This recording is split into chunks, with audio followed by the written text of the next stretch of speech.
gets up and runs. Up they go, dodging those landmines. Those potholes are going to be causing havoc for everyone out there all weekend. So if you can find a way around those, it's quite tricky, quite hard. If you're lucky enough to body surf a wave over those potholes, it's going to be a huge advantage.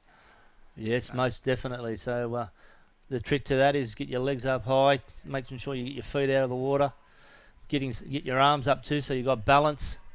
So if you do hit that pothole, you're listening, you've got something to balance you.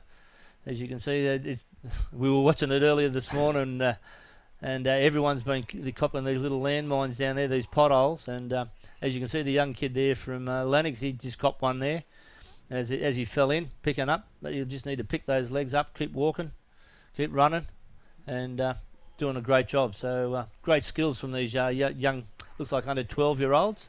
I think that was the final of the under 12 male surf. Great skills there from these young guys, and if they pick this up and then keep these skills going forward, they're going to be our lifesavers and champions of the future. Here we go. So we're down here on the beach area now. 15 flags, looks like we have here. So we've got a huge number of mini water, all our competitors in this flags event here. What's that? 1, 2, 3, 4 of them mixed in with 2 Lennox and 1 Cudgen. So mini waters have done a really good job here of bringing a strong beach team, and we're about to see just how strong they really are. A couple of them are already in their positions, already arms out in front, hand over hand, fingertips to wrist, and there'll be a command of heads down, of competitors ready, make sure they are ready, then heads down, which is the chin will hit on the hands, and then a whistle start.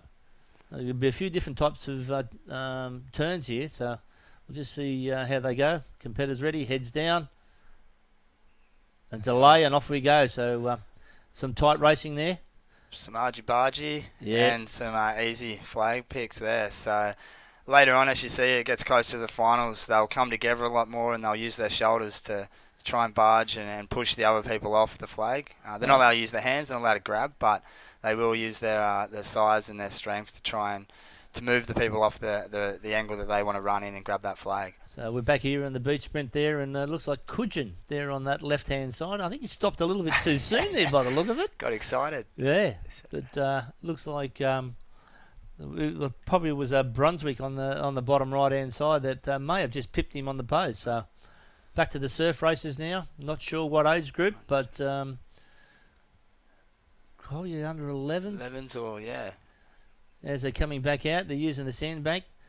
A little bit of a jogging sort of style wading out through this bank here from Coffs Harbour. Yeah. Looks like he's done well. They've definitely looked at where the potholes are and seen a nice solid bit of sand. So it looks like Cudgen's backing that up and following that through as well. So they're really doing well down there now. It looks like they've learnt from watching the races beforehand and seen how many people are tripping in those potholes. You don't want to do a massive swim and end your race falling over in a pothole and someone running past you. Yep. So.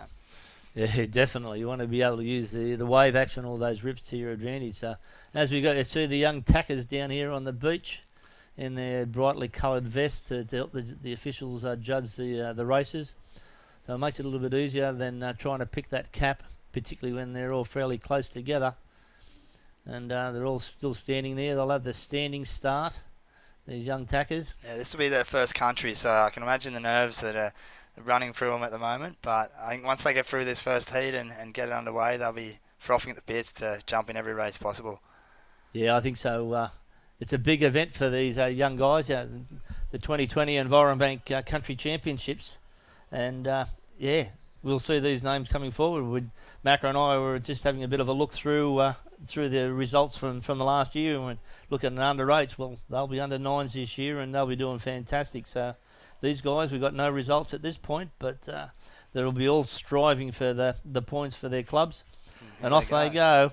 Looks like Coffs Harbour has a great start and powering out there in front. We've got a few here on the inside though. Lennox is coming back. Is that Mollymook? Yeah, I know. Who is that?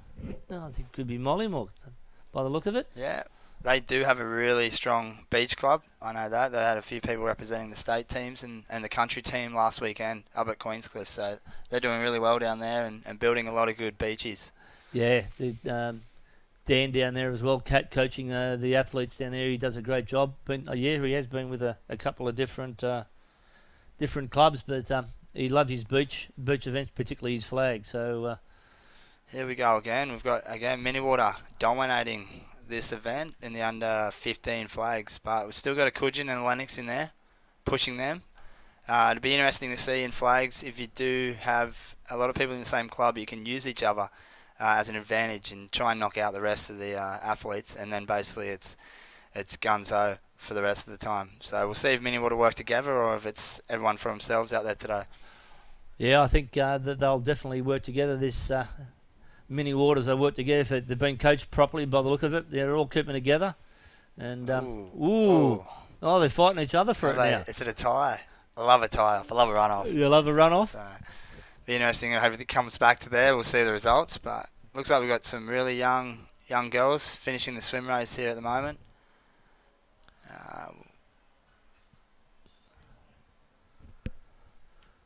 Looks like under 9s, possibly. Yeah, they look fairly young. Mm.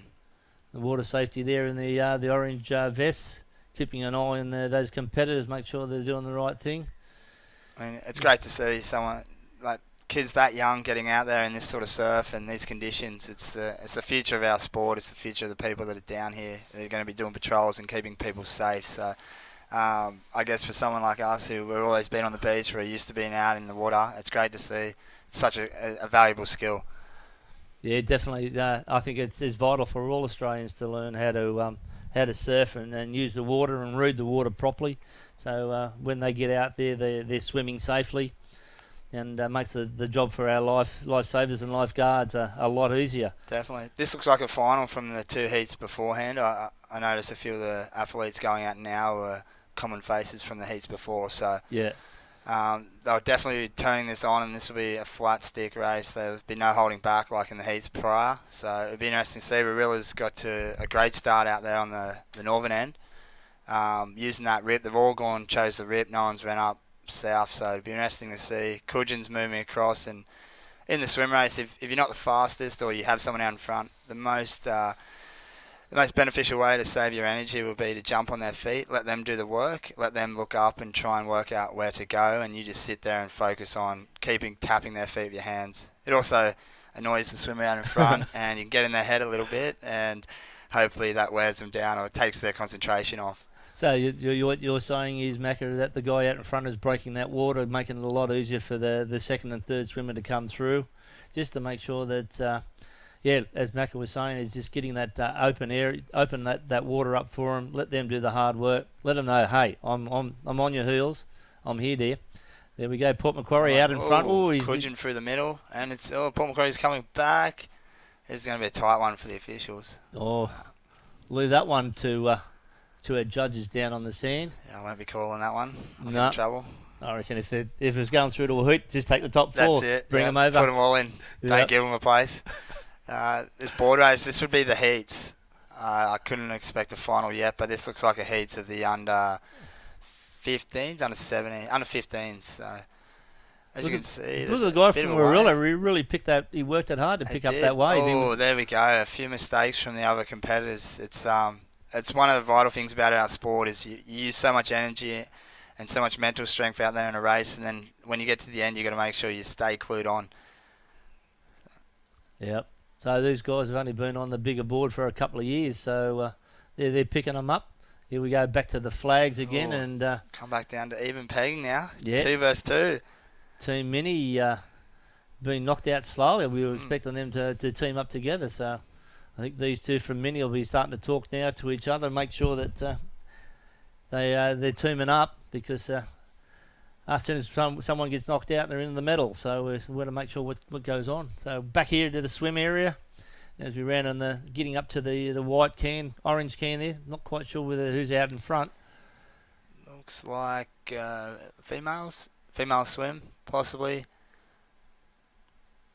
What do we got here? We've got 2 out in front. 2 Rarilla. So, no, that's the men's final that we're looking at before.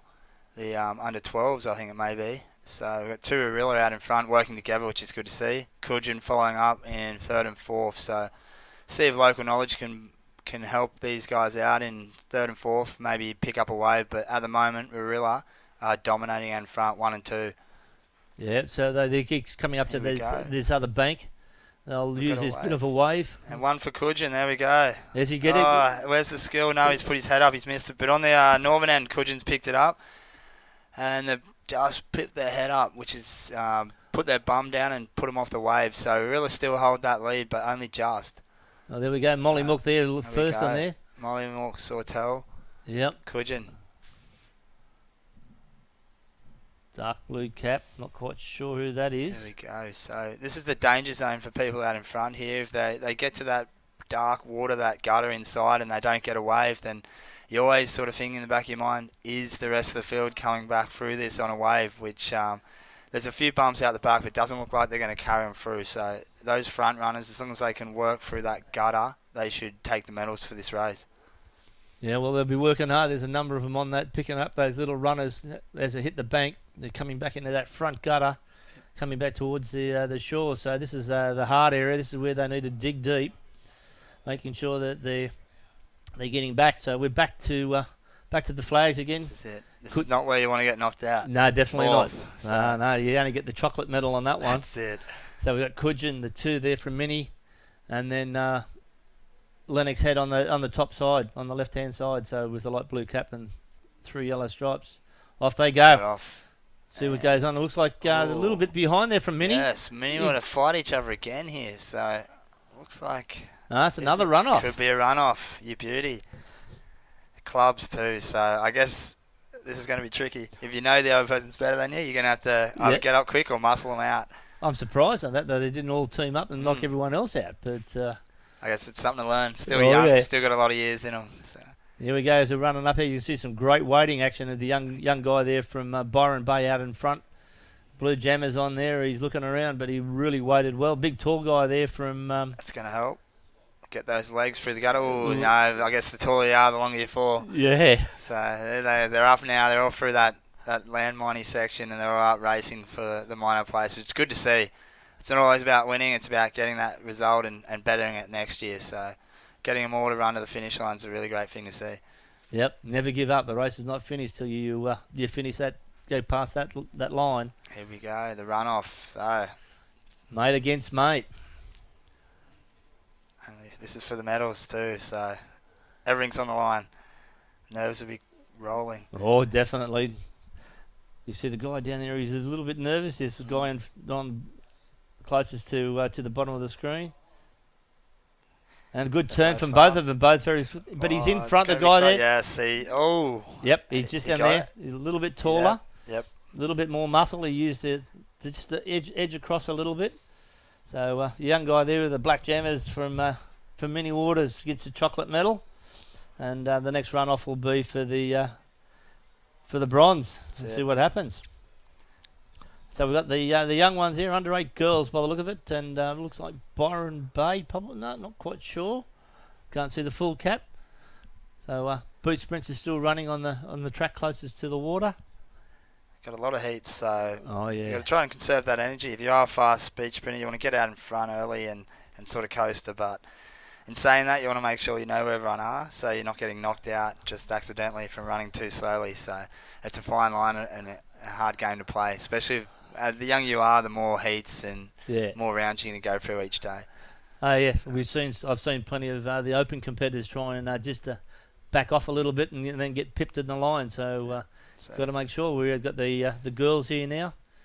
Molly Mook, Cudgen, and not quite sure on that. Kiama? I think it's Kiama. Yeah, down South Coast. So 2 South Coast and 1 Cudgen. Looks like they have got out in front and taken that. So Cudgen with the 3rd, Sienna Lee. So really good effort. It's putting them on the board, and it's always good to get a nice sneaky medal early. Yeah. So we've got the 2 girls there, Kiama and Molly Mook. Very, very happy. Looks like they've probably trained together. They're pretty good friends here, the way they're chatting. I think being from down South Coast and fun on South Coast, they're going to be able to see each other a lot in the branch championships and branch carnivals. So they definitely know each other's skills and speeds and strong and weak areas. So they're going to use that to their advantage in the final. So here we're down to the last 3. We've got Mini Waters on the top, Lennox in the middle, and then Cudgen on the bottom of the screen. So I think whoever gets up first here, it could be a good head game for the final. So It's one to think about. It's probably not just getting the flag here, but getting in the head of the other competitor. So there we go. We've got a good turn there, but looks like Lennox had a good turn. But Cudgen's got the top speed, so... Yep. Oh, Lennox is knocked out. He's lost the flag and didn't look up, and Miniwater jumped on it. So looks like it's Miniwater versus Cudgen in the final. Here we go. So as you can see, a few of these swimmers in this race have gone too far south, trying to counteract that sweep. So they're pinning it back over to the lead swimmer over there. Yep. So we're looking at... It looks like the under 14s or maybe under 15s female swim. As they come in a bit closer, we'll pick up the cap. But like you can see, Simon, as I was talking about, a fair few of these girls have ran up fairly south, and you can see they're about mid-line for the can. So they're going to have to come all the way back to the north to get around that can, which I haven't been down there yet, but looks like there must be not as much sweep as we've been barking on about.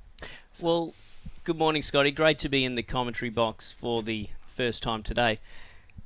It's good, yeah. So here we go. Here's the final of the female flags, under 15s. Mollymook versus Kaima. They're both up. Mollymook with the quicker get up and ultimate speed. So Mollymook, she's happy. She's laying down. She has a little claim. Well done. That's a gold for Mollymook straight off the bat, and not a bad effort by Kaima too for a second. Well, Mollymook will be stoked with it. They are a powerhouse in the flags. Great to see the Southern clubs getting a bit of silverware. Yeah, definitely. I know we just mentioned it before, but Mollymook have a really strong beach club, so I wouldn't be surprised if we're calling Mollymook a lot of the time over the next 2 days for those beach events. If you lay down next to someone from Mollymook in the flags, you know you got some trouble on you. Yeah, definitely. So here we go. The this race is coming back in. Once we work out what age group it is, we'll pick that up for you. But here we go. We're back to the flags. So here we go. Cooper. You're starting here in the final. That's it. Look at this. He's been using his top speed there, and Miniwater's he's been racing well as well. So it'll be an interesting final to see here. Leave it in the starter's hands. Turn and burn, son. And they're up. So good get up close. Dive, son. No. Great dive. Did he grab it? Who's got it? He's got it. Cooper takes out the win there from the Miniwater's competitor. So good race there, actually. Cooper was getting up quicker than he did there in the final, and it actually made it a lot closer than I thought it might have been. So, good race. Well done, Miniwaters. Here we go for the finish of this race here. We've got Ririllo so far have shown that they're the strongest swimming club. That's for sure. They've been leading out on most of these races. And again here, as you can see in the bottom corner there, Ririlla. A few other Ririllas. Who we got there? We've got Port Macquarie.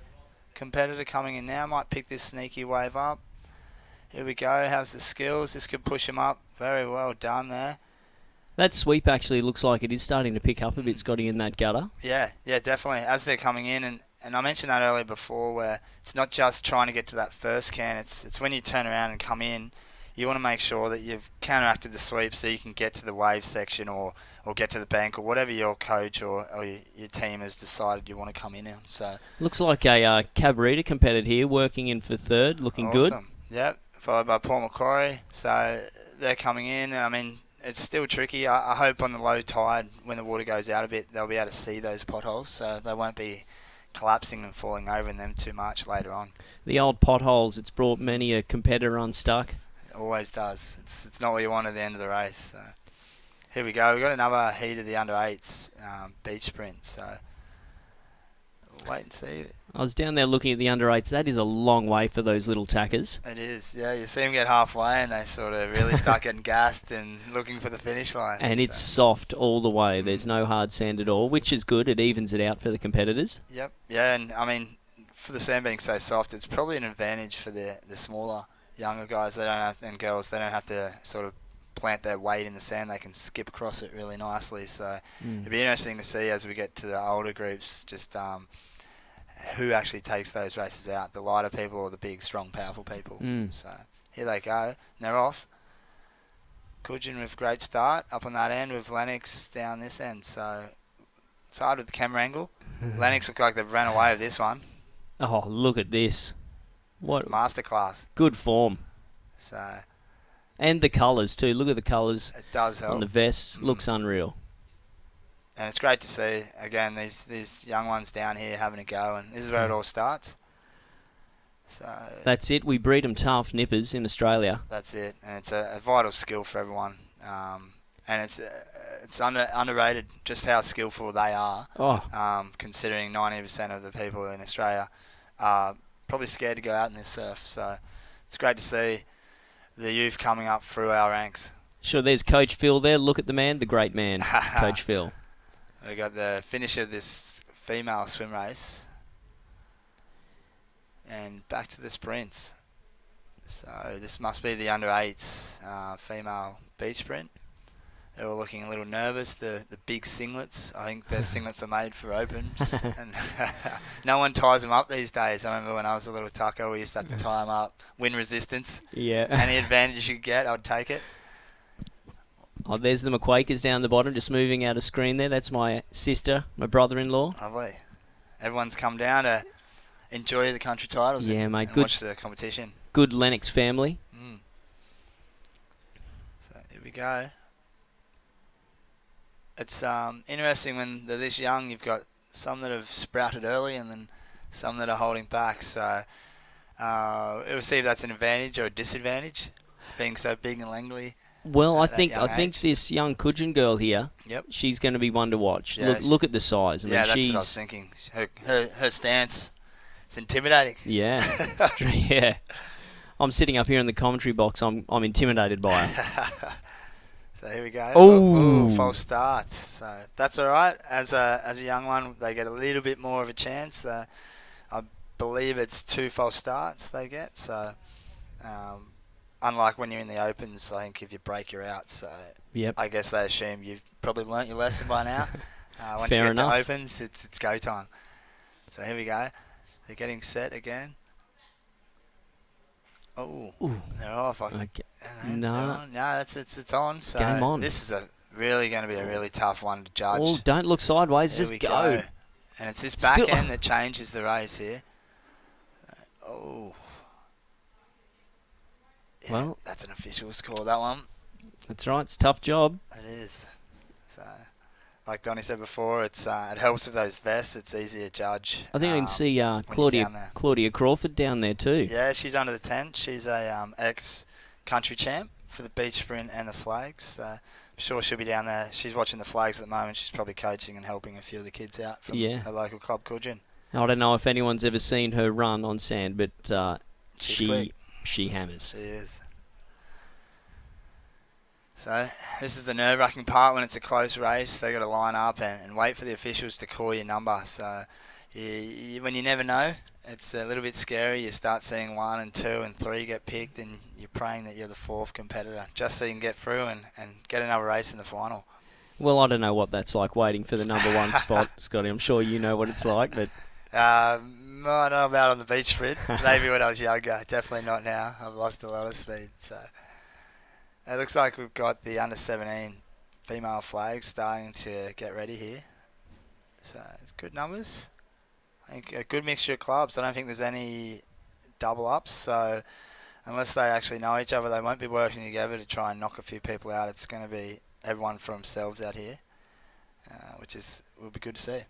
I love watching the sort of pre-race setup, getting the sand right. It's nerve-wracking. You've got to be in the zone for the flags. Yeah, definitely. This is probably the closest to what a Usain Bolt would do at the Olympics, where he walks around and tries to intimidate, takes his time, and wants to interrupt everyone else's setup. So there's always one person that takes really long to get the sand ready. And well, it's all tactics, and you've got to have your routine down. Exactly. I'm watching this girl from Foster. Yep. She seems like she's ready. So here we go. In the starter's hands. Oh, no, we've had a few shuffling. Yeah, the feet have to be on the line, so you can see the tacking point's feet were behind the line, so the officials called it out. Boom. Here we go. So they're off. Yeah.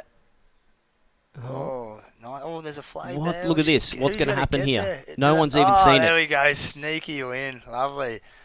That hurts. You've got to always be aware of flags because everyone dives for them. The sand flies up. And then you're never really sure if everyone's grabbed one. So that was me all day, waiting for the stray flag. Mate, I've seen some miracles happen. Even last week down at the interstate titles. I've seen one fella, he just kept getting that lucky flag and kept shooting through. So Hey, that's points. Solid points. Luck's on your side. So that's good to see. And I mean, these girls really want to roll through this as quick as possible because it is a hot day out there, and having to come down and lay on that sand time and time again is definitely going to hurt. So this is the Open men's, or maybe Masters. This looks like the Masters. Couple of big boys there. Molly Mook. No, sorry, under 17s. So surely not. No way. They are big boys for under 17s. So. Yeah. Got some good beards going on, those 17-year-olds. Yeah. What are they feeding them? So, no, I think this must be an Opens. So it's got all different age groups in it. In Opens, anyone can race. So it looks like we've got some 17s, some Masters, some Opens. So free for all. Yep. We'll see. Keep an eye on the black cap with the white stripes, Molly Milk. Definitely. And this is where they're going to use their muscle a little bit more, I think. So here we go.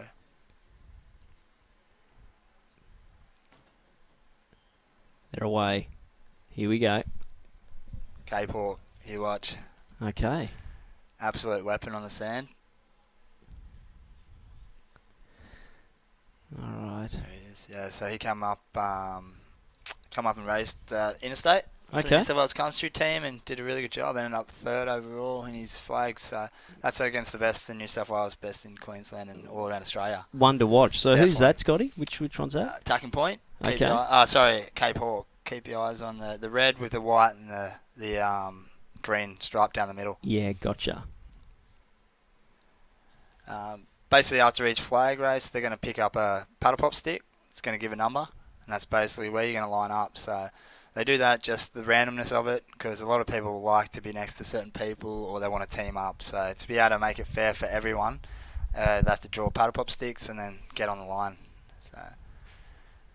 Yeah, well, that comes into play. If you've got two club members on either side of a different club, they can sandwich him out, then you're basically denied the flag. So that's where the paddle pop system comes into play. Exactly, and I've seen it firsthand. As a bit of a coach, assistant coach for New South Wales and coach for country team, I never really had too many ideas about what they do with the skills and the tactics in flags, but after having a role as a coach in those events, it's very technical. A lot of tactics that they use. So it definitely comes into play. It looks like here we've got some of the board races getting on. So all the swims are done, and out in the water they're doing the board, which is great races to watch. But here we go. We've got the second round for the Open flags. Again, very nerve-wracking. Everyone goes quiet on the beach, and they're off. So. Oh, they've got a really quick Masters competitor in there. Bit of pace. Oh, look at this, the straight there flag. We go again. There it is. Guga sneaks in with a stray one. They've got to look up. If you miss a flag, look up. There's always one there. The young fella, he actually got owned on that flag there by the big lad from Mollymook and still come away with the flag. So.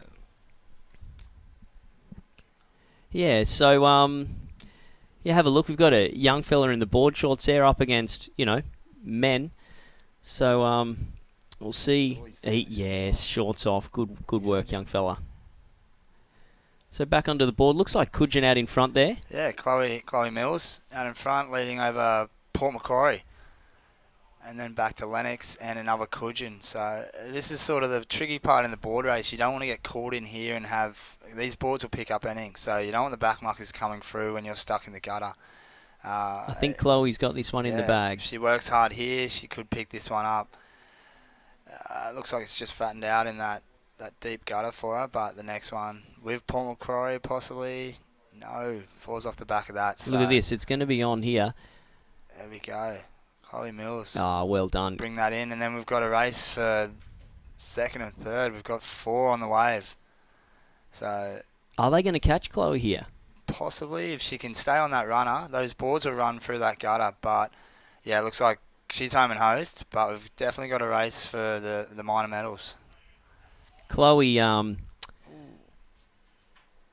Mills, she made Interbranch for the first year back in under 12s.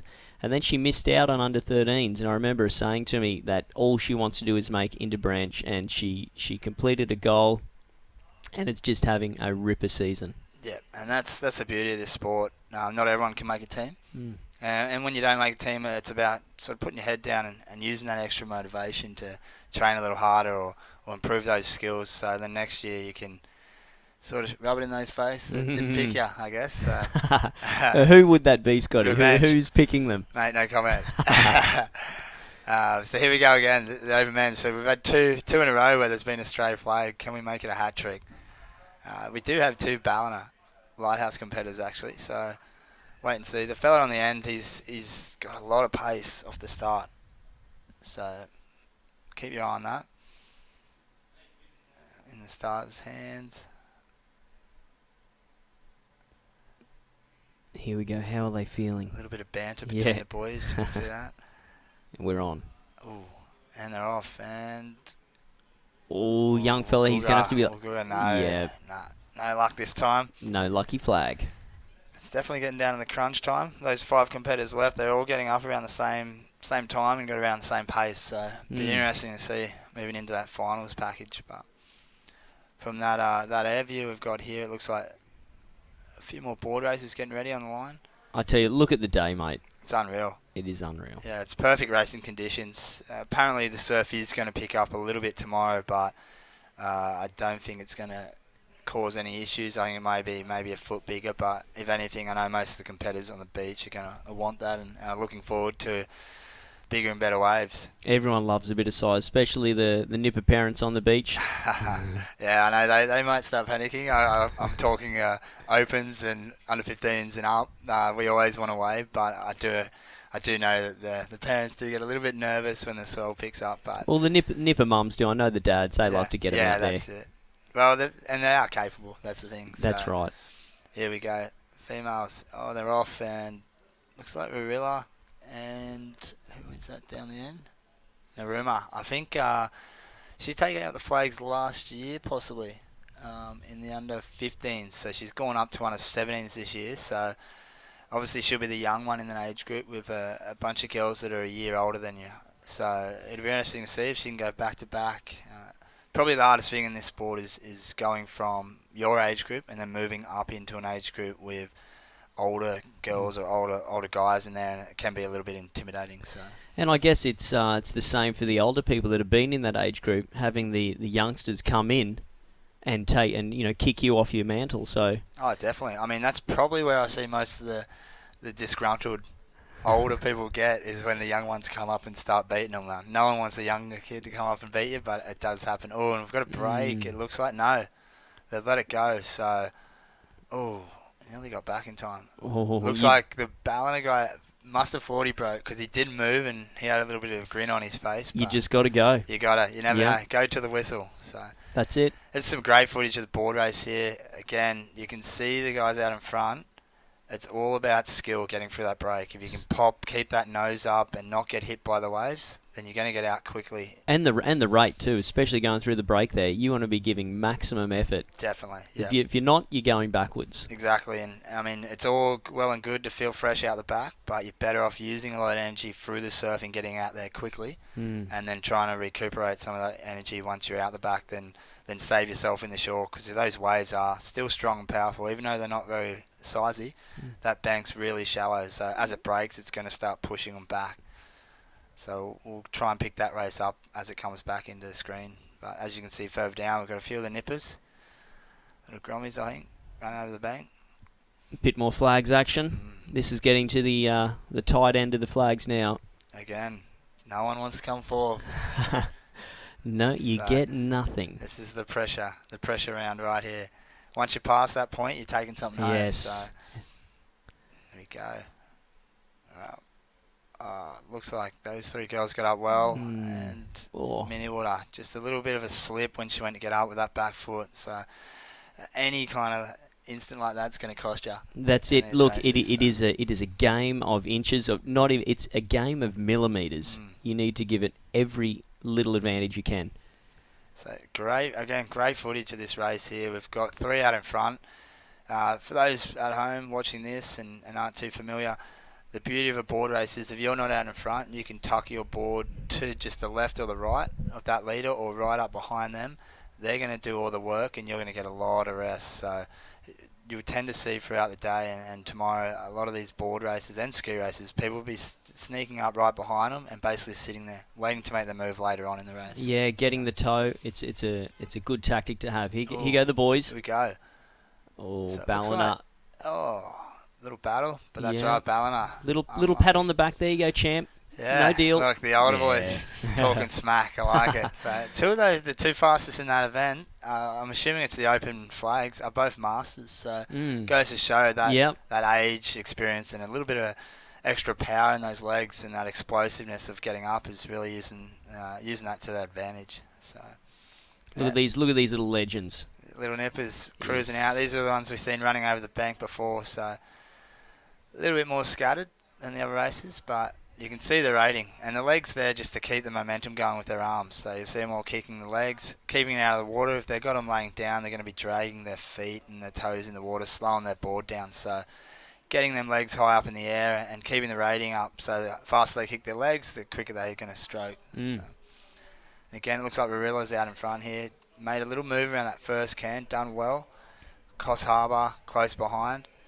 So, and out on the horizon, you can see a few little bumps. If Arilla can really work here and push into this shore, they might be able to get one themselves. Oh, the girls. Yes, I thought that there we go. The Foster girl was going to be in trouble. Yep. So, but she's got herself a third. That's it. She's taken some silverware home.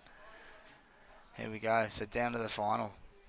Like I said, I believe it's going to be a close one, but... Naruma. Yeah, I think she did win her age group last year. Look at how good does that look? Prestige. Here we go. And someone's pulled a wave to himself. I think that might have been that nipper race we're watching with Arilla out in front. So it does pay to be out in front. Put the hard work in, and Huey will reward you with a few waves back to shore. And it is. There you go. Look at that. Keeping those strokes going. Yes. The hay's in the barn for this race. Beautiful. That's a big win. Look at that. Not sure if these are finals or heats at the moment, but oh no, tiny little mistake, but might have done enough work here. I don't think anyone's on that way behind. Yeah, look. No panic, no calm. Happy days. So, no, that's all right. You can make them when you're that far out in front. Yes. So, here we go. They're both, so it looks like they're both trying to get into each other's head here. Take a bit of time, clear the sand. So this bit here, getting your feet set, making sure you're not too far forward. You want to be as close to that flag as you can. It is a game of millimetres. Yeah, it's a good time for them to really get their head right as well, because it is a really hard event where if you are down there on the beach, everyone goes silent. So those nerves kick in, and you have a little bit more time than normal to think about what you need to do, which can be bad sometimes. So here they go, and they're up. Look at this. Pretty even. She's crossed over, and there you go. So if I am right, that looks like it's 2 years in a row taking the gold medal. So there it is. Congratulations. Here we go. Another lovely shot of Kingscliff Beach this morning. Shout out to all the water safety officials that put their hand up, doing this for free and doing it because they love watching everyone race and help the youth of our sport come through. So that's it. That's it. We're building future lifesavers and possibly lifeguards. Exactly. Yep. I'll keep my eyes out for the under 15s and up and try and drag a few of them into the lifeguarding gig around here as well. Here we go. So this one's going to be interesting because they've both been on fire off the start. The big boys. I'm thinking the one furthest away from our screens. I'm going to put my money. Yep. Really? Yep. Well, I'm going Mollymook. I like the top speed. I think they're both explosive, but no way. And Mollymook's going to win enough beach events. Speedo's all the way, mate. No, the jam is it's wind resistance out there. Here we go. Come on, Mollymook. Get there. Go. Come on. Look at this. The boys. Yes. No. There we go. Well done. That was a great final. Shoulder to shoulder. Again, you'll see them cross over, trying to intercept where the other person's going to run, and then they just lean into each other. He did well. He stayed low, too. You've got to stay low. As soon as you get up into that full stride, you're gone. You're in trouble, and you can get bumped around then. If you stay low, you're low center of gravity. You can hold your line a little bit easier. Now, this looks like Chloe Mills again. So no, Sienna Lees. Oh, no, it is Chloe. Yeah, you're right. So this could be the final then. That must have been a heat.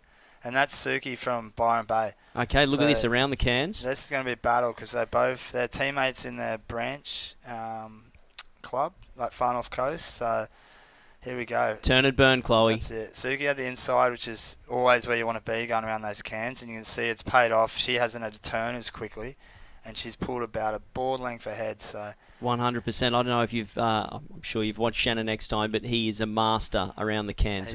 He's always on the inside of you. And that's the thing. It's not just the racing or the training. It's every inch of the race you've got to plan for. And Chloe's got a little runner here back, so it's a good battle out in front here. Chloe Mills power. Suki, here we go. So as long as they don't get caught in that gutter, it could be a 1-2 run up the beach. Here comes a little bump. Yes. Suki has picked it up. And tricky. Chloe's got some work to do. Yes, and that's not gonna hold them all the way in. That's gonna take them to the gutter. Bit of local knowledge there by Chloe. She knew to pull to the left there. Look at that. Spins on, and it's gonna be a battle for two. That's gonna carry them in. It's not over. Oh, wait a minute. No. Chloe's falling off the back of that. Oh. There he goes. Oh, Byron Bay holds on well. So Suki for the win there. As long as she can hold on. It's not over. Oh, wait a minute. There we go. Oh, beach relays, lovely. So. All the little attackers are back on the sand. They're running through. Oh, see, I was just about to mention that. Usually you see that on the changeover, but the biggest trick about this race is the baton changeover. Not getting disqualified, but also not dropping it. There's Ballin the Lighthouse. Ballin is flying out in front. In control. Cudgen, she's holding in. They've held up. Lennox has come back after dropping the baton. Huge effort. Well, here they go.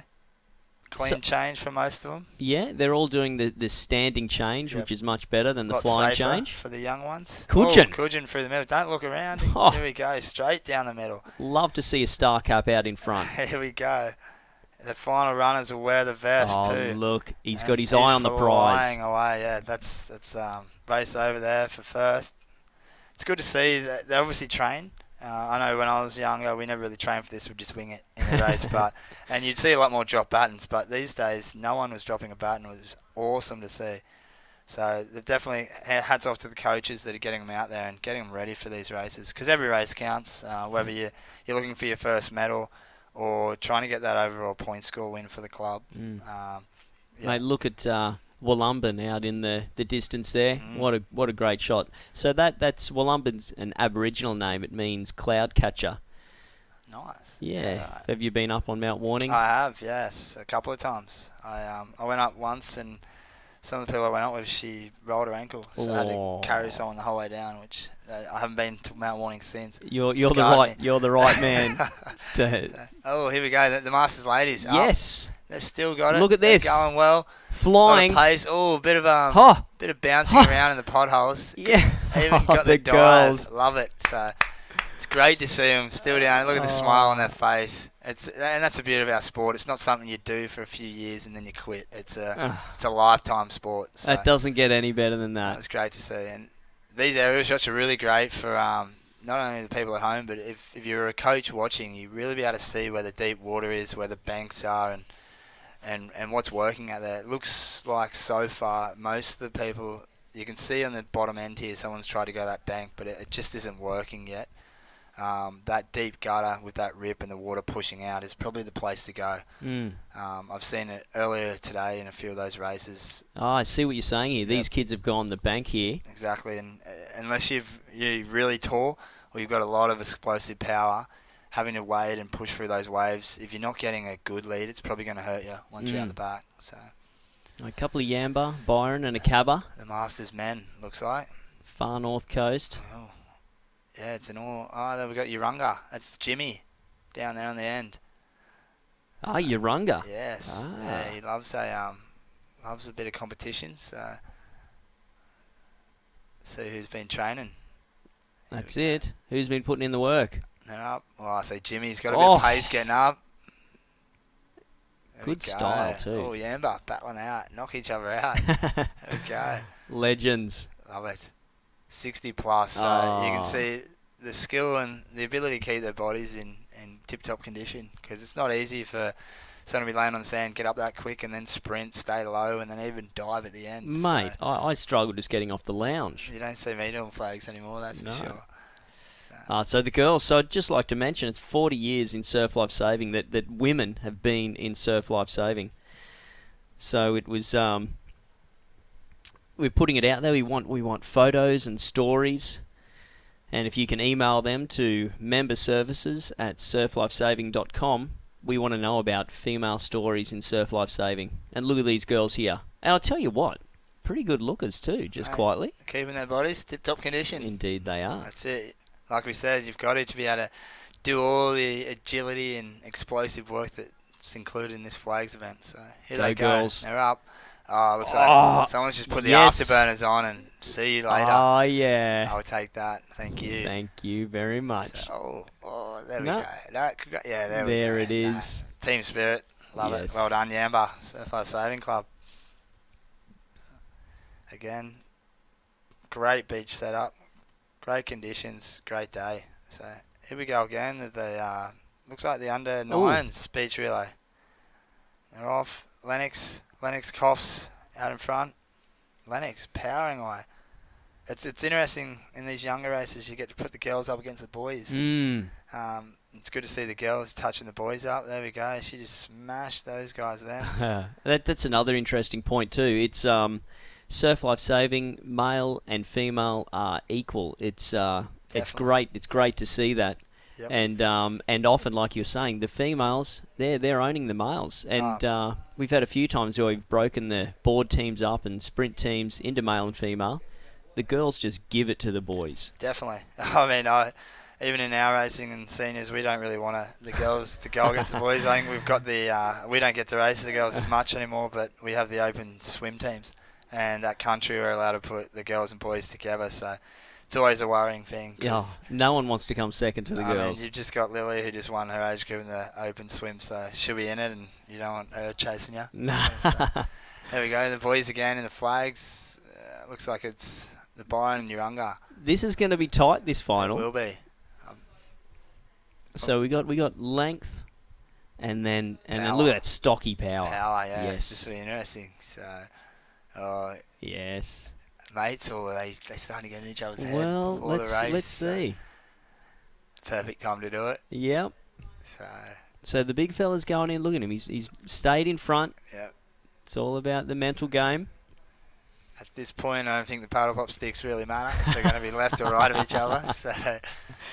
I love it. But here we go. So it would be interesting to see if the older boys they still push the sand around, or they're just to the point where like bugger it. I'll just lay down. I'll just get up and sprint. So I don't know. Let's see. They've got their routine. Another great thing, you keep seeing it. You'll see it all day with people hugging and shaking hands. It's a family-friendly sport where we might compete, we might race each other all day, every day, but at the end of the day, you're going to get back up to the club. Yeah, you're going to have a beer. And we all enjoy each other's company, and congratulate each other when they win and achieve milestones that they've put down. Yeah, that's right. Look, I mean, as hard as everyone competes, you are happy for your fellow competitor and to see them succeed. So, starters' hands. I've done this plenty of times, these boys. Oh, yes, look at that. Yes. Oh, intensity. They're off. Boys. Oh, yeah. Oh, so Jimmy's got it. Oh, but the legs. Sending the that legs. one. Oh, Jimmy's dive early. Oh, it's a scramble. Oh, look at awesome. So the legs, the power. Yes, look at him. See, that's what we're talking about. Just that friendship and bit of man love, Scotty. Yeah, man love. There's nothing wrong with it. No. So we're all down here having a great time. Bit of stubble on stubble. Yeah. And here we go.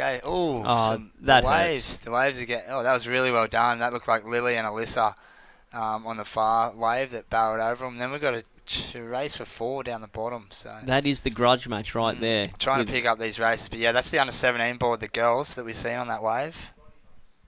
With Maisie Miller coming in at 4th. So it looks like, third, sorry. So the 3 girls, Lily, Alyssa and Maisie, all competed at the interstates last year. So powerhouses. I'd say that would be the heat for the board for them. So more relays. Ooh, false start. There it is. It's alright. It's the young, the nerves, Mm-hmm. especially team events. It's alright in an individual race. It's just you and the rest of the competitors out there. But in a team race, it's you and your team. So it makes it a lot trickier. Added pressure. You don't want to let your team down. Not at all. So, getting back. Here we go.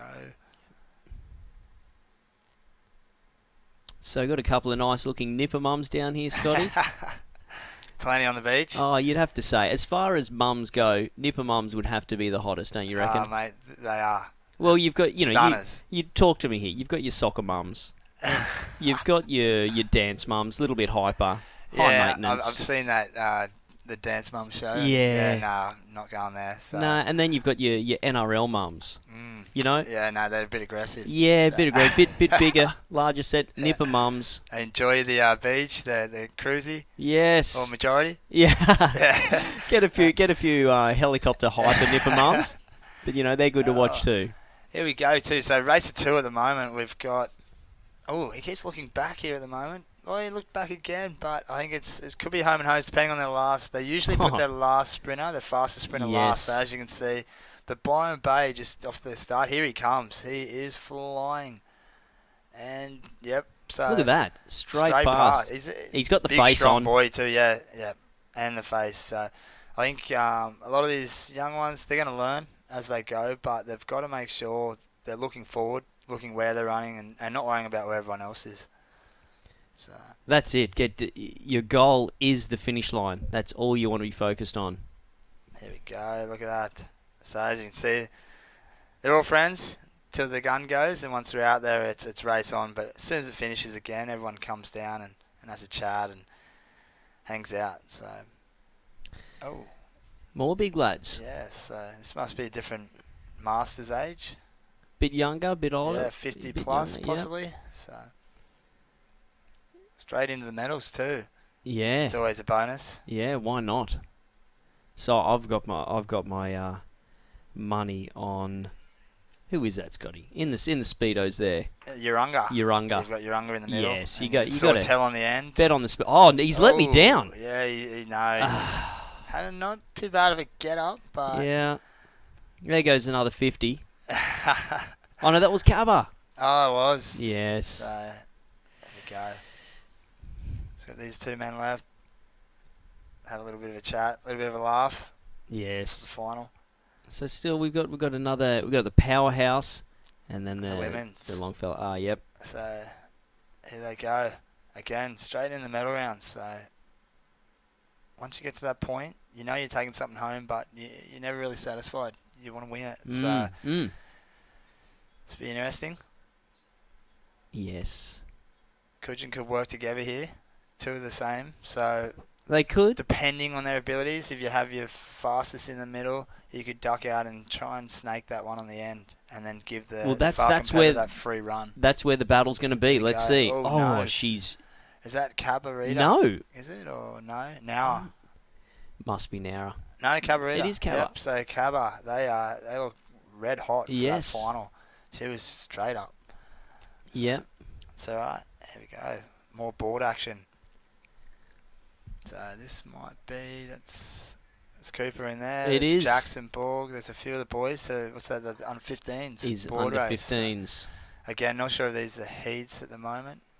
Big wave there. They The seem to swell be is slowly picking up. seem to be taking a bit cash. I'd say this is Just a heat. just a heat. And that's the thing. Going through. I mean, these competitors race 20 to 30 times over the next 2 days. So when you do get that heat, if you can set yourself up well and not have to use as much energy, it's a massive bonus. Yeah, it's not just one race you've got to do. You've got to keep racing all it. day through the heats, the semis, then into the finals. Look at that. Masterclass. Yes. Like we said, he stayed low, ran away with it. Southwest So, Rocks Done well. all day. Congratulations to the boys. That's a win for Speedos too, I might Yes, that's it. Here we go. So back to the boys board race. So yes, it does. I'm assuming it'd be top 8 through. So 1, 2, 3, 4, 5, 6, 7, 8. Yep. So the two guys on the yellow boards back there, they may have to battle out for a spot for the final. But add. As you can see, they're working a bit harder than the lads up front. They're Yep. just sort of setting the pace, jumping on the wash. They know they've got this sorted. They'll have to be careful coming in through this wave zone. You never know who from behind is going to come in and take it away. well, that's the trickiest part of these races. You want to conserve as much energy as you can, but you don't want. Oh, look at this. Cabba. Too easy. The local derby, Cabba versus Cudgen. Well Look done. at that. She's got some quick get-up skills. She was up and away before Cudgen could even turn around. Man, Cabarita putting the effort in training. Here we go, the boys. So pushing hard here. This is the tricky part. You don't want to do all that work or maybe turn off too early and then have nothing come for you. So at this point in time, looking at the horizon, there isn't too much out there. There's a little pocket of waves coming now. But you can see the skill of these boys and the power. There's not much there. These boards will run, but you've got to use the energy to power it up. So there they go. Push through the gutter. Push through the gutter. Oh, Sawtell's done really well there. He's not playing around. He doesn't So here want to they leave come. The waves coming in. It's going to catch them all too. Yeah. It just depends how many we got here. So the run up the beach. This is going to be. This is telling here. 4 there. We've got 4, 5, 6, 7, 8. So that's 8. So if that's a heat, we should be all good. Those boys can cruise up the beach and get ready for their final. Now that is harder than it looks, Scotty. Definitely. Getting that runner through the gutter has brought many people unstuck. Well, you got to remember, as you can see just there. There you go. So it's not only the wave, the water churns around a little bit more, but also that gutter is there because the water's pushing back out. So instead of paddling in on a nice wave or paddling in fresh water, you're getting water that's pushing against you. So you've just done a 400-metre board paddle. Your arms are gassed, your legs are gassed, and then the last thing you need is to go in against some resistance right in the shore. You can see the finish line, but it's just the water wants to push you back out. So it can be mentally breaking. So those that are strong and understand that and power through it, they're the ones you'll see that will make a lot of moves throughout the weekend in that gutter section. You back off a bit, catch a little bit of an edge on the nose, next minute, you're sideways and upside down. That's it, yep. And these boards, especially for the younger crew, they're still in their learning phase of how to really manhandle these boards. Sometimes they have a mind of their own. And it's a big step up too, from the little nipper racing boards up to the big mals. It's a big step up and pretty intimidating for them. I was going to say, very intimidating. Not only, they're not really afraid of the waves, but trying to handle something that big for the younger crew when they get to that long board, that's the part where they come unstuck. Because it is a lot harder for them to manoeuvre through the waves section in a long, big board that's sort of trying to take them down with the waves. So, but again, get out there, get the practice in, and it becomes second nature after a while. That's right. I keep telling all the nippers, your board is your best friend. Exactly. Never let it go. No, you're quicker on a board than you are swimming. You certainly are, unless you're a weapon swimmer. Unless you're Big George. That's it. People around the club know Big George. He held onto it for a bit too long. Pulled his shoulder out. Snapped his arm off. So it does happen. It does. We miss him out in the beach. That was one of the biggest complaints. George can't swim. He'll be back. There we go. So another great aerial shot. That water safety down there has done a bit of both. Got the board and the tube. But no, again, hats off to the water safety. It's going to be a long 2 days for them, but we couldn't do it without them. Keeping everyone safe out there, so it's really good to see. Yes, it is. We've got another Masters group. I'm going to throw the dice and say this might be 40 plus, maybe. 40 to 49. So I can see it on the arm, one of the boys here. So they're going to get a little bit faster, a little bit more moody, and probably start to hustle and bustle. I just got to say, look at the big lad down here. You wouldn't want to be next Southwest Rocks. Yeah, he's a powerhouse. He would crush me. It's the dive you don't. I reckon I'd hand him the flag. So look at him. He's up. We've got a strong Masters group. Brownlee surfers. Brownlee are flying. Yeah. For the Masters. So. You're Free flag. joking. He's just, there we go. Is that big man's land on top of someone? Was that a bit of a grimace? Was he in a bit of pain there? Not sure there. We'll cut back and find out soon. Female board race. Look at the water. I'm sorry. It's spot on today, isn't it? Yeah. Couldn't ask for any more. So in this race, I'm sure they'll zoom in eventually, but someone from the northern end, unless that wave's held them up, has shot out. Got the break. Yes, so there you Look go. at that. You can see it down there. There's 2 out here now. So this is where you do your damage. You can either choose to take off and try and win it from here, or you can work together and pull away from the rest this of is the the under 15 girls here. So there's Sienna Lee in middle of screen.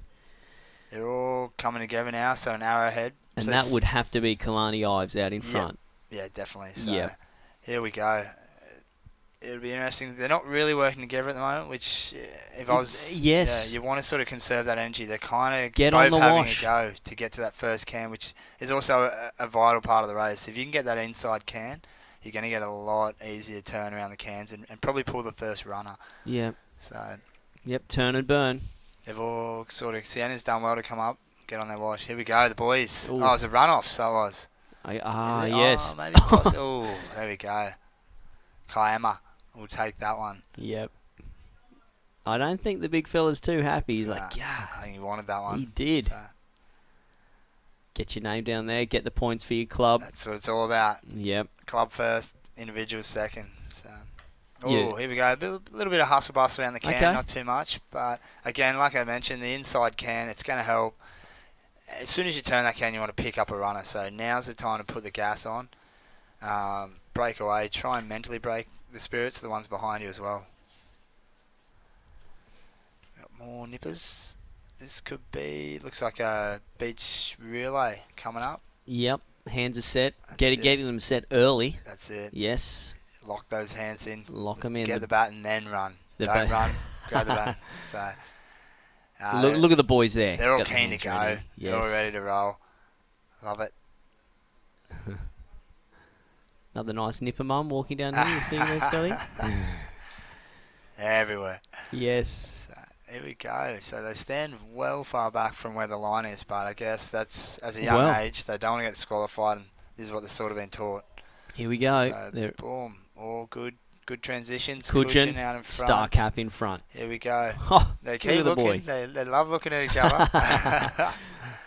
The Salts. young girls from down here at Lennox. Oh, yeah, having a little Pounders, chat by the yeah. looks of things. Here we go. Clean changeovers. Cudgen out in front. Love it. There's some pace there. Yes. In the second runner. Controlling. Same here. Is this Salt down here? Yeah. This is going to be rivalry clubs. They're neighbours. Oh, and Lennox has come through. So transition over Here to the we last go. runners. Young girl from Cudgen Salt. sprinting Look with at Salt. the young fella Salt from is Salt. powering. Yes. It's good technique for a young fella. He's come through. Looks like Salt will take this one out, and then it's going to be Now, tight. I'd say Lennox. And Was then that a Cudgen. final? Yes, possibly. Could have been. Not sure, but Cudgen slowed down a little bit at the end, so I'm not sure if that was just from fatigue or it could possibly be a heat. So top Yeah, three, okay. 2, and they're comfortably home. So. And that was Kylie Milroy there, one of the track legends. Yep. Always, she's been officialing for a long time. You don't mess with Kylie. Nah, she knows her stuff. She knows her stuff. There we go. So we got the best of the best down here, not only racing but officiating and helping out. So it's great to see.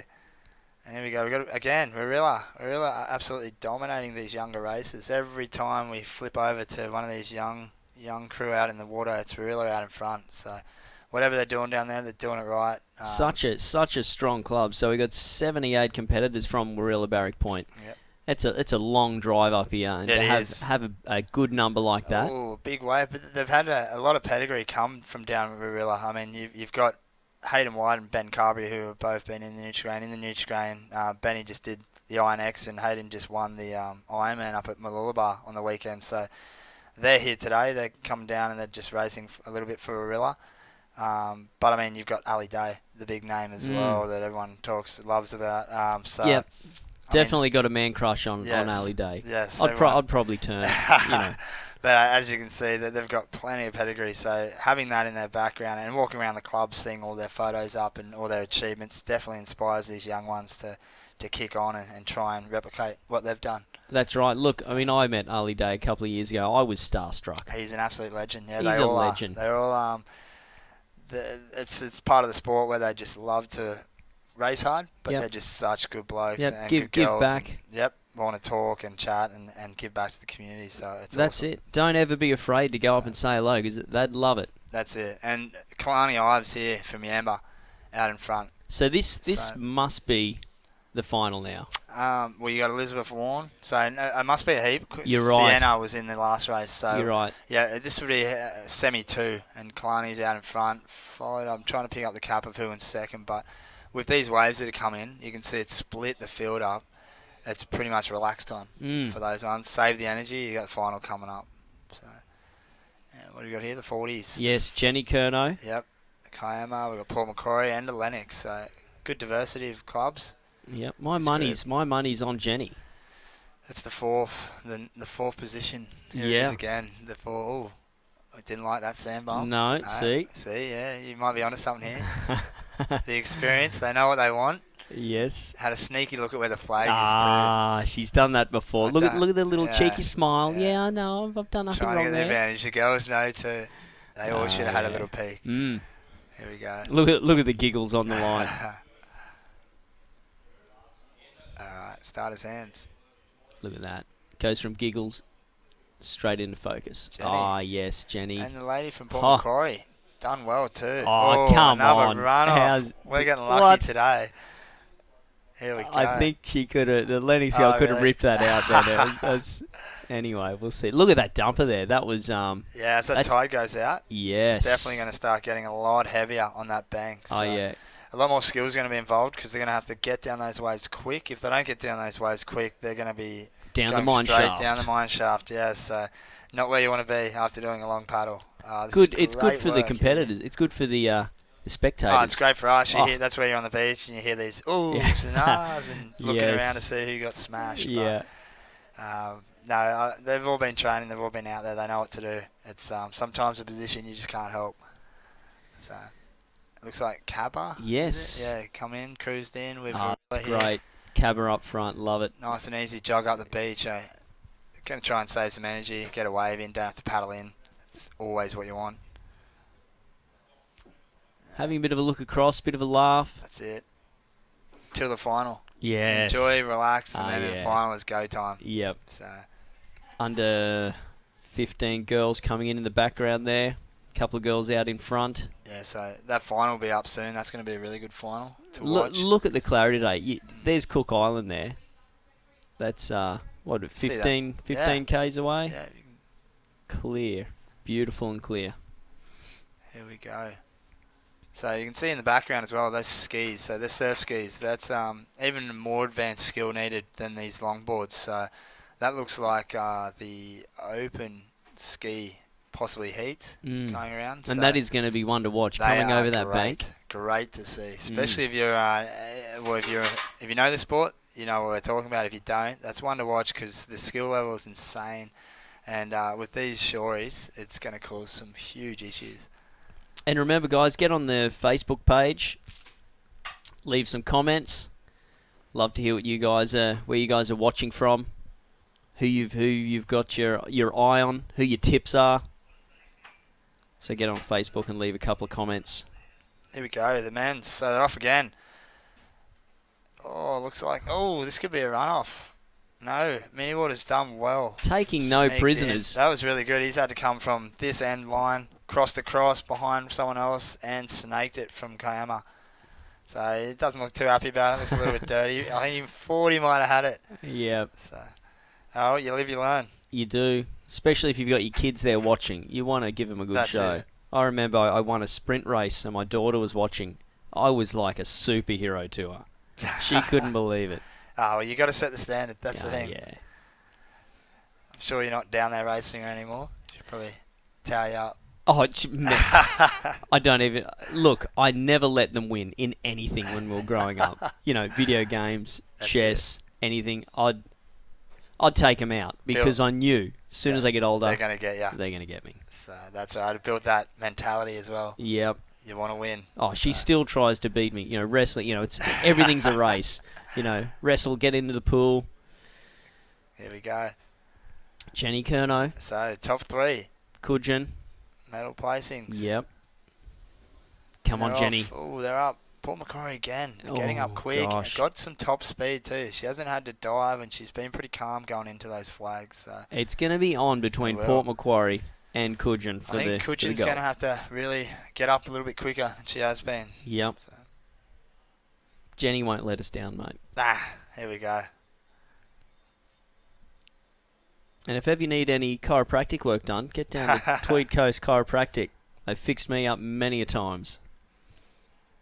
Here you go. So, bottom of the screen, you can see the young boys, by the looks of it, getting ready for their board race. Again, last minute ideas from the coaches, and then they're just sort of looking. The last minute ideas from the coach are out the window. Yeah, never good. Well, depends how much they listen and focus, but yeah, I mean, in the end, it's most of the time when it's younger, unless you really got the tactics down pat, you pin it out and follow the leader. Yeah, So, Power Power is your best friend. Here we go, the boys. The big lads. This is going to be on here. I didn't see too many weak links in this 4 here, so see how they go. And the longer the day goes, it is going to be hot out there. Yeah. Those boys. So you don't want to Let's talk about your history with surf lifesaving. Well, my first kind of encounters, I guess, with surf lifesaving was on the beach and watching my dad and my uncle race, and that's been from before I can remember. So down at many a surf carnivals and being one of the little sand monsters running around, checking out the action, being a little bit of a pest in the tents, raiding eskies and... No, that wouldn't be you, would it?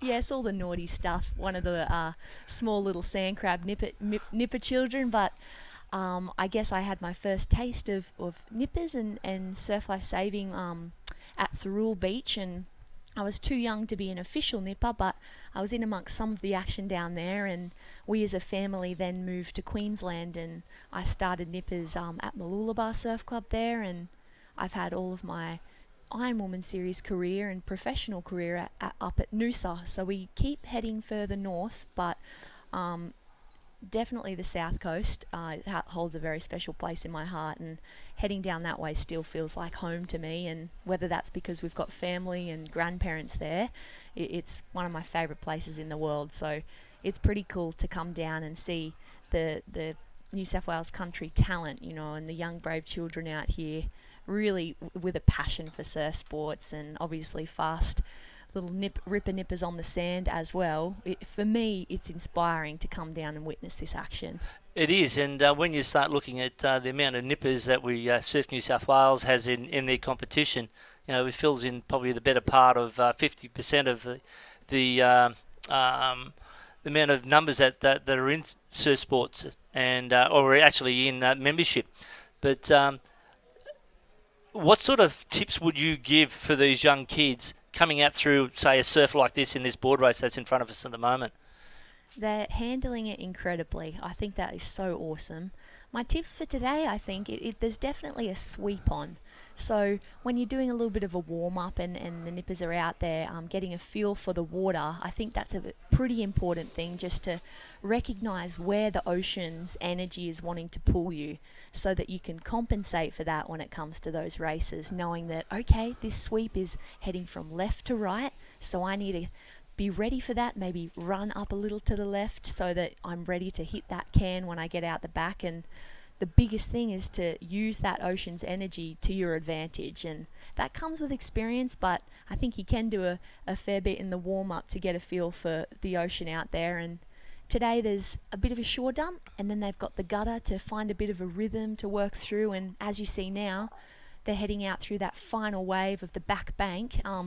So there's different parts of the race, and I think today it would be wise for them to maybe just break it up into bits and kind of tick those process boxes of having a strong start, being aggressive through that first shore dump and that first bank there, finding a rhythm through the centre, then at that back bank finding that aggression again, holding on to the craft, being confident with that decision of a roll or a pop or pushing through those waves, and then again finding that rhythm as they go out around the cans. And on the way back today, it's party time. They've got to be ready for those waves, paddling hard, and when they've got the vibes and they're on that, sliding back or holding their breath, nice strong streamlines in that body surfing.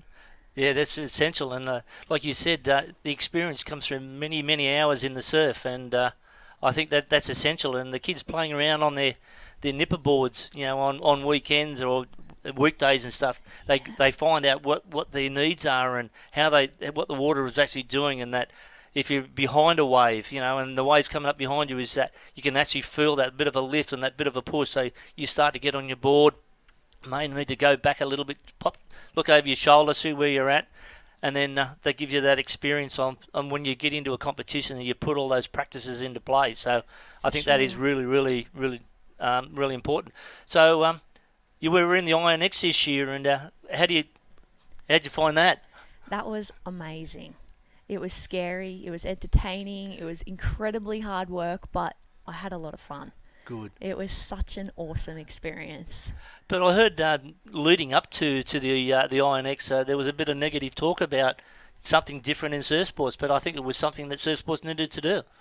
Something needed to be done, for sure. And I mean, I always saw the positives in the INX experience and the opportunity of INX. I think that if nothing else, being out there and challenging ourselves in a diverse area of skill sets, places that we're comfortable, places that we've developed skills since we were young nippers, Yep. and places that we were well out of our comfort zone. Because I think having the ability to adapt to challenges and say yes to experiences that scare you, I think that's what Ironmen and women are all about. You know, it's about saying yes to the elements, and there's so much uncertainty in the ocean, and this race, I feel, allowed our skills and strengths to, I guess, be relatable in a different sense. Bring in a new audience. Yeah. People that can relate to what it feels like to be carrying a medicine ball, or that functional fitness in the gym that so many people are doing these days, all of a sudden can relate to what these Ironmen and women were doing and acknowledge that, wow, these are some pretty incredible athletes. They're doing this, this and that, and then they're heading into the water to contend, you know, their original disciplines and under severe fatigue. So I saw it as a chance to showcase what Ironmen and women are made of, and to draw new eyes and a fresh audience back to the world of surf sports and surf life saving. So they were my intentions, to go in there and leave my heart there out on the course, which I always do. Yep. And I just think it was an opportunity that I was so thankful to be a part of. It was a lot of fun. Good to see, and that was great to watch all those your fellow athletes and everything competing all together, and seeing how hard it was. You know, I was watching part of it, lifting those tyres, and how heavy are they? That very heavy, heavier than you and I. That was a definite bend at the knees and push with all you've got to flip those tyres over, and that was the first element of what they called the battlegrounds. So the traditional running transitions became the battlegrounds, and first thing was ginormous tractor tyres that we'd come off an M-shaped board leg course. Many of the women in a top pack heading in there, getting to the tyres and needing to flip those before then running and climbing up and over the 5-metre cargo wall. So for people on the beach, it was an absolute spectacle, and we've had some pretty incredible feedback of, you know, people saying how entertaining it was, and, you know, refreshing for them to have a little bit of a tap on the shoulder and a wake-up call to come on back to the world of Surf Ironwoman and tune into what we're doing when we're racing, you know. And we went to pretty big extremes, I think, to just make people stop and watch and listen and respect what we're doing, and it's heading in the right direction. Well, it is, and I think in bringing that action close to the spectators is what we're all after. When you really look at some of the races that we're doing, we're heading 120 metres, 200 metres out to sea, so it's really not spectator friendly. But with that with the INX, we're bringing a lot of that action close to that spectator. They can see how hard you're doing. They can see your expressions of what you're actually doing, bending at the knees, lifting that tyre, or whatever you're doing to try and get that there, so you get in front of the next competitor. And it's great to see that everyone can see how hard that you're actually doing it. And we're normally in a swim event, they're not actually seeing what you're actually you're going through. So it's great to see that, you know, Surf Life Saving Australia has brought this event in, and I can tell you now, Surf New South Wales are actually looking at that, or something similar to that, and also team events that we're looking at bringing that in next season. So we want to make sure that we're tapping on the back of that and increasing our participation in our sport and bringing everything we can for our competitors. So looking really, really forward to seeing these plans come out next year. So early stages, I'm not going to hold it all there, but we're looking at developing some new stuff. So looking at going really, really well. So what holds the future for you at this stage? The near future, we have the Australian Surf Life Saving Champs, so working towards that. But this month we still have a couple of Ironwoman races, one of those being the Shannon Eckstein Classic, and that offers some junior races as well as a big Ironwoman and Ironman race, and a Dash for Cash style knockout rounds. So that's a pretty exciting event in 2 weekends' time. But after that, I've got some goals with different ocean paddling, and that being on the ocean ski, the Molokai to Oahu crossing, and I'm hoping to head over to Hawaii in May, and I'll be on a mission to defend my world title over there. So Good luck to you on that one. thank you. That's definitely a big one on the calendar, and furthermore, just some stand-up paddling I'd love to do in the surf life-saving off-season. So I'll be keeping busy and keeping inspired, I think, with just all the action that's on offer with surf sports. I'm heading towards those goals. Yeah, so just a little bit on the Molokai. What sort of the distance race are we looking at for that? So the Molokai to Oahu crossing is from between two islands in Hawaii, that being Molokai Island, and it's 55 kilometres from the point of Molokai that we start to the point of Oahu where we finish. So that is the longest race that I do, and training for it is pretty extreme. A lot of long, lonely hours out there on the ocean, but there's just something about the challenge of that event and the reward that I think, comes with putting so much effort and hard work and passion into training for an event to give it my absolute best. The reward of that has kept me coming back I've had 7 victories over 8 crossings in that event, so that's a lot of years of dedication towards a long paddle. You're not wrong there, but they were well done. Seven out of 8. That's absolutely fantastic, and the amount of hours that you do put in there, because it's a lot of long endurance training. So you're spending many, many hours, not like a 20-minute or 30-minute session. Yeah, many hours of a session out there, and it's the other thing too that a lot of these young athletes need to look at. It's the mental fatigue that you've got to have. You're battling your physical conditions. You're going to be hurting in arms and legs and back.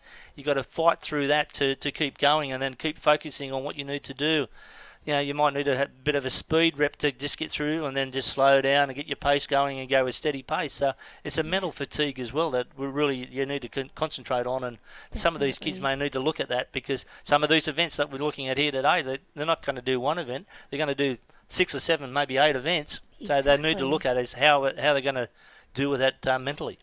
Yeah, it is amazing, and I think that unlike many other sporting opportunities for young children, surf life saving offers such a challenge.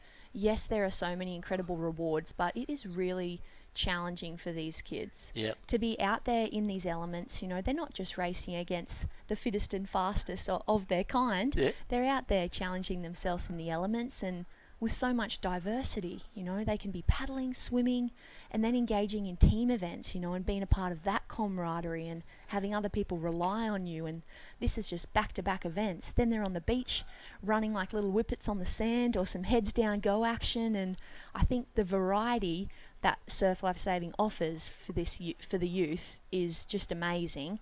As we've seen, we've just gone from a board race to now we're on the beach, and we have some incredibly fast athletes moving along that sand. And I know I'm grateful for the experiences that I've had through my youth in surf life saving, and I think it definitely teaches you to be a gracious winner and a gracious loser, because it's not the fastest and the fittest that often comes out on top. You have to be very humbled by the fact that you can be in front and waves and athletes can come from behind, and that's the card you play. Yes. And I think that it definitely teaches these young kids humility as well as challenging them, and that they're developing incredibly as young people with the challenges that surf life saving offers.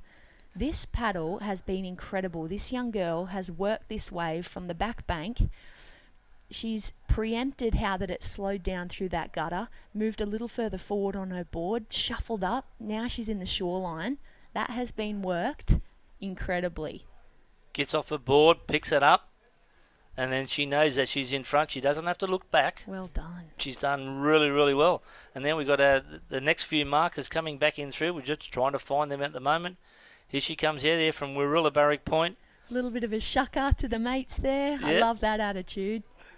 And running back up the beach, so it's really great to see. And but also the conditions, Jordan. Out in the ocean, it can change from hour to hour, and that's really challenging as well. You might have a bit of a breeze behind your back, and then it'll kick around a little bit to the south, and that'll change the conditions as well. With the tide going out, then you're going to have sometimes these banks the wave will stand up a little bit more, and you've got a little bit less water over the bank.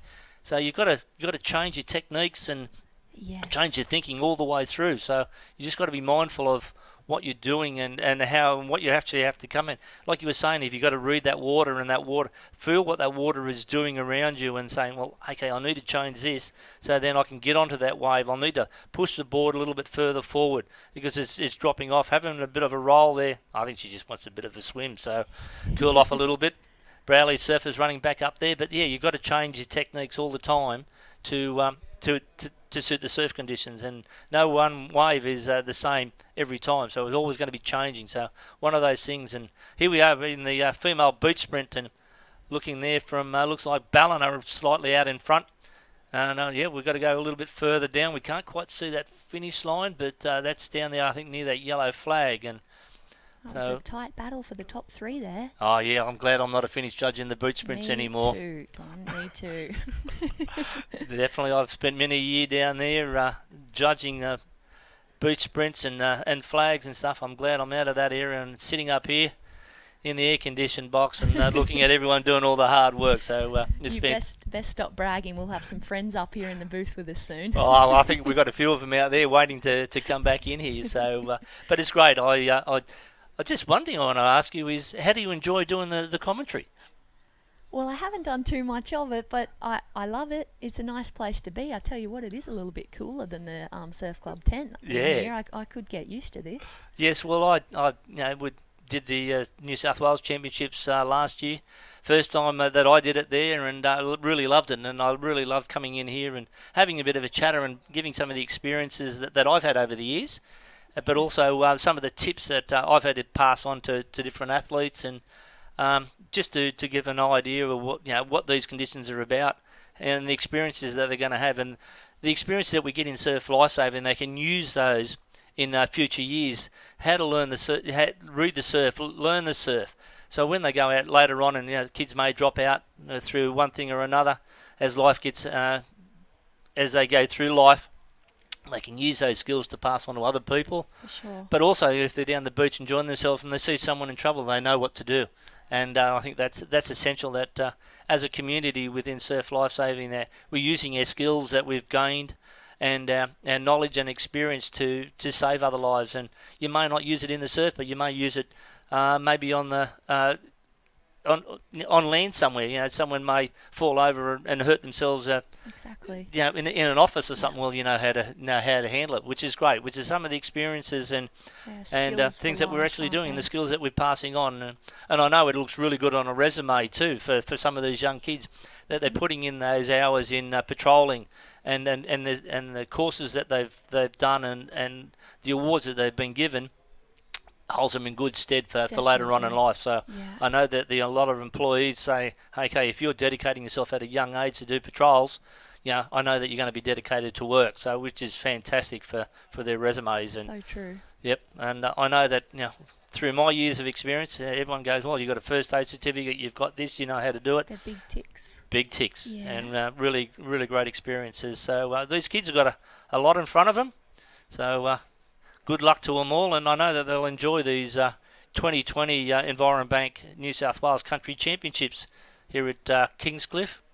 And some more board events at the moment. They're a little bit stagnant there at the moment. I think they're battling a bit of that wave, so it's good to see that they're getting over there and doing what they have to do. But also the little orange boats that are floating out there, they'll spend many hours bobbing up and down, which is their water safety, and we want to thank all those people that do that water safety as well. They play a big part in the safety that we have within surf lifesaving, and as we always say, safety is paramount, and we want to make sure that everyone that goes out there comes back again.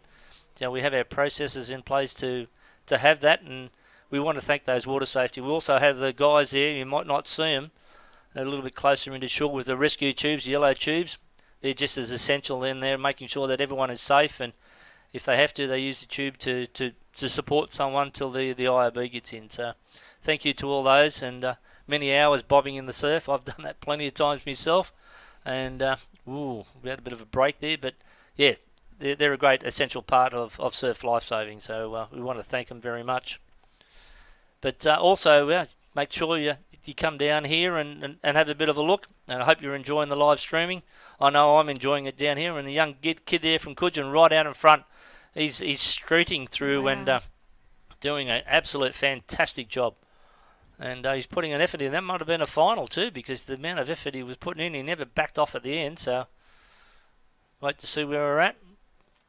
So it's great. I hope you're enjoying this live streaming. If you can, like us on Facebook, Twitter, and Instagram. We'd like to see what your comments are, and we'll see whether we can talk to a few of you later on and see what the comments are. Because I know that at the state champs, when I was with young Jess Collins, we were after as many points as we could and see how many people we can get to like us at any one time. So that's what we want you to do out there, is let us know what you want us to talk about, and we'll do that as well. So here we are with this board race as we go around that apex can. By the look of it, he's looking for that other can on that right-hand side, and he'll round that on his right and heading back to shore. So we see that little bit of a bump. We've got a few little waves out there at the moment. You can see the rating increase. Yeah. They can sense these runners, and I think it's important at this point. They're not in the break, so you don't look behind. You're conscious of what's in front of you and the water in front, and you can see them doing that well. They have that change of pace. They lift that rating of their arms, and you can see them just pulling onto these swells and runners. And I mean, that's crucial, because first turn the can, first pick of the waves, and that's the game they're playing out there. So what do you do, Jordan, when you actually hit that last can? What are you actually looking for on the shore? I'm conscious of what's in front of me. Before we're getting to the break zone, you don't need to look behind, because there's no broken waves coming and it wastes you some time and energy. So I'm focusing on what's in front of me, and I'm trying to chase that dip of a trough. Here they go now, almost in the break zone. Head down and rating up. It definitely is a little bit fat out there. It's a little too deep for those waves to be breaking. So they've got their heads down and they're almost chasing that dip of the wave in front. And this young man has done it incredibly well. The two of them have just pulled down the first wave here, and they're coming into the break zone. But I think you can see them, chopping and changing positions out around those apex cans as they're turning to head back to shore, because it may not look like it, but there is energy in the ocean and there are little bumps on offer. A young kid here from Byron Bay. He ran that runner there. A bit of a side chop and everything. He handled that well. He looked at where it was at, and beautifully These are the done. young girls, actually. They are too. Look at them coming in. Byron there worked that incredibly. Here And Warilla as well. Yep. Well done, girls. That was amazing.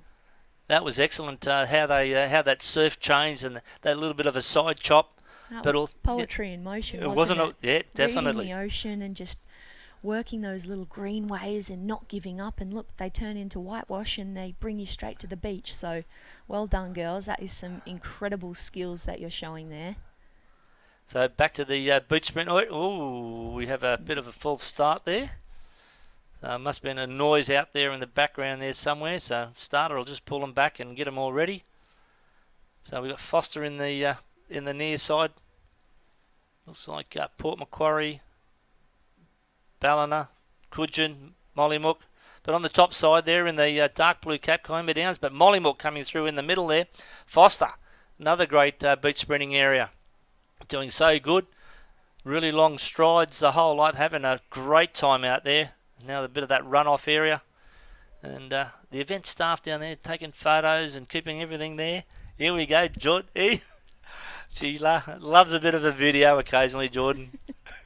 Just telling the world to tune in. We're down here watching some seriously good action.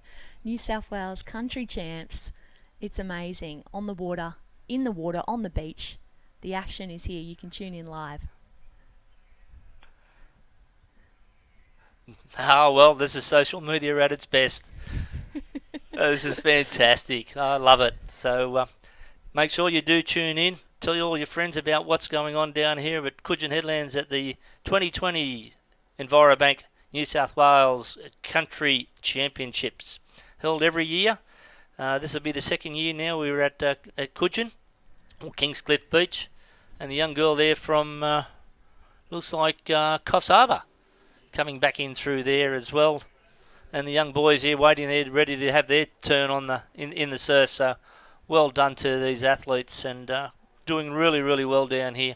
Great coverage here from our our media staff, and they do an absolute fantastic job across all our surf sports events, and also other events that Surf Lifesaving does cover, and first aids and different things.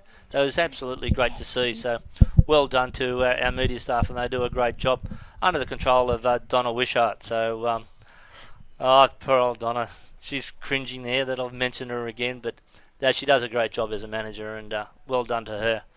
But have a look at some of the caps there, and we've got the starter down there ready to go. The officials do another great job. There's about 150 of them here this weekend. Wow. So all volunteers, not being paid for their own accommodation and travel and everything. So they do a great job, and we want to thank all those officials for the many hours that they spend on the beach. And I know that one of the things that I was told when I was coming through the ranks was get to know your athletes. And I think that was probably one of the things that in my day I had the Daniel Shades and the Chris Parkers, and they were great athletes on the Central Coast. They're coming through, and Christy Cameron. What was the other one? Kate McNamara, another one in the Devondale Ironman, Steve Munnery. So they were all athletes coming through the ranks in Central Coast. Heroes of their eras. They were, and really, really good competitors. And loved to party. Had a couple of parties with them as well. I don't know who ended up worse, but it was great. Here we got the starter ready to go. Ooh, some eager little athletes this morning, isn't there? Yeah. Wait for that gun. Wait for that. Oh no, 2 in a row. Oh no, it looks like the caps aren't working today. So, but yeah, the Eager Beavers are away now. Port Macquarie out there, run off first, but it's paddling hard. Look at the rating on these young guys. Doing an absolute job, and they'll just pop over this way. There's a little bit of bank there. We didn't see that before. Shallow enough to be on their feet now. Yep. These athletes, these New South Wales athletes, are representing some of the most beautiful beaches in Australia. Oh, aren't they what? Magic spots. Very lucky young athletes and young kids to be brought up in these amazing towns representing these surf clubs, because these beaches are the pick of the spots in Australia. They're magic. They are. The east coast of Australia is a beautiful part of the world, and I've done a fair bit of travel over the world with different surf events and everything, and I still think that coming back to Australia, I love our beaches and really love taking a dip and enjoying the surf conditions. So, and it's a beautiful part of the world, very, very picturesque, particularly of early morning with the sunrise coming back up, and that orange sky and everything coming through. It's a really, really beautiful place to be. Magic. And definitely I think that these people, these young kids growing up should really start to look at that, and they'll learn that in the coming years. So, but here we are, we're back out there and back out paddling hard, battling through this bit of white water. Almost past the back break here. Yep. Couple more waves to maybe pop, roll to get through. Nice roll, that was very strong. Some, as you can see, just sneak through and get out the back, and the rest are left to work hard through this whitewash, and that's what really separates races, isn't it? Oh, it does. That surf conditions, that bit of a wave can change you from going to a lead back to about 4th position. Maybe sometimes if you lose your board for whatever reason, you could go back to 13th, 14th in the pack. So you really got to make sure you use those conditions to pop over and get that speed forward. You don't want to be going backwards on a board and then paddling and stopping. You've got to keep that momentum going forward. So for sure. So that's what it's all about. If you keep going forward, you're going to go well. So a good front-on shot here of looks like another Masters beach sprint. Looks like the old camera's buffeting in the wind a little bit, but the breeze is picking up, isn't it? It is a little bit, yes. Definitely changed conditions there out in the ocean. And these beach sprinters might need to be a little stronger to the left if the wind's blowing them off the beach. Yes. But it's not that bad, is it? It's just a nice breeze to cool us down. Yeah, just looking out, and we're in the commentary box, but there's a nice little breeze out there which will be taking that little bit of heat off the sand, and really enjoying what they are. There are all our sponsors' flags in the background, Envirobank and a number of our other sponsors. Your local club is another one, Midford Clothing, Dolphin Surfcraft, Tweed Shire Council, Cudgen Headland Surf Lifesaving Club. So we want to thank all our supporters for Surf Lifesaving New South Wales and all their support for putting on this great event. This is your mic. But also, our tide is on the way out too, so that's going to change our conditions, and everyone needs to be wary of that. We've got a high today. Early morning, we got a low at 8 o'clock. I don't think they're quite right. I reckon we got a low. Here we go at about 1:29. So 1:30 this afternoon we got a low tide. So we'll just see how that all comes out, and that'll all play that out. So, but something you probably didn't know, Jordan. The first event, Country Championships, was held at Sawtell in 1971. Is that right? I reckon your father might have been involved in something like that. He could well have been. He has been to a many of country champs, New South Wales country champs. That was definitely every year for almost every year. Yeah. Throughout his youth, and that was the same for my auntie, my uncle, and my dad, representing the rule through these country champs. Yes, and there's a fair bit of history associated with these events, isn't there? Definitely. That's a beautiful thing about surf life saving. Oh, it is. It's one thing I think that I like about it is the camaraderie and it is a community between us all. Look at this. Away you go, Jordan. Yeah, it is showtime. Oh, incredibly well handled. I think that's definitely one of the bigger waves we've had this morning. That was a young nipper right on those back straps, leaning back to get the nose of the board up, handled it well, and now it's time to slide back up on that board, have it trimming nicely, and chase that green water through to the inside bank, which these boys have done very well. They're on the inside now, and they give each other a little bit of a smile. They're happy that they made the break on the field. They worked through that middle. But look at the rating as they're coming through, and they're jumping off the board. Wow. Probably a little bit deep there from probably Port Macquarie, but yeah. Well handled by his competitor there, and they're up and running. There are so many little intricate skills and techniques involved with these events, and the nippers at this phase of learning, and this, I guess, like learning curve is just, it's so sharp. They're learning so much so young, and the skills that they're developing, they're just on show every training session, and these racing environments where they get to, I guess, put all these skills together with a fair bit of pressure on them. And they're doing an incredible job with it. I think I'm going to get kicked out of this booth soon. I'm going to need to be down there on the beach with some of this action.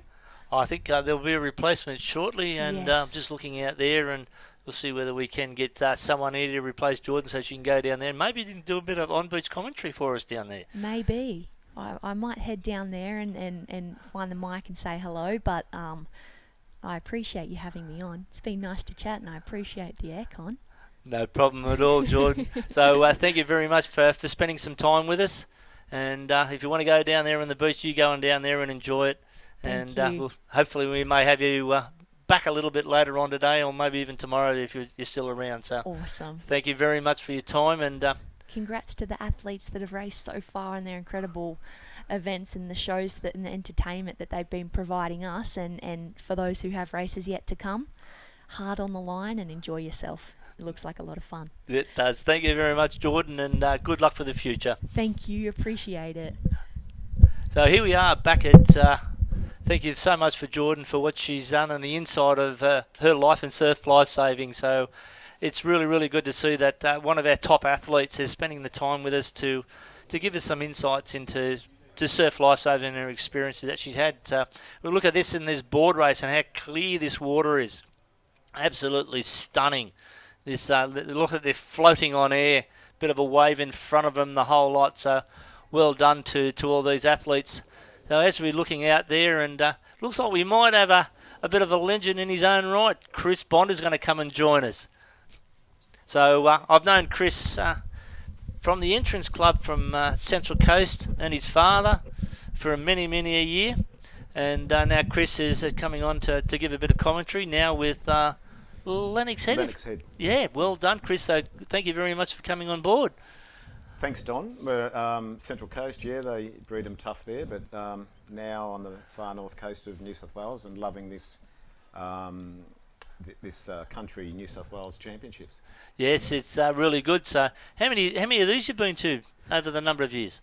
Well, having come from Sydney and Central Coast branches before, we've lived here for about 6 to 7 years. We've been coming here now because I have I have a boy in the under-15s and another one in the under-13s who are doing the rounds, and we've been going since the 2 or 3 we went to at Southwest Rocks, and now the couple that they've held up here at Cudgen Headlands. Yeah, so I hear you've been doing a lot of coaching and giving some insights into surf sports with Lennox Head, and I noticed that a lot of the club has really developed over the last 3 or 4 years. Yeah, Don. Look, I've heard, I'm not sure of the stats, but I believe that we're the second most numerous list of competitors after Cudgen. And I think you're about to prove me either right or wrong. I'm just looking through the stats at the moment. Look, there's a very strong cohort of juniors at Lennox Head Surf Club, and really good coaching. Sam Miller, who's been there for years and dedicated to the task, and all the kids follow all the coaching we have down there. Lou Wilson, another very committed credential coach, and it's really rubbed off well on all age groups at Lennox Head.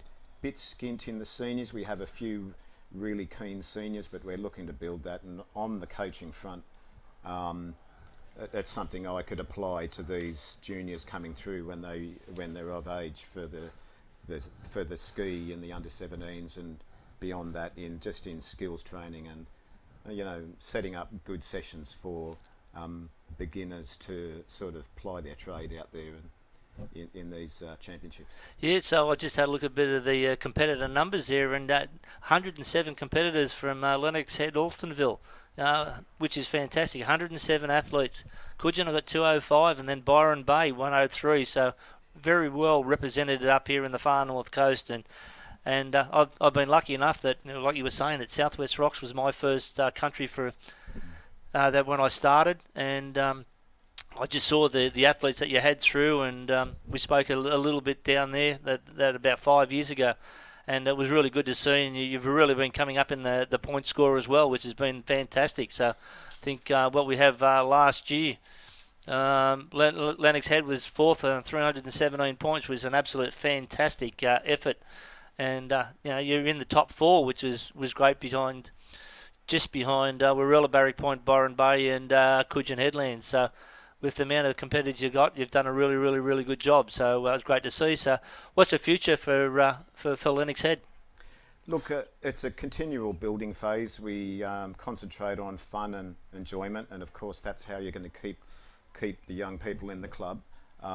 We want to progress them through to enjoying the surf life saving movement, not lose them at a young age. We encourage them to do a lot of other sports and balance their sporting lifestyle with their surf life saving. But what better walk of life could you put your kids into than this, where they learn skills and life saving skills that may one day save a life, and also racing and enjoying this atmosphere of competition. Yeah, it is. Surf life saving is a really, really good sport, and it really keeps you fit. Swimming, board paddling, ski paddling, the whole lot. So when you're training there during the week, putting all your efforts in that you've learnt during that. So really great outdoor sport. You're really away from the computer and stuff like that. These kids love the surf, and when you get that salt water in your veins, it's pretty hard to get out, and you really love getting back in there every time. And these kids will enjoy this, and they'll speak about all their little efforts and their mates that they've met from other clubs as well, which is really good for them. Yeah, that's one thing too, Don. It broadens the horizon of kids to meet people for instance, kids to meet people from outside their own school and their own town, and they all come together at championships like this and catch up again, and you can see the camaraderie down on the line when they're marshalled, and it's not very insular. Kids are prone to reach out and talk to all the other competitors from the other clubs lining up, and friendships are formed here, Don. Yeah, definitely. And as I said with young Jordan, this is a great community to be involved in, and it is a community within the community that we all get to know each other. It's great to catch up with mates. I know as an official that I love catching up with other members. Like your father, he taught me a lot of stuff when I was coming up through the ranks. But also then I'm trying to now do what he did with me, is mentor other officials and pass on my knowledge to improve their skills and stuff. But these kids will have this friendship for life, that when they stand on the line at any country championships or state championships, a young kid from Alstonville will be talking to a kid from Mollymook, and really in that mateship and having that fun together. And if they're out there competing and they see something wrong, they can all help each other and making sure they're all safe. So it's great that they've got that mateship, and they'll retain that for life. And young Scotty McCartney, I know that he was in here earlier today.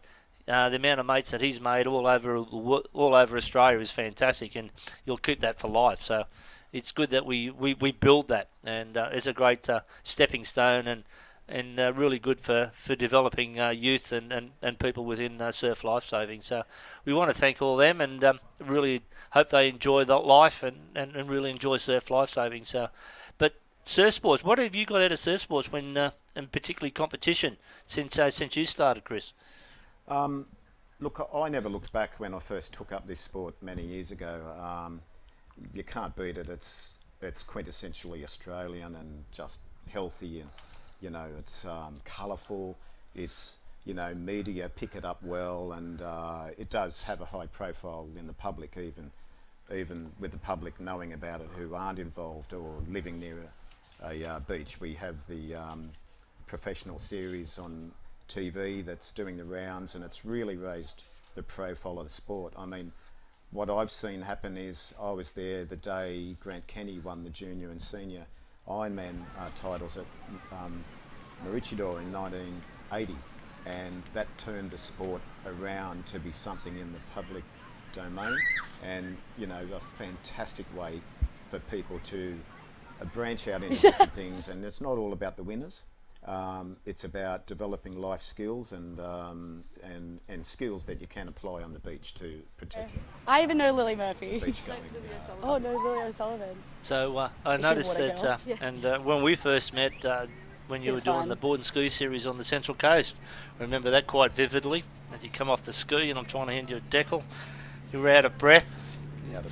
Out of breath. Gave me a couple of little words. That was all fine. But you've really done well in... Was I feisty?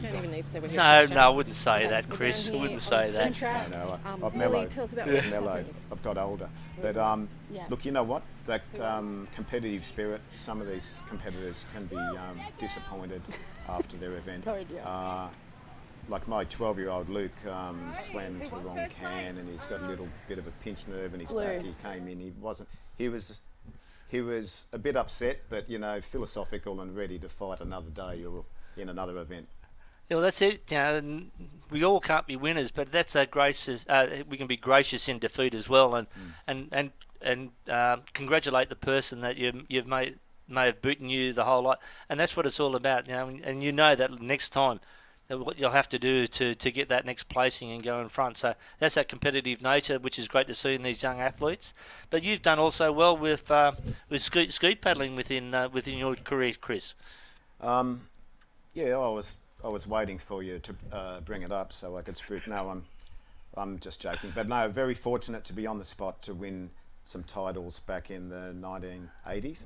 And my favourite part of that was in having my successes qualified me to go in some really worthy state and Australian rep teams and have some of the greatest trips and experiences I've ever had with surf lifesaving. Yep. So you'd have mates for life on with those from those Australian and state teams. Yeah, my 14-year-old Jackson bags me every day, but he'll come to a carnival and people will stop me every 5 or 10 metres and say hi. So that's a buzz for me, and I see people from years past, and it's a great catch up. I look forward to this one. A state level competition, and also the New South Wales State Championships upcoming and the Aussies. No problem at all. Do you want to hang around a bit longer? Absolutely. Fine. Keep commentating. I'm going to hand over to Adam Mills now, who was the former president of Cudgen Headlands, and he'll take my place for a little while. Thanks, Donny.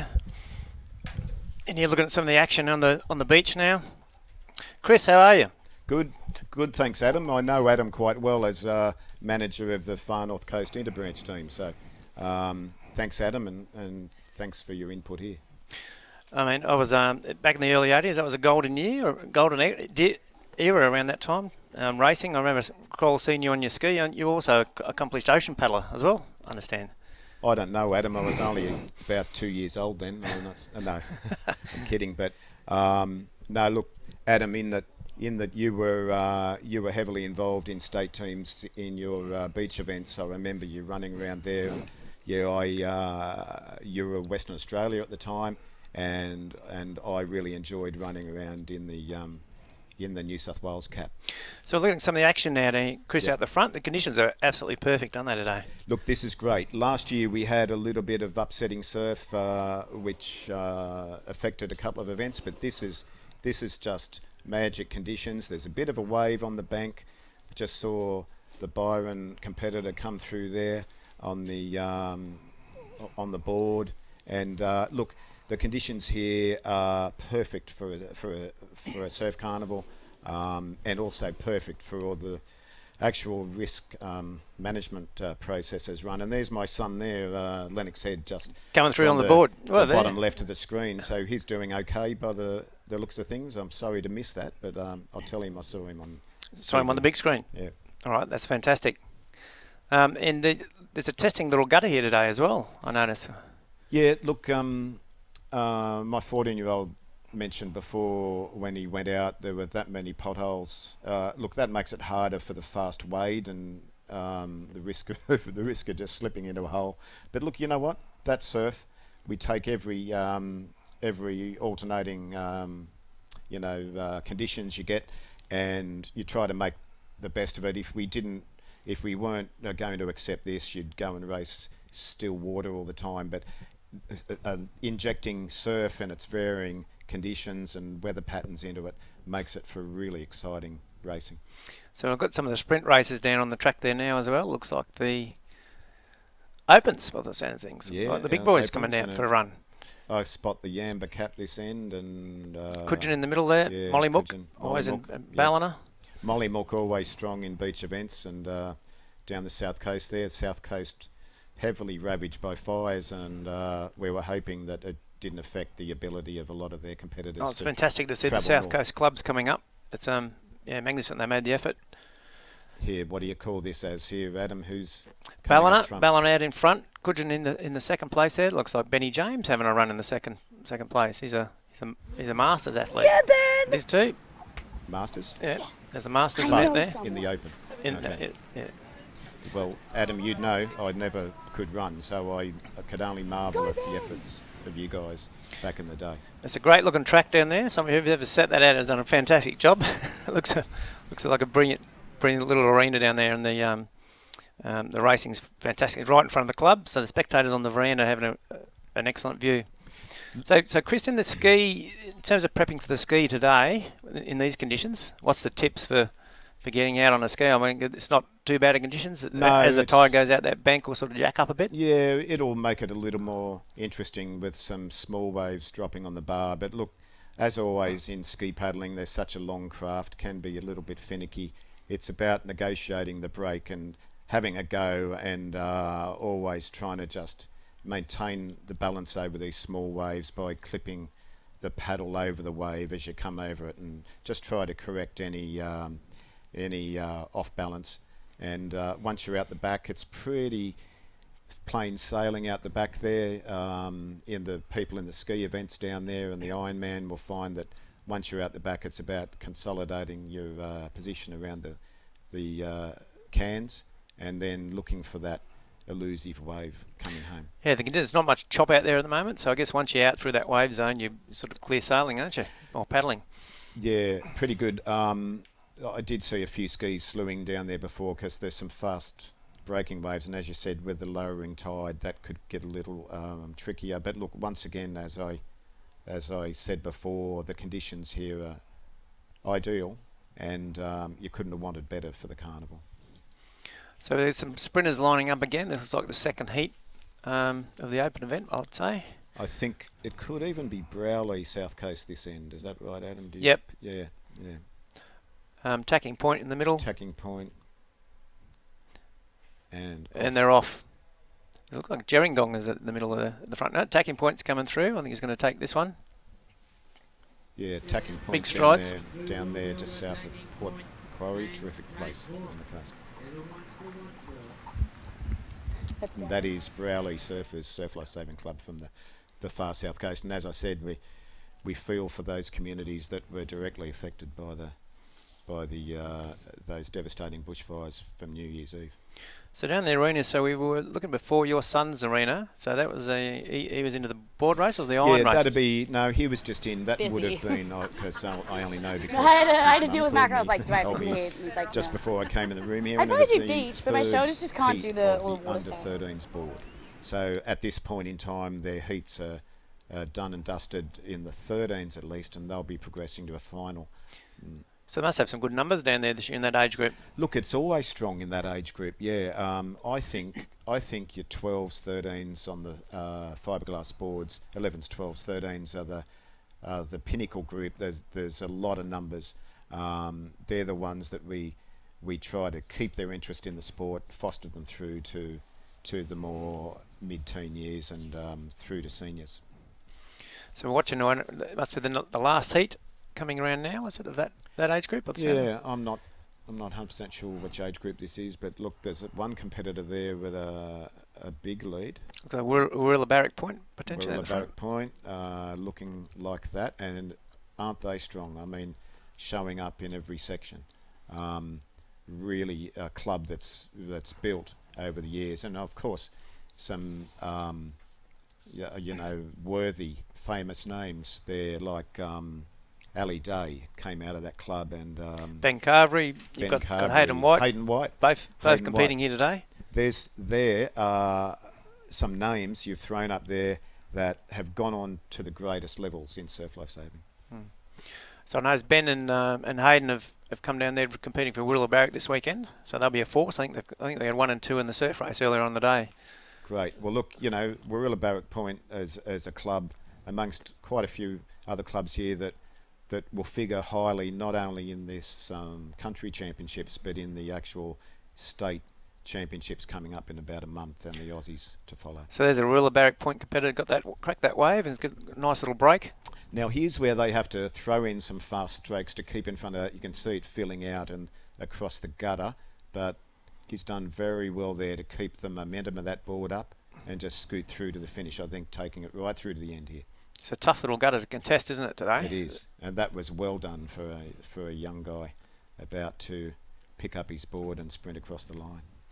And I think we're a competitor from Lennox coming in behind, just out of the screen. Just out of picture, and there's a Cudgen competitor.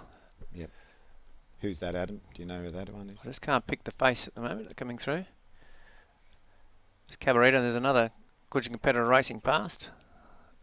So the far north coast are going pretty well. They've got good numbers and they're getting across those positions.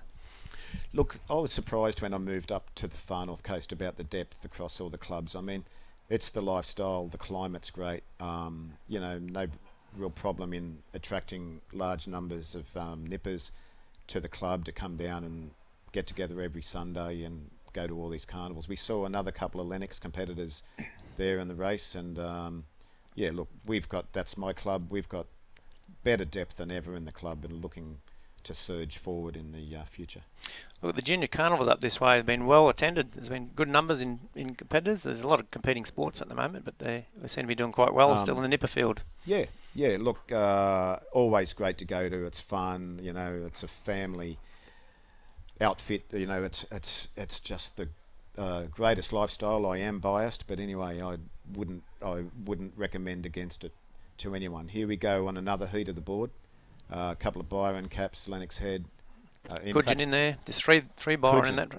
Yeah, 3 Byron, very well represented. Byron, very strong club. I mean, what a beautiful place to have kids compete at and meet up with every Sunday for their events. Well, Byron have come here in numbers again. I think they've got 105 competitors here over the weekend, so they've come to. Really? Yeah. They mean business this weekend. They've come to get some points and get back onto that scoreboard.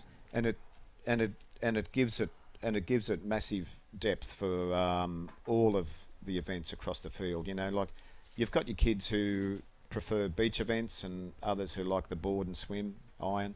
And look, it's all wonderful for the sport to see this terrific depth across all of the disciplines there. It looks like we're coming up to a final of the, it must be the open sprint, I think it looks like. They're lining up for that. Benny James there in the middle. This young kid from Tacking Point, he was a standout in that first heat. And yeah, look, it's a great track. It's really level. I get the idea that you prepared this track, Adam. Yes. Something you said earlier, and what a great job you've done, Adam, because look at that. It's a great level track. Tacking Point taking that out, I think, comfortably. Tacking Point come through. Yeah. And look, it makes for very good running, and a lot of these athletes train on the track or grass, and to come here and have such a worthy track without a lot of undulation and across or a chain or a slope down the beach is a So how's your training regime going, Ben? So they're all spent after putting in a big effort in the final. So look at that, another board heat. But of course, this board discipline is one that's just very well attended by most of the competitors. I mean, I think when you look at nippers, it's the hallmark thing that they do down there. Learn to paddle a board through the break, and really what that is assisting them in negotiating a surf to eventually be surf lifesavers who can go out and rescue.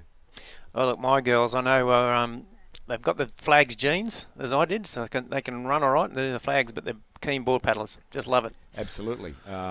Look, I can't say I was ever much of a beach events competitor, but it's a fine art, and I was in teams with many of the great athletes on beach, and I could take my hat off to anyone who can move that fast on the sand. Right, so there's a shot of the drone shot of the water safety. We've got a new water safety initiative for this carnival, which involves the skis and IRBs in a bit of a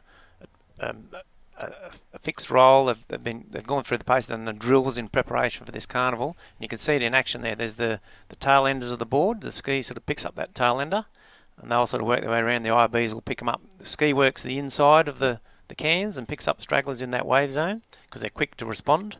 And the IRBs work their way around the outside of the cans, back and forth, following the competitors as they go.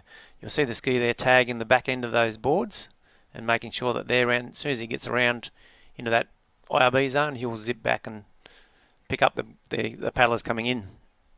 Well, Adam, look, it's just part of a terrific sort of arsenal of risk management techniques that Surf Life Savings use to counter any risk of someone coming to grief out there.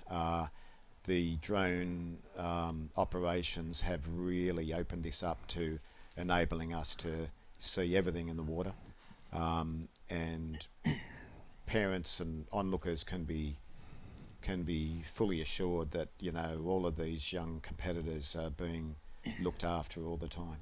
Look, Surf Life Saving is spending a lot of time in developing the skills of our drivers as well, our IB drivers, improving their skills, improving systems, responding to the public inquiries and questions, and making sure we've got the best safety teams in the beach, and trying to look after these kids as best they can. Well, all of this mechanised craft and technology has just added itself to giving us that entire coverage across the field and in every event to be able to ensure competitor safety. So here's a race up the big race, two Byron paddlers and a Rivalry Point. It's going to be a race up the beach by the looks on this board. Byron was heavily represented in this event. That's really good to see the depth. Now what they need to do here is it's the quickest one off their board and to grab that strap. Byron competitors stumbled into it. Yeah, Byron fell in the hole, and as I mentioned earlier, there are a few potholes and divots in the sandbar, so it's all a matter of luck when you get to this point. Try not to get off too early off your board. Go. Yeah, you can't get off when it's too deep, and leaving it too late will subject you to someone else jumping the gun before you and running up the beach. So it's a bit of an art in itself, and I know we do in our club, but the starts and finishes are really a paramount part of the sessions. So as that tide's gone out, Chris, it looks like the wave's jacked up a little bit. There's a little bit of a challenge for the kids as they're going out now. Yeah, Adam, it's prone to chop up a bit too a little later. I'm not sure, but usually the onshore might come in. So that, you know, conditions in the morning at a carnival are often quite different to what they are 5, 6, 7 hours later when you're having finals. So it's a real skill that the kids learn over time, but to be able to race in all conditions, because you can often meet quite different conditions on the same day. Here's a Lennox Head competitor coming in. And just didn't quite get the luck of that wave. But you can see that sack coming up out the back there now, picking up the, looks like the next arena. It must be the 15-year-olds in there. Yeah, going out there on the longboards. Yep. So, yeah, we've got, there's quite a few areas up and down the beach catering for all of the competitors, you know, across all of the age groups, juniors and then through to open and seniors, masters, etc.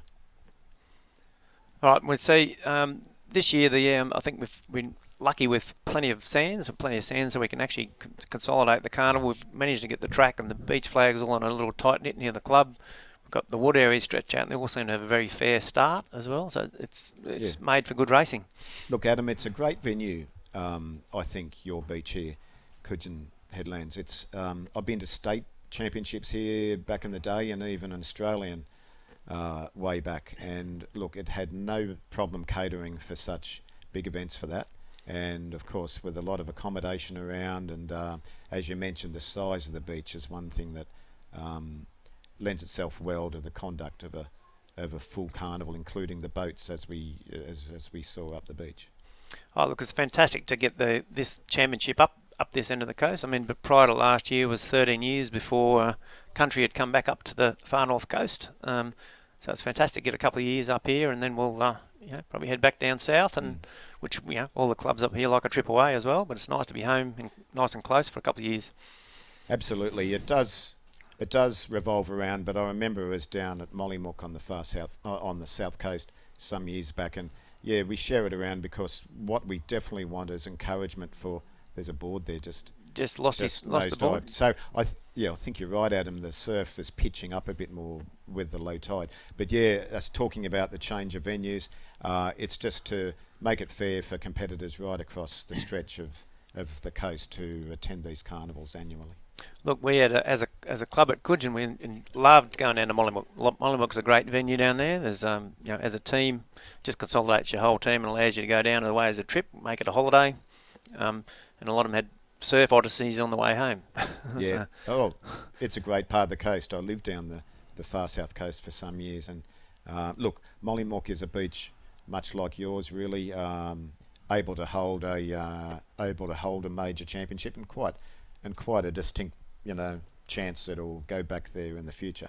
I went to a few state championships, as you probably did down in Mollymook. Yeah, I've been to a few there, and as you say, they tend to have a run of it at the same beach, and there's never been a bad one.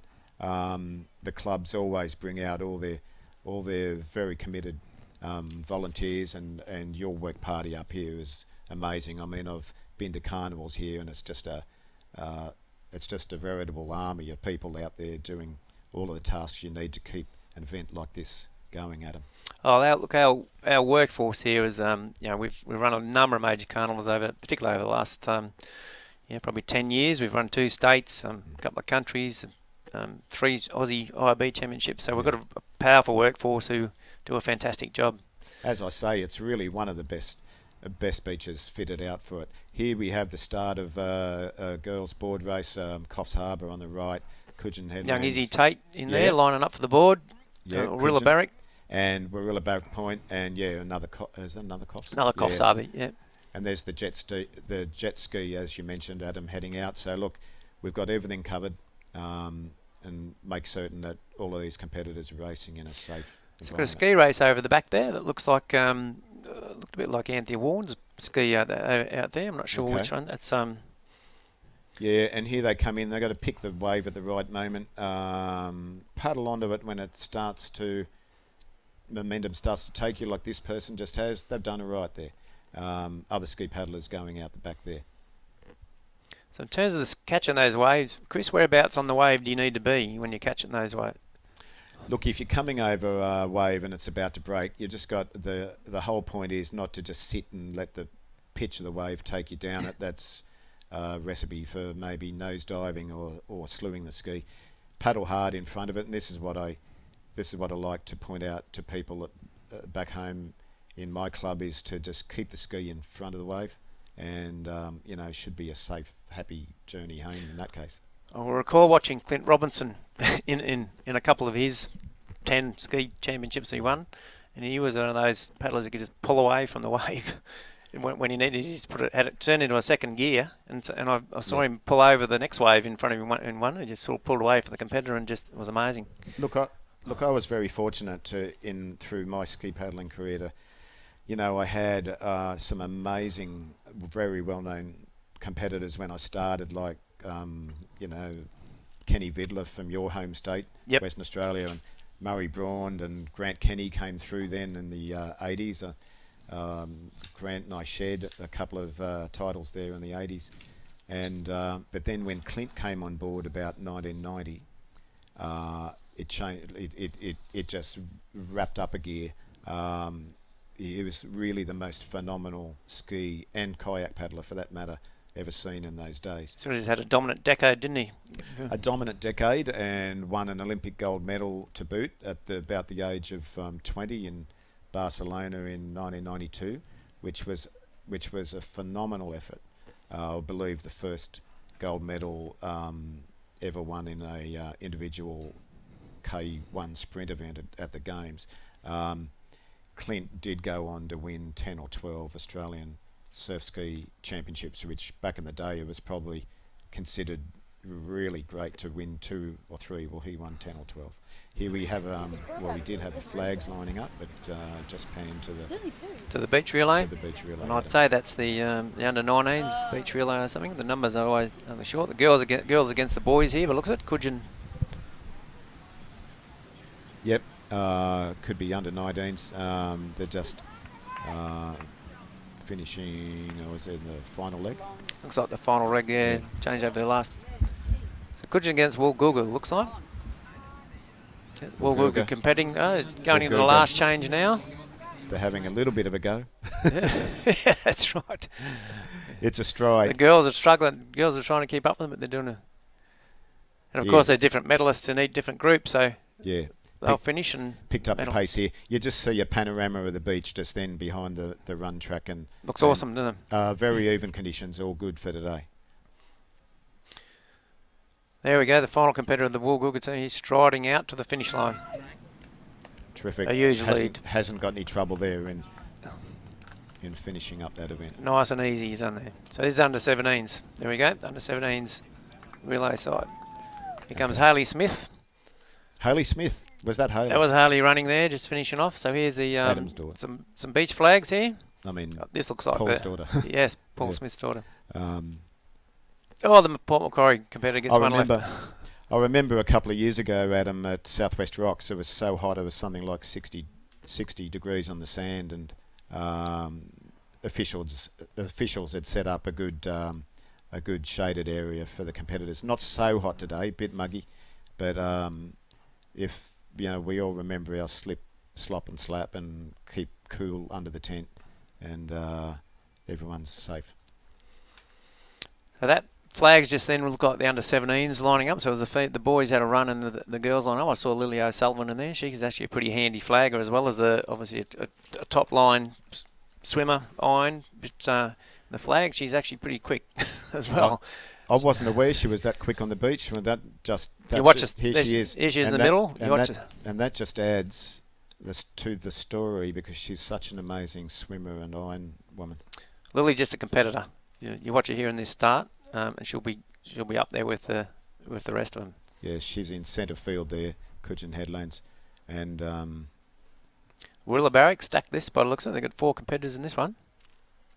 Yep, and as I said, they've terrific depth across all fields. Lily in the middle did that no trouble. Pretty comfortably. I mean, there'll be a few goes at this, and then it gets down to the tin tacks, gets a bit harder. There we go. Here he has a race. This is it looks like Ava Ardross coming in from Cudgen. It looks like on that board. She's a state medalist from last year.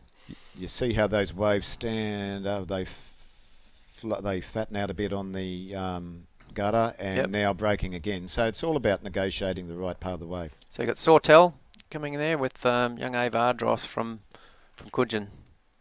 Ava was and there's Izzy Tate on the right hand side. So Ava was a medalist at state last year on the board. Young Izzy Tate in the same age group. She just come off a silver at the interstate at the interbranch recently down in Bulli. Your local knowledge is coming to the fore there, Adam. Well done. The false start there. Yep, false start. The 17 boys. Now tell me what happens now if there's another false start. So the rule is that once you come into the senior realm, any break and you're out. No second chance. So as a junior, when you up to 14s, you can have one chance at breaking, and then the second person that breaks is out. As soon as you get into the seniors or the 15s and up, there's no breaks anymore. Look, in my days in the 80s, you used to be able to have 2 breaks per person. Yeah. And it was ridiculous. You get to a final and you could have 5 people breaking. It would. It'd often extend an event beyond. It'd take forever. Beyond all recognition. But about to go now, and that was a clean start. Oh, there's a nice little thing. So, there's a cut. Oh, there's the Salt competitor's got picked up a random flag there, left in the middle. And that's Mini Water there on the right. Picked up a flag. Well, here's a good drone shot of the ski. So we can pick up what age group it is. This is an Ironman. Start your race. Oh, there's a couple of happy Port Macquarie girls. Terrific. Your energy's getting good. Great girls. And see, these are the foam boards on the foamies for up to under 10s. Yep. And up to and including under 10s. Of course, then, and here's some fiberglass boards at 11s and up. 11s, 12s and 13s. My son's in 13s and ready to progress to the longboard next year. So how's he preparing himself for that longboard? I guess after these country in the state, he's a start sort of getting on that over that winter period and transitioning. Well, he's actually been on one for a good year and a half. Yep. He actually prefers them. And so he's really ready for the longboard year next year. But that's all right. We try to give them the full gamut of skills and not introduce them to stuff too early. It's like the ski. Don't go too early. Just dabble in it until nearer the end of under 15s, and then get some skills right up in that year between under 15s and under 17s to start up. Well, I know your son's quite tall. I've got a couple of kids in my age group who, towards the end of their 13s, they were just so big hanging off the back of those small boards. Yeah. They were ready to go to a longboard. Yeah, both my boys were very big boys, and I guess it gets to the final year of the shortboard in under 13s, and 11 boys final. some of the kids are really outrunning them. But, look, 11 forward boys to getting onto the longboard year and going forward from there. I mean, just to see the athleticism of these kids is amazing. So this is down to the final 5, is it? Looks like for the under 17 flags. Yep, here we go. And what's the cap this end, Adam? You've got that. The Salt in the middle. Yep, we've got Mini Water second from the bottom. Salt. Looks like a Gerringong on the outside here. Okay. And they'll the go Salt competitors out. Yeah, and they'll go through the rounds here, get down to one more flags run, and then it's down to the 3 who will contest, if there was a final, contest the medals. Looks like the under 11s lining up for a surf race. Yeah. Now all of these kids, I think I take my hat off to them for just getting around the cans, and you've got to be brave to get out there, even in these benign conditions. There are those little kids got to swim around the string of cans and back in, and takes a lot of guts, but a lot of preparation, and we're very proud of all our competitors. Right, the girls down to the last 6. Bit of a stumble from Lily O'Sullivan, but she's managed to get a flag. Oh, it's going to run off by the looks of it. It's been contested, and this could well lead, as you say, Adam, to a run-off. Run-off with the Ballina contestant there. Yeah. In which case, they'll indicate that in a minute, yeah. Oh, you got... And 11's lining up in this surf race here. Like you said, these conditions, I mean... and it's nice for a good swim. There's a bit of a contesting way, but it is a fair distance for an 11-year-old. It is, but like this is preparing them for the future years, and of course the skills you need. The whole idea of any of these competitions is to prepare their skills for surf life saving. Thumbs up to camera if you can hear me. Fantastic. Am I too loud? Thumbs up, thumbs down. Fantastic. We'll have some interviews coming up, and I'll let you know who it is and who to throw down to. All right. All right, we've got a board race there in the water. This looks like more of the under 12s, I think. That looks like Neve Sharp. That's probably it is in fact, yeah. The 13s. Neve's in the 13s now, is she? 13s girls, and been very prominent. Won a few state titles in a row in the last few years, and amazing board paddler. That was pretty hotly contested one there. Here's 11 still prepping for their race, just about to hit the water. Very colourful. All the clubs represented from up and down the New South Wales coast. Look, I was down in the 14s, 15s area before, and the events seem to be going quite well down there. They're sort of pushing them along. So it looks like most areas are sort of humming along today in terms of the timetable. We've got great conditions, I guess. They don't get not held up too much. Yeah, look, that's good. The carnival has really gone along quite well, and I was surprised how quickly they moved through some of those earlier swim and board rounds and right through to the finals. We're into the Ironman and surf teams this afternoon, as far as I know, and tomorrow is very heavily concentrated on team events, and it's the team events where these kids really love it. The atmosphere and the camaraderie there is amazing. And they're exciting to watch, aren't they, those team events? Yeah, and, the kids are so into it that, they're doing it for their team. You don't see any selfishness in these events. There was Quinn McInnes from Lennox Head, and I think Bronte Mills, Lennox Head, just came through. Oh, fantastic. And a Port Macquarie competitor just passed. Here we go. It looks like Lily O'Sullivan ended up winning that runoff, and she's back into the fold. We missed the runoff, but she's go too many more metres before there'll be a wave rising on this more shallow water. So these two in front will get first stab at that, but that certainly, those two on the front, and 2 may be on it, but certainly at 3 you're on this, and so there's a Warilla Barrack in the middle. We've got looks like is that a Cabaretta Cap or Lennox on the left hand side? That's Lennox. And there's a Cudgen on the right hand side. And Cudgen Headlands. Lennox is going flat stick there to try to gain momentum. Warilla Barrack's getting a little bit of a run on. Got the best of that little wave. Warilla really put in the hard strokes there to just zoom down that last little wave. So that's what it's all about. Take your advantage. And it really paid off for that competitor, didn't it? Absolutely. That was a really good example of, you just have to put in the big effort at the time. Here comes. Now this is a race for second here for silver. This is in 3. So the one they've rated up, and who can get off their board quickest and get up the beach.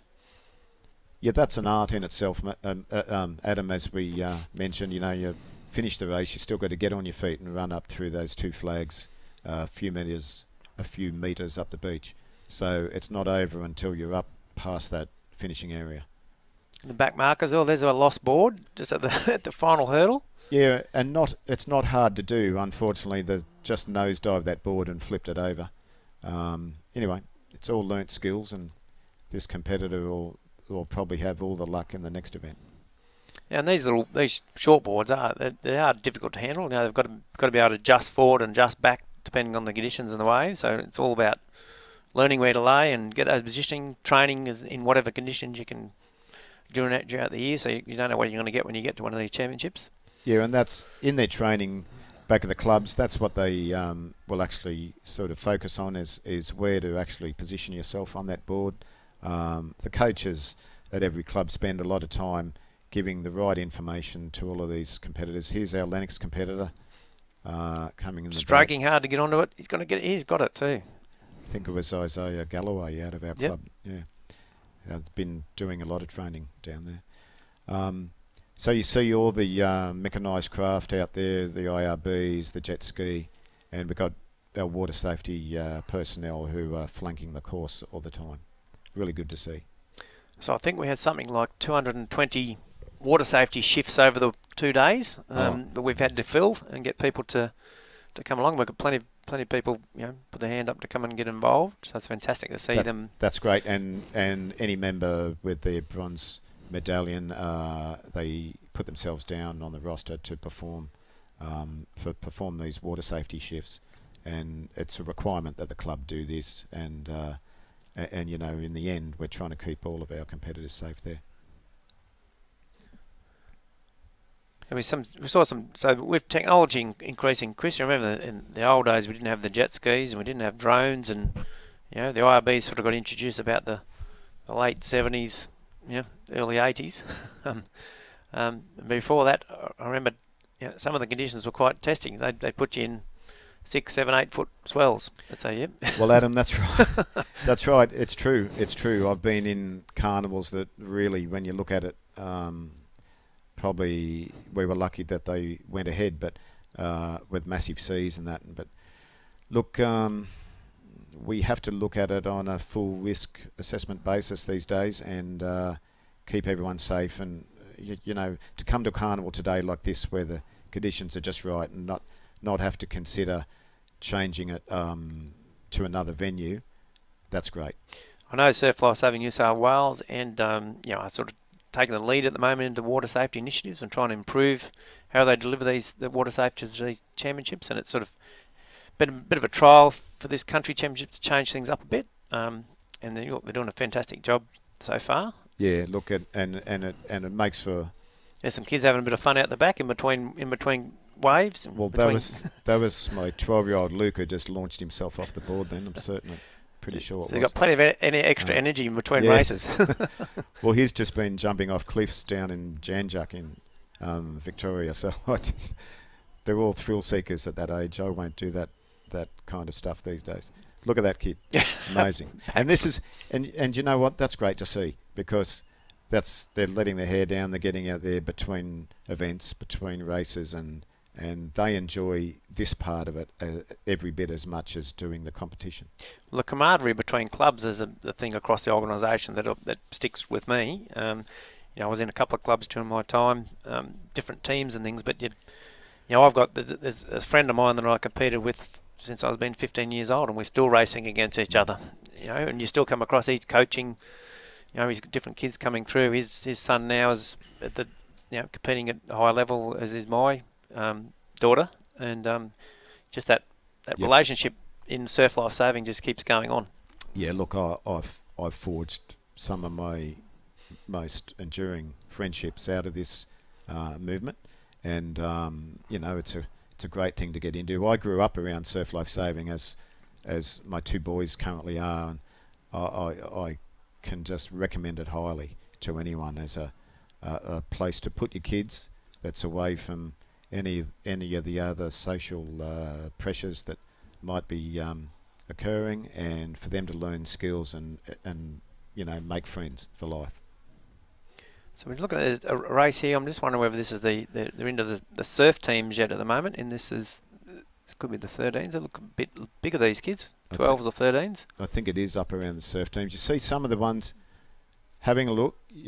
Surf swimming is a different art and a different technique to pool, where a lot of it's get up, have a look at what's oncoming, work out how you're going to negotiate that break, and then sort of get stuck in.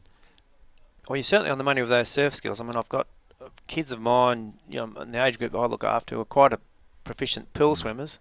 They come down here on the beach, and it's a completely different child. They can't. Absolutely. Look, we've got kids who don't rap out great times in the pool, who are great in the surf, and vice versa. So, look, it's a learnt skill. As I said, it's all about the coaching and getting together at the training sessions through the week and increasing skills. And it's a different sort of a stroke, isn't it? Out through that break, contesting the waves. I've been involved across the years with some of the greatest surf swimmers who weren't Olympic level still water, but would win at national level in surf, and it can be it can be quite a different stroke and quite a different technique. I recall the Daniel McClellans and those, from Cronulla, those guys. And they were just a natural surf swimmers. Natural high stroking, high elbow, high head. It's you've got to have vision ahead of you to do that. And look, it's all about what your forte is, and sometimes it's surf, sometimes it's pool. It could be both if you're fortunate to have skills across both of those. These kids just gone around the cans now. As I said, they know the string of colours. They've been educated about that. They know when to turn at the last can and head for home. And that's when it's time to knuckle down, get some hard, faster strokes in, and try to surge onto that first wave on the bank. Looks like your lead swimmer's just coming around the end can now and on their head for home. And then I guess they're then going to go up a gear, don't they? Up another level to try and... once again, it'll come down to surf skills too. You could have your leader and then 4 or 5 swimmers could pick up a wave. So look, all the kids accept that. You go home at the end of the day, you might have led a race for 80% of it and then not been able to jag that last wave. But that doesn't matter. They all go home with a good experience. Here they are, ready to pick up that first break. Some of them now in the gutter where it's already broken and probably swum in without much of a wave at all. So it looks like we've got a competitor from Cudgen and Sawtell, if I can just pick him up there, going stroke for stroke. Yeah, and another over further who's hoping for this wave to stand up enough to actually body surf at home. That in itself, if you're a good body surfer, that can win you an event from a placing further back in the field. And just getting that right line coming in as well, Chris, isn't the importance of getting that right line as you're coming in to try and get the wave zone as the changing beach in the landscape? It is. In all likelihood, these two in the foreground are on their line, and the swimmer over further who's gone looking for a good wave might be a little bit obtuse to the finish line. You can see the competitors working across that shallow bank there, porpoising their way in. So they're really got to work hard. Now, so where you can stand here, they'll actually launch off the bar with their feet, try to porpoise, try to get the most out of that broken water. They are hard to catch. If you see any of these kids catch that already broken wave, that is a real skill. And we've seen some of our, the Nutrigrain series, some of our open competitors and things, what a difference a wave can make. If you've got good surf skills, you can have the best swimmer in the world if you can catch one of those waves up in behind and come through and take the race quite often. And I think, Adam, that's what makes it such a enduring sport, and one that you keep coming back for, because you're going to have your day. You might, if you miss out today because someone else caught a wave, your day will come. Your day will come, and I've personally experienced that over the years where I've been lucky to win a race with a wave. Others where you do all the work and then get overtaken at the last minute. up they come with a wave, yeah. But it's like Huey. Someone dialed up a wave with Huey, and it's all part of the skills and all part of the bigger picture of why this sport is such a successful and such a well-attended sport. Look, I haven't been involved in this sport for so long. I just love what the races and the unpredictability of these races, and anyone can come through and jag a wave and take over that position. Your competitors who are tagged to win this event might get knocked by a wave, and the second and third, fourth, fifth might come up and take it out. It's always, you don't know until they cross that line. That's right, and that's why you can see the excitement in the crowd, because it's never a foregone conclusion. So many state and Australian finals have come down to a really thrilling finish where suddenly other competitors are vying for the win, and so that's what makes it great. Here we have the finish of that swim just on the long over in shot. the background. We've got a foreshore shot of a relay team. It probably looks like the 17s. Might be the 17s relays, is it? I'm just trying to pick the... It's hard it's hard to for a club to form up good relay. I mean, you've got to have four good runners on the sand, and you know, it's great if you see a club that's got quite a few relay teams in play, then you know that there's great depth in that club. And the beach events are one where people more involved in running are happy to come to the club. Not only do a lot of these will do the water events too, but also run the sand. It looks like Woolgoolga have done a change out in front, so they're out there. They've probably got a good 10 metres in front of the. It is, but the second runner's actually closing a bit. Not enough space yet to make to figure, but go to the second change. Yep. And they're going hard, so like there's still a lot of competitive instinct in here to get the result. That Woolgoolga competitor way out in front now. Yeah, coming up the change, and they were successful baton changeovers. So that also is a skill they'll spend many hours across the season. He's got a nice stride, that front runner there, Chris. He's trotting out and finished that race well. Looks like from a mini water coming in second. Yeah, good to see these clubs, the smaller clubs. Yeah. Mini water, you mentioned Blackhead earlier. You know, we've got clubs here, as I said, might only send a team of 10 or 20 or less, and but still figure in the placings. The wind's up a bit now on the onshore wind. I don't know if that'll affect conditions too much going forward for this afternoon. It's not that choppy out in the surf. Another board race lining up, Adam. That's a fantastic shot of the panorama of the beach all the way down to the opens down the other end. Yeah, we go right down to I think the Masters are in that blue and white section further down. We've got our Opens competitors. In effect, as you go north to south across these areas, the age groups are reducing in the age, so you get down to the under 8s, isn't it? Under 8s are up the youngest ones, yeah. Are the youngest section probably furthest to the south. To the south. Often the case to have the more benign or safe conditions nearer the point. So it's all calculated to put the younger competitors in the safest part of the beach. Look, and this beach does, it's protected, as you know, by a little bar off the headland, and traditionally the waves get a little bit larger as you go north. So down towards that open Masters area, down that blue and white area, you're going to get a larger wave coming through there, particularly as the tide goes out. That'll jack up on the bank, but they're pretty adept to those sort of conditions. Yeah, you're fortunate here at Cudgen Headlands, Kingscliff, to have the protection of that sweeping point and the reef, and it makes for good, safe competition here. Yeah, I have seen that further north along the beach, it's more open and subject to bigger swell. Very similar to my beach, actually. Lennox Head, where further to the south point, it's a lot cleaner and safer. We see some of the officials in the mix there. I mean, the officials, without officials, the carnivals don't run. And I guess I know we give officials a hard time sometimes about things. I do, anyway.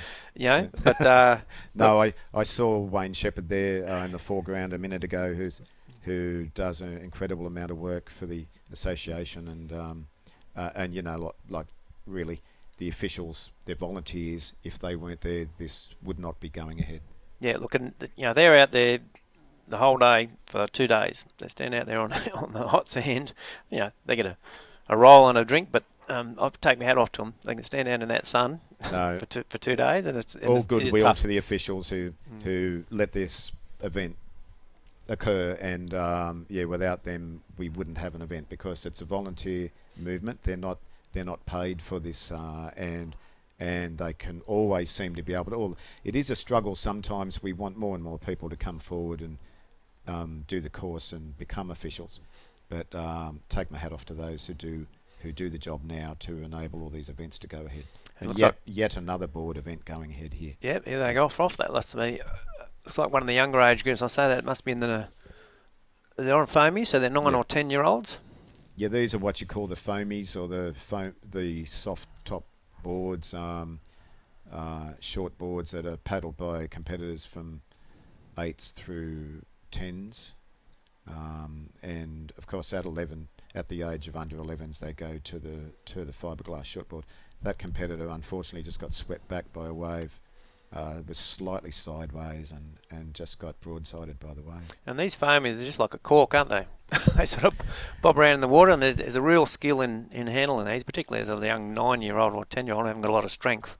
They do. We've got a bunch of 14, 15-year-olds who like to go and surf on them, so there's a lot a bit of fun. illegally in the club at least. They have a lot of fun on them, and but look, this is the intro level for our board paddlers, and they'll learn on these. They're a lot easier to learn on and to float, and before they progress to the harder fiberglass boards. And having that soft top, Yep. banging their heads when they're learning and getting hit. Well, that's all about. That's just part of the safety procedure, I guess, that's taken into consideration to give these age groups a good experience. Look, I had an experience in Vietnam a couple of years ago. We took a junior tour to Vietnam just to do some development with some expat and some new nipper organisation we're trying to get set up in Da Nang and Nha Trang. We turned up to one of the beaches and noticed we'd had a Far North Coast has had a boards aboard program going for a number of years, but with David Field collecting boards and sending them overseas. Yeah, I've heard of that. Yes, so we arrived over there in some of these boards that had come from the area. Wanted to do a few demonstrations with our kids on how to paddle the boards, and noticed all the fins taken out. And when we questioned them about why they'd taken the fins out, they said they were too dangerous, and they were concerned about kids getting hit by fins. But obviously, without any fins, they were slewing around and hard to control. Yeah. So the fins on the board are what gives them, directional play. But that's funny. Yeah. Well, at least they're thinking about safety, but in a bit of a skew-if way, I guess. Yeah. Yeah. So it was quite amusing turning up saying, "Where are your fins, boys?" And these are look. We really are fortunate here. New South Wales Country Championships 2020, where the conditions are fairly placid, but still throwing up a wave that'll influence the results in any event. Makes it exciting, keeps us in the sport. There's some kids enjoying the break in between racing, enjoying the water and what's on offer, cooling down. It looks like there's a race on there in behind there. The kids just practicing. You've got rounds of Ironman and some surf teams today. I guess in between the different series of those, there's time to get out and just chill out, have a nice board paddle. It is hot down there today. Everyone's looking for that opportunity to cool off. All right, I'm going to do a bit of a switch over shortly with switch over with Simon shortly. We're watching Simon's daughter in the board paddle just a little bit early, Isabella. I'm not sure, how did she go, Simon? Third place, Isabella. Well done. And a little Ava Ardross in the same race. She would have been in first and third. There you go. Cudgen first and third in that age event. There's a very competitive age group. So Chris is staying on for a little bit, and I've got Simon. Okay. Happy to. Thanks, Chris. Thanks for your time. And thank you, Adam. I enjoyed talking about the days of your ski paddling and all that, and the teams we're in. It was fantastic. Thanks, Adam. Great to revisit those days, at least briefly. Cheers.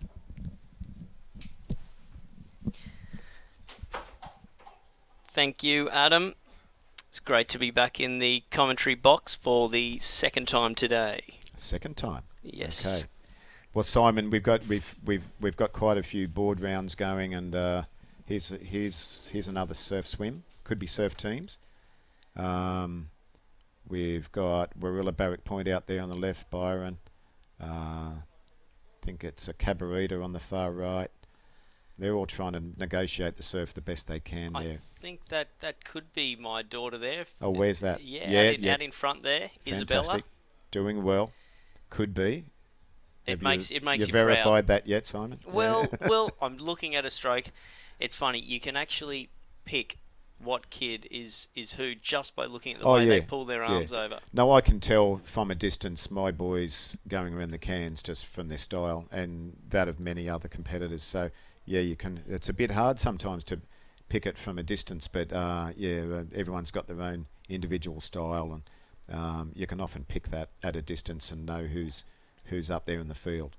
Yeah, that's right. And you and I have battled it out many a times on the beach there as nipper dads watching Cooper and Jackson fight it out. Well, I remember you were commentating. It might have been at the Branch Championships, but it was funny because Cooper and Jackson were sharing titles there, if you like, and he's going all right today too. I saw Cooper earlier, your boy, and Jackson led the board, but just got pipped by Jackson Blake in the end of the board final. And ironically, those two were best of mates before kindergarten when we lived on the far south coast. So that's how everything revolves around. Kids meet each other again years down the track from different ends of the state, you know.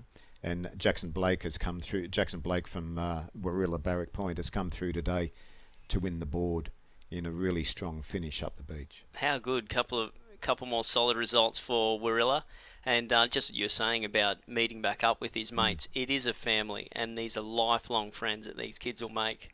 And Well, they are, and I believe I know with my kids, it's the first sojourn, if you like, out of their own school group when they joined the local nippers, the local surf lifesaving club, Lennox Head, and they've met kids from all schools all around the area, and that's really. They've developed lifelong friendships out of that. I think it's the camaraderie and the get-together and the social atmosphere of surf clubs is second to none.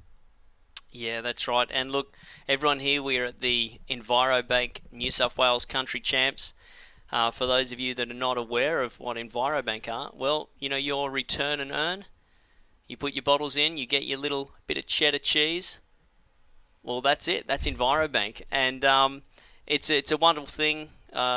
Every piece of plastic that humans have made, well, it's still on our planet. So we've got to do our bit. Get on board with Envirobank. Recycle your bottles, cans. It's a great initiative, and it's great to have them on board at the 2020 Envirobank Country Champs. Very nice to sit next to an environmentally conscious person such as yourself, Simon. So no, that's good advice. So the sponsor, Envirobank, has been with Surf Lifesaving here for these championships for some years, and it's with their backing that we can conduct such a good championships. It is. It's a great initiative, and I'm not sure if they've got it down there today, but last year they had bags on the beach, and the club that collected the most amount of bottles actually they won a prize. Okay. Yeah. Cudgen won that too, I might add. Cruz Kill. He was out there collecting all the bottles, little legend. Rummaging through the bins, getting dirty. I know my 12-year-old was into it for a fair bit, and we had crates full of, plastic bottles in the garage before we went to the return centre. And, I mean, that's a good thing. Other than that, they're going to end up in landfill. So, a good system. Here we have these board paddlers coming back in. Someone was sideways there, but I think it's Sawtell. Yeah, I reckon he's got caught by the old Cudgen Express. He's got caught out. He's got caught out of field there because there's coming across a swim race there. You've got to watch that. It's a bit rippy there. Yeah, sure is. Jet ski's gone to have a look, so there's an example of he's assessing if this paddler's okay and right to go on with the event. Well, that's right, and the water safety has been second to none this weekend. So we've had the Albert team, that's the Australian Life-Saving Boat Emergency Rescue Team. We love an acronym. That's a good acronym. It's a solid acronym, Albert. Love Someone sat down for a while to work that one out. How do you come up with that? It's a rip-up. But look, Albert. The coordination and the training that these water safety personnel receive is unreal. I saw their briefing this morning. It's run. It's fantastic. Mike Crawley really runs a tight ship. He'll be up here later on for an interview. And if you want to get involved in water safety, Albert is the training to receive. So we'll talk to Mike later on in the day. Simon, I've been on a lot of water safety rosters at championships, and it's actually enjoyable. You get right down in the thick of it to watch a lot of the events. And I remember a state some years ago at Swansea, about 3 years ago, and the surf was fairly big. Swansea Belmont Blacksmiths, and I was on water safety for some hours, but it was the best vantage point on the beach. So yeah, parents and other members with their bronze medallion can be appointed on these water safety. So we've got a bit of action here. We've got Coffs Harbour's coming in third there. So this looks like the under-12s surf race, and they've had a great swim. Look at how far in front they are. Yeah, they got really the best advantage in that field. And these waves are standing up better than they were this morning. So there's my daughter. Come on, Izzy. Bring it home. Bring it home for Cudgen. Fantastic. Look at that. Yep, and she probably gets some meterage out of that wave, and up she gets in a minute to run across the line. There she goes. Good girl. Well done, Izzy. There's nothing better than watching your kids compete at Nippers, is there? I know. That's why I'm doing it. I actually forego my own events when these carnivals are on, and I got plenty of opportunity to go in the Masters events later down the track when it's not an all-in like this. It is. It is a battle. Everyone's a family here, but when you're on that start line, friendships sort of go out the window just for a little bit. A little bit. There's no friends at the Cairns. Oh, hang on. This is the Iron Man. It is the Iron, and they've finished the swim leg on their boards. So it's not over yet. It's not over yet. Cudgen's still in the game here, but geez, look at those girls. Yeah, they got the break on the field. So look, Warilla Barrack Point again. Coffs Harbour. I tell you what, though, Simon, that is standing up better on the bar, the waves. There's greater wave height now, so it should make for some interesting racing across the afternoon. Yeah, come on, Izzy, rate up. You can paddle harder than that. This is unreal. Listen to Dad talking. Is coaching from the live stream.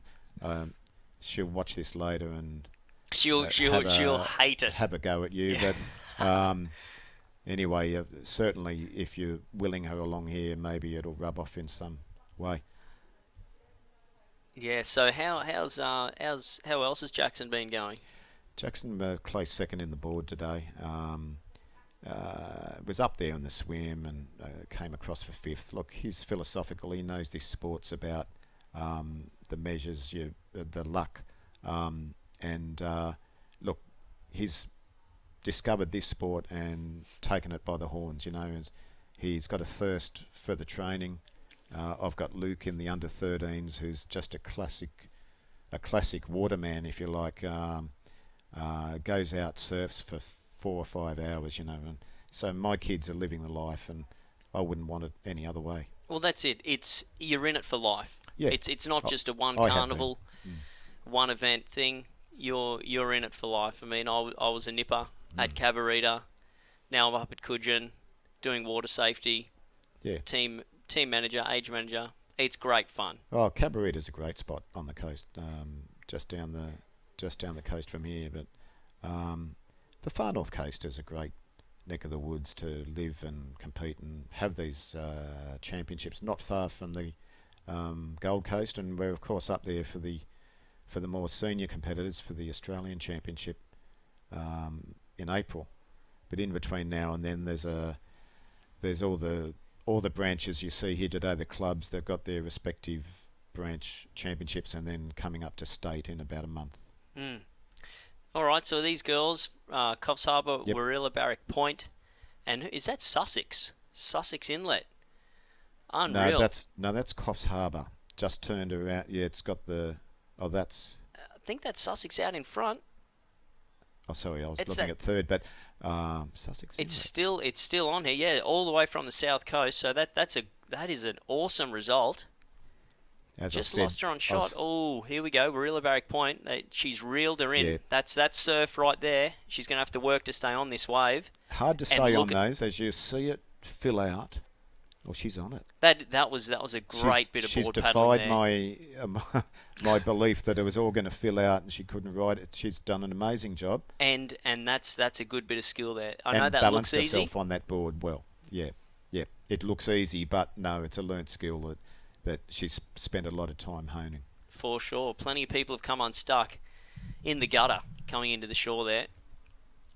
So there she is. There's Izzy, Isabella Tate. And she's having a big go. She wants to finish strongly. Shameless plug there. It's very shameless that you're allowed it. Come on, is it? All right, let's see how she goes. Now, watch. Ooh. Balanced well. Tricky. Okay. No, nice. Okay. Unorthodox style there. Yeah. Did she learn that from Dad? Oh, no, she's got You've way got to more skill admit, than no. Dad. But Yeah. that was actually Cooper's board when he was a young fella. So that's an old board. Oh, yeah. Yes, on the shore. A bit of style at the end there. That's all good. I tell you what, we breed our nippers tough, don't we? Yeah, they are. You know, there are news items recently of kids of nipper age, 12 and 14, who've rescued various people up and down the coast. You know, and they don't forget the skills, and they get to 13 and can have their surf rescue certificate, their SRC, and go on to bronze medallion and other awards from age 15. So a lot of qualifications available through the surf life saving movement and stand you in good stead for life. Yeah, that's right. And these kids here, potentially lifeguards of the future. Scott McCartney, he's our lifeguard supervisor up on the Tweed. He's got his eye on all these kids. Look, Scott has been great for my boys, and Jackson's been in a couple of his interbranch teams. The things he's passed on have really improved the technique of all of his team members. It's just really heartening to see the commitment of some of these coaches who'll spend the time, you know, passing on everything they know.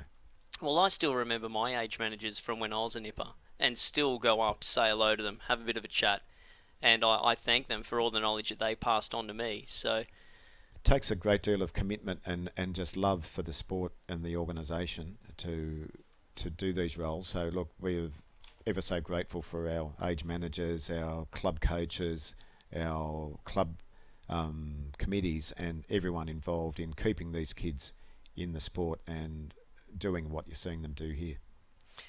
yeah, that's right. So everyone on the Facebook live stream, we want you to give us a couple of comments. Let us know where you're watching from, who you're looking out for, who you're barracking for. Throw a few comments out. Give us a bit of love. We'd love to know what you're doing today on this beautiful Envirobank New South Wales Country Championships Day. It's day one. Plenty of action been going on. A few gold medals have been awarded already. Plenty of action. We've got a dais down there that the competitors love to go and get the photo opportunity, and mum and dad to see them up on the dais. But, you know, not all about the winners. Everyone's having a good time there, Simon.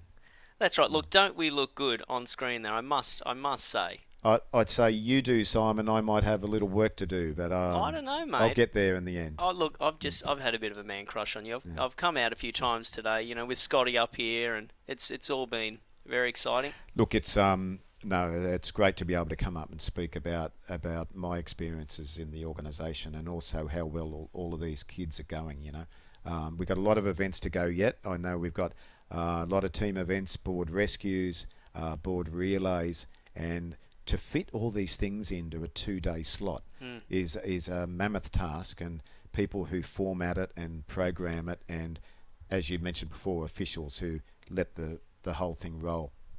Yeah, that's right. Cudgen Surf Club, they've done it again. Another shameless plug. I got to say, everyone comes together. Everyone does their bit. Water safety, barbecue girls, officials, the state team, they come up as well. They're a great bunch of people. So we're very lucky to have it at our beach again. Definitely. Look at this Cudgen competitor. That's not your daughter? No, she's fin. This Cudgen competitor just skimmed on a couple of That's a Maya waves. Fairweather. It is? Okay. Yeah, her dad is the age manager. Great bloke. Done well. Finished up strongly and taken full advantage of those little waves as they've come through. That's right. I mean, like we were saying before, we breed them tough, these nippers. Yeah. He's a cabareta competitor. Cabar, love it. Your old club. Yes. So that's Bonnie. Okay. Bonnie from Cabar. Look at all the different caps. So you've got all the clubs from up and down the coast of New South Wales outside of Metropolitan. It is great, isn't it? The colours. I love the colours of these carnivals. Yeah, there's some great colours there, and I'm starting to learn them all. Bit of the Tangerine team down here. Look at them, water safety, looking good. Well, a vital part and very essential part of the whole setup. We couldn't Who's go that? ahead without it. Look at that guy. That's an old sailor just come in. Oh. He would have applied probably thousands of hours of volunteer service. Yep, that's right. And and looks loved like he's happy to do it. Yeah. Yep. As you said. Yeah. Now conditions are remaining static and really good. Now it's going to be really good watching these events throughout the afternoon. A lot of the individual ones have been done and dusted and medals awarded. All those team events coming up where the kids really, you'll hear them barrack on all their team members later. They're great, and especially in these younger age groups, there's a really cool dynamic where you can have a team of boys and a team of girls competing against each other. As I was talking to Scotty before, male and female are equal in surf life saving. Yeah. And in these younger age groups, the girls can just towel up the boys. Absolutely. And that good to watch. I've seen that in many clubs and at many levels. So it's a sport that doesn't have any gender barriers there in any way, and the girls can ply their trade in this just as strongly as the boys, as you said, Simon. Well, that's right. I've seen the boys actually standing on the start line, and they are nervous as anything, worried that the girls are going to beat them. And there's been even... And often do. And well, they do. I've had a girls' team, and there's been another nipper mum there. Her son is racing in the boys' team. She doesn't even care. She just wants the girls to win. All right. A bit of gamesmanship. Yeah. But look, it's great. We love it. Panning across there. Conditions are pretty even. Getting a little bit more of a wind chop now. That wind's picking up a bit. So it's going to get a bit trickier out the back. You can get a few of those runners. Another swim event heading out. Yep. And so again, this is the Envirobank New South Wales Country Championships. Still haven't got any comments on the Facebook page. Come on, guys. Give us a bit of love. We'll give you a shout out. You see them up on the sandbar there now, Simon. So they're only waist depth. They've swum out through fairly deep water to get to that waist depth. They can get on their feet, porpoise dive, gain some ground and move ahead, and then negotiate those next lot of waves. It's how you do that determines where you're placed in the field getting around those cans. You can make so much ground up on the way. Get on the dolphin dives, get under the waves. I know I've done a little bit of swimming in that around Kai Hurst, and man, him under a wave is like nothing you've ever seen. The man is a dolphin. He won 10 Australian surf race championships. Well, there you go. Interestingly, won them all without any goggles. Yep, that's right. Yeah. I mean, he is a Wouldn't fish. wear goggles. Amazing competitor. And he was equally as adept in the Ironman series too. So yeah, we're looking at the tides, and we're about an hour off high tide, so that sandbank will start to fill up a little bit. They might be able to get such an advantage. Simon, I'm pleased you brought up that stat. I was calling it as falling earlier, the tide, or going low. I was totally off beam, so no, that's good. An hour off high tide will fill. There'll be a bit more volume in the waves. Yeah, that's right. So, yeah, we're at the Envirobank New South Wales Country Championship. So we're supported by your local club, Tweedshire Council, DHD, Holden, Westpac, New South Wales Government. Now, all great companies. Support the companies that support surf life saving. Also, Dolphin Surfcraft. I was down in the beach village before. Look, if your speedos have worn out, mate, get down there, get some new ones. There's some nice, colourful ones. Oh, I see all the the pop-up shops down there. My boys will be around there yes. before long, at the engine costing tent? us money. Engine. It's all about the look. I see Dolphin Surfcraft as a partner here. I get all my skis from them, and it's great gear. Wanted to give them a little plug. It's a collective of organisations who'll come forward, sponsor this movement, because they can see that, this is a great Australian and in fact a great international pastime and sport and community service. That's right. Earlier on, we had a comment from Brazil. Marcelo Barrio from Brazil was watching the live stream, so that was cool. Good on you, mate. Well, that's pretty random. That's great. I know. But we've got, and may have been a previous visitor to our surf clubs here. But yeah, look, great to see that it's being accessed internationally. And here we have, look at the nice slow stroke on this swimmer. Yeah, look at that. So you don't have to thrash. You just negotiate your way, and that's a very even. Coffs Harbour. It's Coffs Harbour. Yeah. I know it was interesting when you'd watch Ian Thorpe swim. He was in slow motion. Yeah. But just motoring. Yeah, long and strong. That's right. I always try and get the kids to think about their technique when they're out in the ocean. I mean, that's what's going to make you go fast. Yeah. And here they come back in, hoping for some sort of wave on the bar. There'll be a fair swim to get to that point. Starting to sharpen up now for some waves. Here we go. Not quite there. Yeah, not quite there, Simon. Though need to be.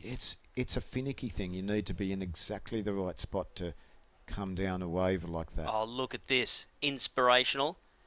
I'm sitting up here in the aircon. How's that? Cudgen in front. This is Masters, obviously. Love a Star Cup out in front. That's the way it should be. Looks like the knees have had some wear. Oh, yes. That's great. It's great unreal. Because it's a sport for all. Masters competition, having come into it many years ago, enable us to stay in the sport and, have a competitive outlet there where many years ago, you basically, there was nothing for anyone over 28 or 30 to go on with, in the sport. And I certainly love the Masters competition. I won't get down there today because I prioritise watching my kids and their club mates. And here we go in the flags. What age group approximately are we looking at, or have you got that? It'd have to be under 10s, I'd say. About under 10s. You see that there's often one of the flags left standing and no one knows it's there, and the kids are looking around and suddenly they'll pounce. That was me. That was my bread and butter in flags. The last flag. There was a stray one. I was onto it. I'd need better than a last flag. So no, great event. As I mentioned, I think it was last year or the year before. Look at the officials. Well, yeah. There seems to be a bit of a hold in proceedings there. I wonder it could be the lunch. Could be getting on for a little lunch break, and they rightly deserve it because they work hard across dawn to dusk across the days of these championships. There's a ski race starting to marshal further down. We've got Open and Masters in these areas. You're looking looking north along the beach and here are the back onto the flags. Here are the flags, boys, again lining up. Under 11s it is. Under 11s, boys. Under 11s with the Coffs Harbour competitor closest to us. That flag is well placed. Envirobank. One obscured. Shameless plug there. You're right. Well placed. Byron Bay, Tacking Point, Port Macquarie. One of your Lennox boys there. I see the Lennox now. Yeah. Yep. Let's see how they go now. It's all about the start. Here we go. Respond to the starter's command. The Lennox kids up first. Yes. Look at that. Lennox. All good. Yep. So, one by one, they'll get eliminated and we'll see who comes up with the goods. How good is flags? I mean, it's a lot like life in it. You either get a flag or you're out. People have often said to me, how does that equate to surf life saving? But to me, it's reaction time. Well, and that's why it's an event, a long-standing event at these championships and past championships. And it equates to life. I think it's great life skills. It equates to life. Yes, because not everyone's a winner. True. In life. True, and I mentioned before, it's not only about the winning. Kids miss out. They come up. They might be a little upset for a minute. They move on with it. It is character building. See the board paddler in front has popped up over that wave. Yeah, let's have a look there. This will be interesting here. There's a couple of waves standing up in front of them. And another that's going to hit a bit. Yes, nice punch. One rolled. So there's a couple of techniques. You could roll the board or you pop it, sit back on it, grab the front strap. So pull the nose over. I'm thinking this is under 12s girls Ironman. That That looks could like be a- Ava Argos there, and if that was the final, she would be motoring right now. So I'm thinking it's a heat. You're very astute.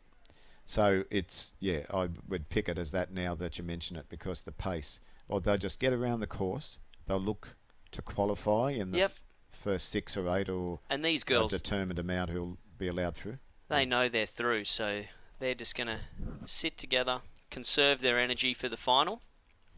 Certainly. Now, here they go around an apex can that's set out there past the swim boys. That's good, Jetty. If you can hear me, Jet, zooming in. Good camera work. Jet Jones out there. And Sven Lumka had a chat with the boys earlier on. Killing it. They'll be working for Channel 9 before we know it. Oh, hang on. It's Fox now, isn't it? We're Fox. Oh, yeah. So around 2 cans that are set out there past the swim course to make it longer for the boys. Did you see Ava there? 3, up 4. on There's the a string. There's a string of the black and whites. Up on the inside, Ava. She's come out in front. Easy meters right there. If you can get the inside line on that can. Yep. There's a bit of skill shown here of how you hug those cans close to reduce the distance you got to paddle. That's right. Now you won't quite pick that up there. Needs a little bit of more shallow on the sandbar, and these first few paddlers should pick up a wave any time. Back to the flags. That would be getting hot down there on the sand there. Yeah, I mentioned earlier. Yeah. That's hot. Let's run. Yeah, that's hot. You got to get up. Then they got to die. I mentioned earlier a couple of years ago at Southwest Rocks, it was excessively hot on the sand. This time of year. Here we go. Ava, she is a weapon, that girl, I tell you. Trains that hard. That's filled out a bit. Got to paddle again. Probably be another opportunity for a wave close to shore. Yeah, so she's just cruising there. She's got it in the bag. She's through to the final. Looking good. Now let's go. Might just run this wave home. Yeah. Not quite. Off the back of it, it fills up a bit. Not too worried about that. There's the Albert hat there. The acronym that we love. I wasn't really aware what that acronym was good for until you told me, yes, Simon. But yeah, it's all good. Yes, and look, it's like clockwork. The way they run these boats and the water safety, everyone knows where they're supposed to be. Reset at the end of a race, ready for the next one. It's working well. I mean, we cannot run these races without water safety. We've got a runoff here. Cudgen and Byron. This means that those two competitors grab the flag at exactly the same time. Yeah. Run off between those two to then rejoin the field. Hold, young fella. They've got to respond to the start. Only on the starter's whistle can they get up. And if that was an opens race, he would be disqualified. There's no chances in flags. Yeah. Yep. Yeah, there was a flinch. Yeah. The boys there. There are no breaks allowed. Come on, lads. This is how you do it. So as not to elongate the event out too long. Yeah. Here we go. Silence. Tension. It's got to get them. Yep. Okay, boys. Oh, that's hot settle sand. them down. Yeah. Here we Settle go. them down and get them in the right position. Go, boys. Up. Ooh. I think he's got this one. The Byron competitor. Hang on. Oh, what? What with this? Yeah, Simon. What does this necessitate? Another runoff? Well, I think they probably will. Yep. But we'll leave that for another day. See what happens there. You've got to rip the flag out. I mean, it's brutal. If you're standing there, you've both got the flag, and if he can rip that out of the hand, he's the winner. So you got to hang on to that flag. So who have we got here? Down the face of the wave there, working hard. I don't think she's going to have it. See the rate of paddling. You got to pick up speed and try to get the most out of that wave. So I'm thinking that's a Brunswick. That's a good result for Brunswick there. Probably coming in just behind Ava. I think Ava's already come through. A couple more girls coming through on the back there. probably still on. I'd say there's still some more spots for the Yes Boys Are we looking at Masters. How can you tell? Well, No, I know they don't run as sprightly, not quite as brightly. but they're they're giving it their all. I would love to see some facials. Get a camera up the end, facing back. There'd be some ripper Grimacing. facials. Yes. Yeah. Grimacing because they're all trying hard. Here we go. Is it? Yes, Cabba? there's a Maya Fairweather. Oh, yeah. Cudgen Headlands and Cudgen Headland. Cabarita was on the right. Yep. There's a bit of a deep finish there, you know. The competitors getting up right on the edge. That's but still, an art in itself. Yeah, and stumbling because it's often waist depth still. Yeah, so here we go. Boys are up on the line. It's a couple of different ways they can start. They can do a block start where they actually dig out some footwells and boost off the start line. It's interesting to see what different... I tell you what, look at that lad in the Speedos there. He's got some lovely cigarette legs, as my son rips into me about mine. I'm not allowed to wear Speedos anymore. If you're over 35, Speedos are... Yeah, they're not not kosher. Back in the day, of course, everybody wore them. Yeah. But, I don't know, mate. I'm definitely a Speedos I'm man. very careful not to annoy my son by wearing them.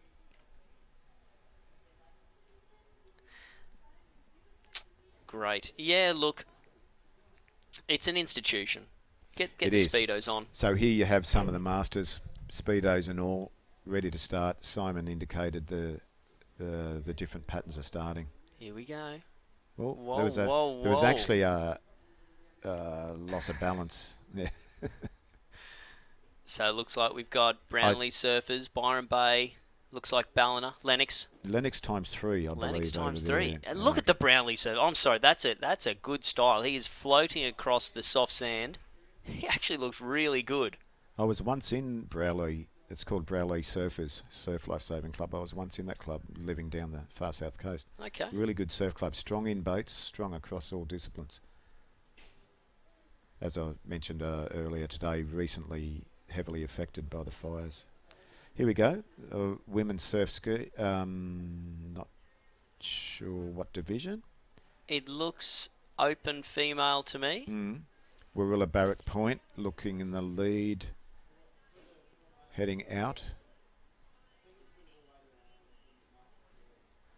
They'll be taking the best they can to punch through the small waves and get around the course. Yeah, that's right. Yep. So we've got the boys down here, Masters. So these boys are all medalists. They're all going to medal. Everyone gets a prize. How good. Here we go. In the 3 of them, yeah. Yes. Masters, they know they've got a medal. I reckon Yes, but you still go for the gold. Got to go for the gold. So what have we got there? You reckon that's Brunswick? Bit distant to tell. It is just a bit here. Brunswick. Looks like Bruns. Ballina. Yeah. 2 from Ballina. Yeah. I've got my money on the yellow singlet. I'm going to put 50 on him right now. I don't know how you've picked it. We're going to see what happens. Having a bit of... Here we go. Come on, yellow. Go, you good thing. Yeah, come on. Ah. The yellow didn't come through for you, Simon. But That's good a on disappointment. these competitors. The bloke out in front didn't look fast, but he was. He would have had a fair degree of speed back in the day. Yes. We all love talking about back in the day. Here's the women on the skis now going well. It's a fairly long course to ski. That's right. Furthest out there. Apart from the boats down the beach that have got a longer way to go. I hope we get to see a bit of boat action, especially if that bank starts to shut down on the low tide out the front of the Cudgen Bowls Club. Now this is a good style shown by the leader there. Yeah, stroking it out. Fairly even. Here we go. Another. We've got some board shorts. I don't know about this. Yeah, well, there's all styles. That's frowned upon. There's all styles there. There's the skins, there's the boardies, and there's the what we affectionately call sluggos. Yes, sluggos. The bike pants, I'm not a fan. Who's your money? Who's your money on? Red. Red. Is it a red goes faster? Cappers. Lennox? No, it's not. They're away. Let's see, board shorts. Too slow. He's coming back, bud. Red. You called it, Chris. Red. I've called it, and I had without any rhyme or reason, but I just claimed it. Well done. Well done to the red. Brilliant. The size of the wave I don't know if it's just me, but the size of the wave seems to be starting to jack up, isn't it? Which is good. So I'm looking at this. Couple of star caps out in front. The way it's supposed to be, Cudgen 1 and 2. This would be a final, I'm quite sure. There's certainly some depth at Cudgen. You'll see plenty of their caps. Oh, mate, we've stacked it. But whereas all good to see these smaller clubs come through too, and we've seen a few of them today. 100%, and getting some good results. Like Blackhead and Mini Water. There's a few clubs there that, won't have many competitors, but great to see them in the mix. Well, they've come from the far south coast, where we've been ravaged by bushfires. A lot of the surf clubs have actually provided shelter and emergency evacuation points down there, so we've played our part as well, helping out the community. And they've all come up here to compete at country. No, great to see. I've really learnt the caps of a lot of clubs here. And it'll be often another Masters. Masters beach sprint. The Byron sprinter still has spring in the legs. Skipping across. Yeah, still has left them for dead. Still has great pace, showing all great pace and not much of it lost. That bloke, he's earned a beer. Come up to the clubhouse, have a beer, mate. These ski finishes are tough because it's a fairly steep bank, and they just wash right up to the sand. So you got to be careful in the finish. But the ski events finishing between two flags in the water, so no run up the beach for that. There are sometimes the run up the beach involved in some of the Le Mans starts. So that's the way that works. As soon as you get past those flags, your nose of the ski, that's the win, is it? Yeah, unlike the board where they'll run up between a couple of orange flags, for instance, further up the beach. But the ski, I think, it's a bit cumbersome to be trying to pick them up and run them between flags. So they'll finish them in the water each time. I have seen in the neutral grain a couple of them when they do an M course, they've got to pick their ski up, run around a flag, and then jump back in again. Yeah, that actually in the series how they do that, and it makes for some exciting racing because it brings it right back close to the spectators. And what's your thoughts on the Iron X event that they held up at Mooloolaba? It's different. It's created a little bit of controversy, but it's also been shown that a couple of the surf lifesaving highly ranked iron men and women have come through and staked their claim in that too.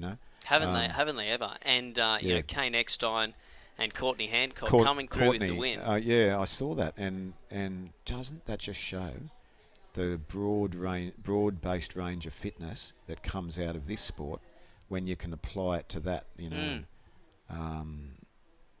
I remember years ago when Iron Woman Hayley Baitup was figuring highly in the I think it was the Gladiator series. But multi-sports. So Iron men and women, because of the range of their training and the high level of fitness, can figure in these sort of things.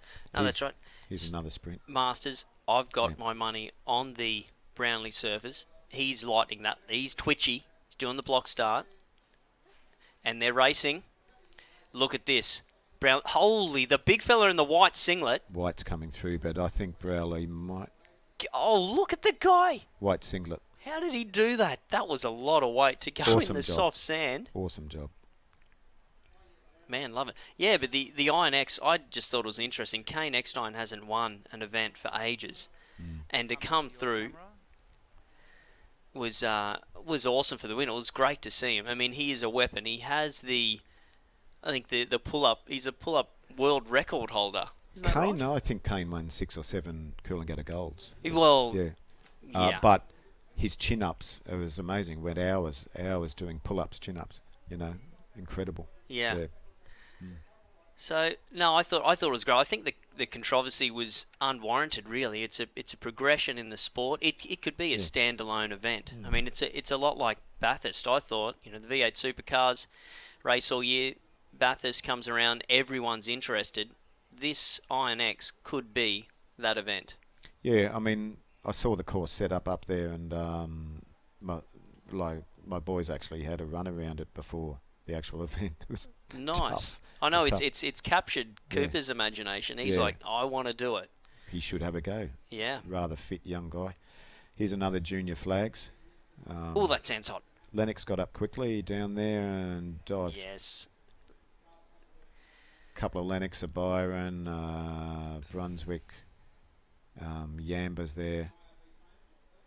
Here's a bunch. Oh, look at this. Bunch of people cooling off between events. Yes. Between the red and yellow flags. Obviously, the nipper boards aren't there, but look at everyone else having a great time. An Australian day at the beach. Come on, around the world, have a look at the live stream now. This is what you're missing out on. We're not on fire. Australia's not on fire. Not right now. Open for tourists. Yep. Come. Look, one risk factor that comes in this is, stingers with the onshore wind. So, Well, that is a bit of concern now if this wind's starting to pick up. The IRBs and jet skis will be looking at that down there and hoping that's not going to become a factor. Last year, you'd go out to the first aid room. It was like a casualty zone in there. Yeah. It was a war zone. Kids with welts all over them, and man, they pack a punch. Once they move in, yeah. Yeah. And I remember a couple of kids were worried about the blue bottles. How's this one? Scott McCartney goes down, picks up a blue bottle, and just puts it on his arm and goes out and races with it on his arm. This is how you do it. That's tough. Toughness not seen Tough Australian. since the Solo Man days. There it is. You've heard it here first. Scott McCartney, the new Solo Man. I miss a good solo ad. Yeah. Oh well. They're a thing of the past. But I definitely think they we used could to do. tip the soft drink down their chin. Yes. We could arrange that. I reckon. Get Here a we Scott go. McCartney. Another Man. flags event lining up, or same as. Yep. One out. Cabarita, Lennox, Byron, Obscured Cup. Oh, Cudgen Headland. Yeah. Yep. And one of these kids are not going to get a flag. That's just the way Sad it as is. it sounds, it's the process of the competition, the elimination each time. Yep, that's it. Until you get the last person standing. All right, what do we got? The officials getting them all set.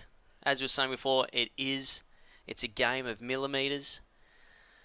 When it gets up into the high ranks, you'll see the way the competitors actually kneel down and get themselves in position, being very careful not to edge themselves just that little bit further away from their flag. A couple of the kids there have their toes pointed. That's a good 100 millimetres away from the flag. Up and around. Salt looking strong. And who misses out? Ooh. See? There's quite often this contested one where they possibly will make a determination to run it again. They between can those too. two. Look at the officials. What are we going to do here? Well, let's just do it again. Yep. Run off. Just those two. Organised chaos with the little nippers sometimes, isn't it? Yeah, it is. But this is one of the favourite events in the junior grades. It is. And what about the Buchanan? I mean, that's tomorrow. That is a monster. I have yet to work that one out, how it all works. But it covers all disciplines, swimming, running, wading, board, and similar to the Cameron for 11s and up. That's right. Cameron's 11s and up. Those relays are so hotly contested. And the teams races are unreal. All the teams races, and board rescues, board relays, surf teams, and we'll be seeing all of that, and it's actually what creates the most cheering on the beach. The runoff. Byron beat Cudgen. No, I'm not happy with that. That was a close one though. That was very close, and all adds to the excitement. That's the other thing about flags. When you lose, you're probably going to get a face full of sand. Yep. It's in your eyes. Dust. When in the Aussie Championships, they used to play Queens, another one bites the dust, after all these top level flags events. I remember over in Western Australia at Scarborough, that just came over the airways after How everyone good. missed a flag. Love it. Last year during the Masters, I think it was, you know, the 60-plus sprint race, they played Chariots of Fire over the PA as they were running. And, you know, that's a marathon race that that's about, but Because it's in slow-mo. slow-mo, Yeah. the music worked quite well. Yeah. I take offence to that. Here we go. Lennox up quickly, as is Salt. Oh, Yeah. he's got it. Oh, yeah. Yeah. And someone will miss out. And an interesting little point here, David Bateman from Brownlee Surfers. He won the Open Flags earlier in the day and the sprint. So that's actually 2 for 2 for David Bateman. He won last year's flags and this year, so he's a weapon. He was actually down there defending the fires, defending his own home at Bateman Bay, watching his neighbours' houses burn around him. I cannot imagine what that would be like. Hell, I suppose you'd have to describe it as trying to save your house. Simon, I lived in Bateman's Bay for 5 years. When I worked down there some years ago, to hear that how it was impacted by the fires recently was unbelievable. But I mean, these things, the fires have moved up and down the state now and ravaged a lot of areas.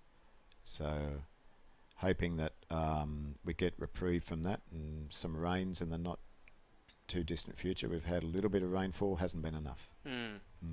We love that rain, but it is a sunburnt country.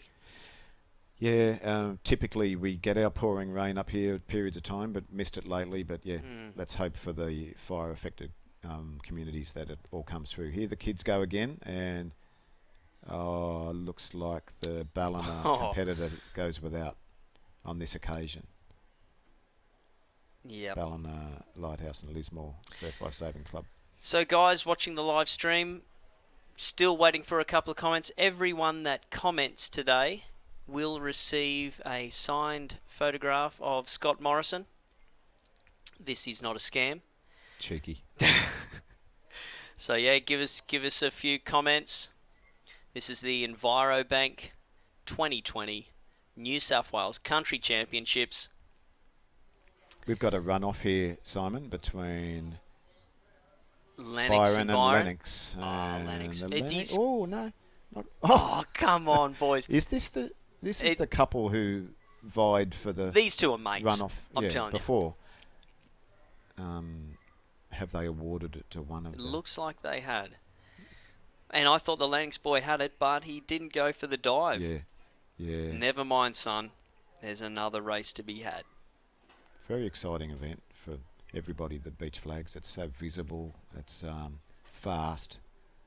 It's decisions It's made brutal. quickly. Look at that. There's the colours of the Envirobank New South Wales Country Championship. Love it. All the caps. And a bit of cheekiness down there too in the background. They've changed the Brunswick cap. It's got the black surround on the base of the cap there, as it sort of as well threw as me. the stripes over the top. Ryder from Brunswick. Ryder. I love a Name name on on the a cap. Makes it easy It's for that good. us commentating. Yeah. Warilla Barrack Point in the foreground, the orange and white and black, they're extremely prominent here That's at this it. carnival and will be ongoing. at Coffs state. Harbour there with their interesting... I've always thought that was quite interesting how they've sort of gone 90 degrees with the stripes. I think you've always got to have the red at the front. Bit of flair shown there in the colour schemes. Yeah. Port Macquarie there. Very good. Line up. Come on. Officials got to keep all these kids in control. And you hear some of them at the end of the day. They've got no voice left. Yes, that's right. Yeah. They're there for hours. Look at this shot. Yes. So we're distant from the drone, showing the panorama of the surf club. And there's... here we go. We've got a relay. Port Macquarie. Well, Port are winning. Comfortably. Very comfortably. And they've lapped everybody. Look, that's good. They'll give this club a run, even if was another. There we go. club. And Mini Waters in for second place. And that's points for your club right It's there. all points, and it goes collectively goes to the point score at the end, and that's a hotly contested point score for the leading club and place getters at the championships. 100%. And look, Cudgen Headland with 205 competitors, almost double the next club. So if we don't win the point score, we've only got ourselves to blame. You've got some depth. You know, you're close to the Gold Coast stretch where surf lifesaving and surf clubs are just, you know, a sort of pivotal part of Look the at this, community. the girls. There was someone vaulted over the first wave then to get an advantage, a distance, and it worked for now. And fast starts. You've got to start fast. You have to be You've got to aggressive. not waste your time getting in there, and then you know, the elements will take their turn in determining how everyone goes. But if you can get out further in front, you could have an advantage. Pushing hard to get up on that bank. Now that takes the energy out of you. Dolphin diving, wading. That's It is so clear, isn't it? Look at that vision. It's gorgeous. Through to the sandbar. So who have we got? It looks like we've got Warilla Barrack Point. We seem to be calling Warilla Barrack Point Warilla has quite a lot out in front. Such a big troop of prominent swimmers. Certainly Often do. in front. So we've got a star cap there, in about 4th position. Working through the break there. Couple more waves to negotiate. And it's pretty easy going conditions, so the swimmers won't won't encounter too much trouble out there. What a great advertisement that is right there for surf clubs. Get out there, have a swim. It is great for the soul. Do you know, when you've got your head this low, it's all about picking a landmark too coming home. So they would have already checked where taken some sort of landmark, building behind the beach, something to aim at on the swim home. Just got a couple of comments coming through. Wesley Walker, love the live broadcast, watching from South Coast, New South Wales. Our love to you guys down there. Hope you're enjoying it. Make sure you come up here. Are we back here for country next year?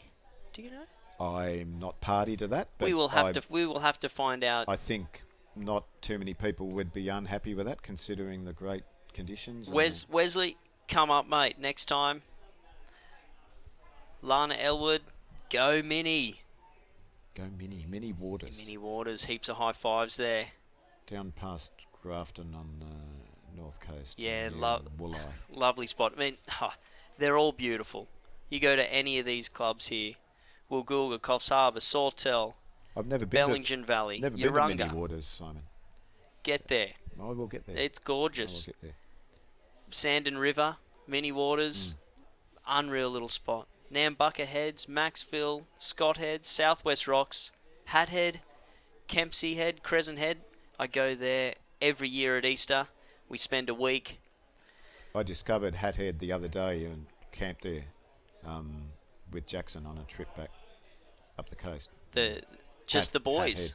Just one of the boys. So one of the boys. I had one boy. I had Luke going down to Melbourne, a couple of nights camping, and Jackson coming back. So we sort of tag teamed it, and they each had a great time. But you discover these terrific places up and down the coast, and many of which have a surf life-saving club. Yeah, that's right. Look, Crescent Head, they've got an amazing surf clubhouse down there. Yeah, I haven't been there for some years. I mean, one of the most iconic surfing spots on the coast. Oh, isn't it ever? Once held a state titles, as a bit of trivia, but way back in my very early years. And there we go, lovely shot there of Wollumben in the background. That's the Aboriginal name for Mount Warning. Means cloud catcher. It's voted the best walk in Australia. Have you done it, Simon? I have done it a couple of times. I haven't. I hope to follow suit with you and do it soon. Oh, take the boys up. Definitely. It was. I brought my son and his mates up there when they were young, and I said, "This is a coming of age for you boys. Up until now, you have been a baby. If you get to the top without a piggyback, you become a boy. they all made it. None of them got a piggyback. Really? It was that good. They responded to that challenge. They certainly did. And these swimmers are responding to this challenge. Look, some good waves popping up. Yeah, Whether they that's it. hold long enough for a body surf. It's a tricky wave to catch. It's tricky, not and much power. And they're irregular a bit, so hard to catch. Yeah, that's right. Yeah, you get a little bit of movement on it. But yes, we are at Cudgen for the Envirobank New South Wales Country Championships on the beautiful Tweed Coast. It's a wonderful place to come and check out. We're sponsored by Tweed Shire Council. Destination Tweed. Get out and climb Mount Warning. Go up on Fingal Headland. Check out Cook Island. Plenty of beautiful places to see. We're also supported by SAE, Solar, Aircon and Electrical. They're a great supporter of Cudgen Surf Club. Solo Resource and Recovery, another great supporter of Surf Life Saving. Southern Cross Credit Union, Moolumbar Truck Centre, Paradiso Resort just across the road. I'm sure there's a few families that are staying in that hotel there, directly across the beach. Great place to stay. Great spot up here. And, Where are you staying up here, mate, or have you just driven up for the day? We splurged and we're staying up here, down at Mantra. Okay. Yeah. Out with the yuppies there, mate. The bank account struggled a bit from it, but my boys regard this weekend as one of the pinnacles of the year. So we're doing it in style, I guess. And, yeah. It's the only way to do it. If you're going to go to a carnival, get a place close to the beach. We loved our experience with that last year and close to the venue, and got a run off here between Brunswick and Cudgen. And Cudgen's yeah. up. Nice. And a bit of showmanship. Love it. A bit of showmanship to jump for the flag. So that was an iron race that we were just seeing with the kids going out. There's one of the Albert crew there. How good are these drone shots? It's spectacular, isn't it? Just in that few seconds pan, that shot. There goes the captain. Quite a lot happening. Who's the captain? Yeah, the there captain. He is. Yeah, I saw the captain earlier. Now, so do you know these IRB? That's Captain crew? Feathersword. I'm sure it is.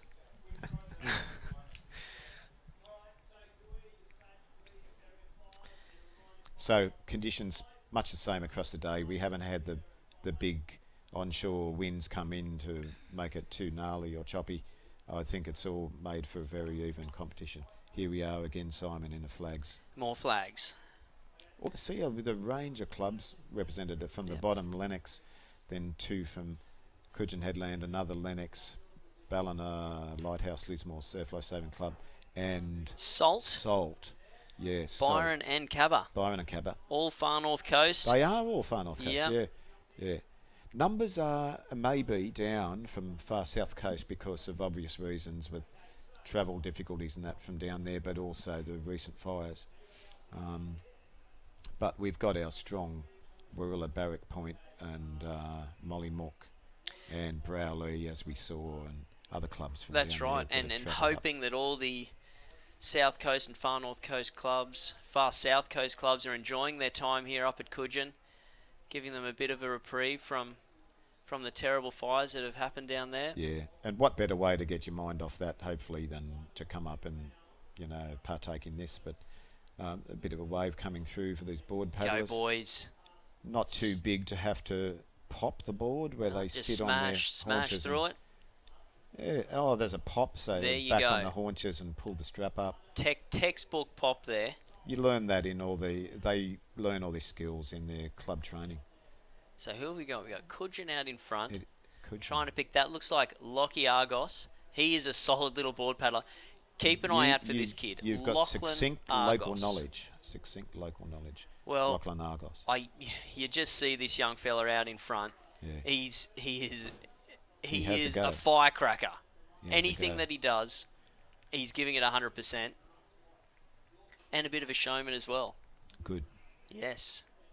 And he's heading for the string of boys for this event. Taking a different line now heading around that black can. And that's the thing. So you got the boy in second there. What he needed to Not do is... heading around. Oh, yeah. Okay, it's right to left. Usually in these... So I don't know why they've done that, but usually That's you'll interesting, go... isn't it? The opposite way. Usually you'll go left to right. But... There it this is. case So it's Lockie's reversed. away. He's got that little runner there. And Nearly- look at that. nearly He's pulled pulled away. another 5 metres. He's getting into position to try and get this next wave. Let's see what he's got. He's on. Lockie he's Argos. pulled Thank that. you very much. So a couple of Warilla Barrack Point teams. There it is again. Quality. They're always up the front. It's not an easy thing to pull these short boards under waves like that, so they have to give it a good degree of fast And there you go. paddle stroke. Catches a bit of an edge on the nose there. Oh, look at He's still got work to do. But he's done it. And he's come right through on that. He's done well. So the boys, 2 boys run off. Must be a heat. They're just See how many casual. competitors and how quick the rotation is. There's another group waiting to start their event. They'll work this way through the afternoon. And look, to get all there's the events. Lockie Argos coming in. Yep, Lockie Argos. Watch- What age group is this? This Simon, do you is, I'm thinking under 11s. Yep. Watch the swagger of the lad. Straight up the beach. Yeah, I got this. And Thanks, as- Mum. You got. Yeah. Take my photo, Mum. Yeah. As mentioned earlier, run up between a set of 2 flags. Yes. Hey, I tell you what. Makes for a tidy finish. Lockie's mum's a bit tidy too. I'll just say quietly. Hopefully, my wife's not listening. No, that was between you and I. Not. Nipper mums. Yeah. Got to be probably the hottest mums out there, I reckon. You know, hear me out here. You know, we're talking about this with Scotty before. You got your soccer mums, your dance mums. There are soccer mums. Bit hyper, don't you reckon? Your equestrian mums, I don't know about that. Nipper Sounds mums. like a reality show in the making, Simon. Yes, Nipper mums of the far north coast. So, competitors still coming through in this board race. Cudgen Headlands there. Yes, Cudgen. And others waiting. That was for the was next. Gracie, Grace Eddy from Cudgen.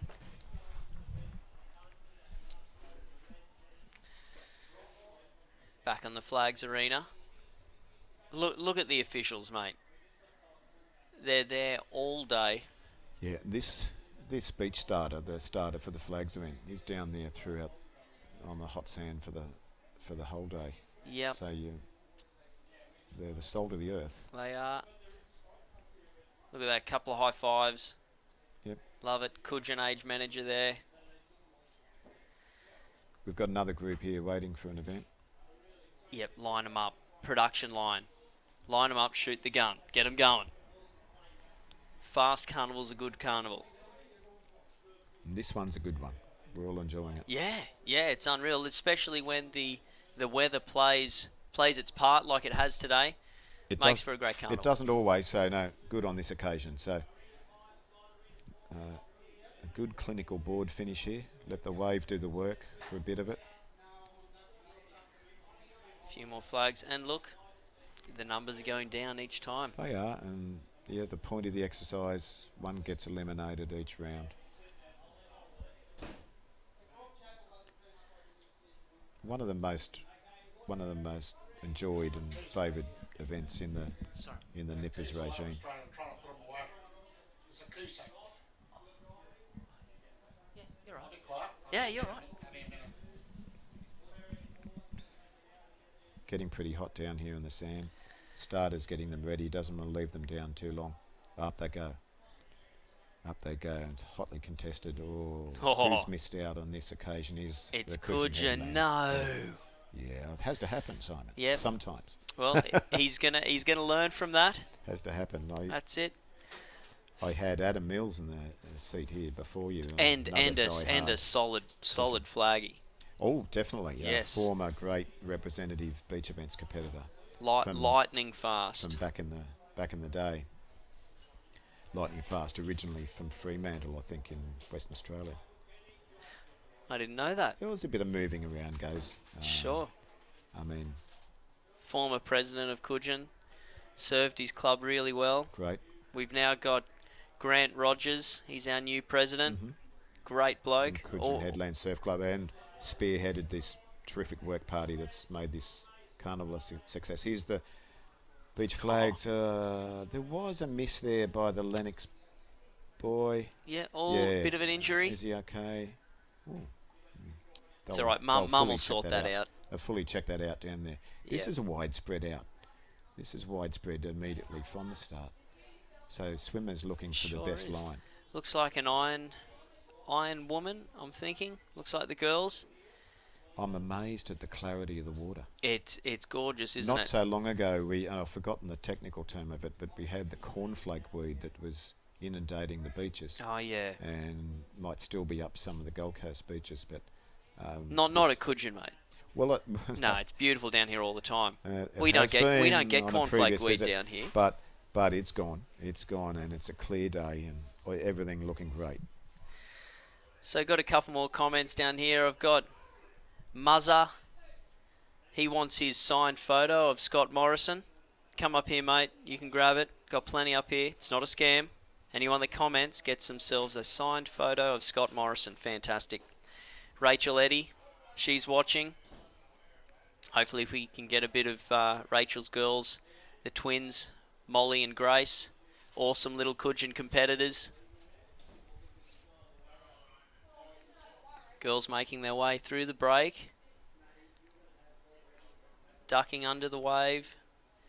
I think I heard a joke during the rounds recently, Simon, that what do Captain Cook and ScoMo have in common? What's that? In both cases, Hawaii was their worst choice. Oh, yes, it was. Captain Cook. That's not original. I heard it somewhere else. I like it. I like it. And that hurt the big man. We do make bad decisions in our life, as long as we learn Cook, from who them. Lost his life there, and ScoMo he wished sure did. Wished he hadn't have gone. Yeah. But anyway, moving on. Swimmers about to reach the turning string of cans here to swim across there and commence their journey back. Back on more flags, hotly contested. Oh, I reckon the most energetically and hotly contested event of this carnival across all the divisions. Well, everyone loves to get into a flags race, so you got to pump them through. The officials down there, look at this.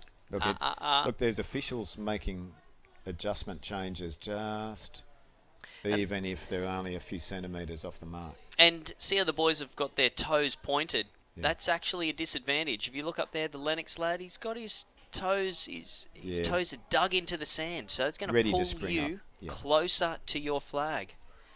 And it's a game of millimetres, the flags. You want to be as close. You want to give yourself every advantage that you can. The officials have taken... Oh, and they've got them going. They're away. Lennox up quickly. Dive, boys. Yes. Salt and who's missed out is a... Look at this, Cabarita. Come on. High fives. Yeah. Well done. Yes. So good. Little legends. Future lifesavers and possibly lifeguards. Be down there looking after the beach. They love their beach flags, these young age groups. Yeah. These officials are doing it hard. Look at that. Yeah. Hot. He's got footwear at least. Soldiers. Soldiers. Got their Envirobank shirts on. It's great to have Envirobank on board. For those of you that don't know, Envirobank, they're the return and earn. Whenever you drop your bottles in to the return and earn stations, get a little bit of cheddar cheese back, they're the ones that are behind it. They're getting rid of plastic in our environment, getting that valuable resource and recycling it. Here we have Warilla Barrack Point going well in this swim, and there they are again. 2 Warilla Barrack Point, I believe. Quality, not quantity. Yet certainly got the depth. Indeed they do. And you mentioned Cudgen has the biggest team. Yeah, almost double.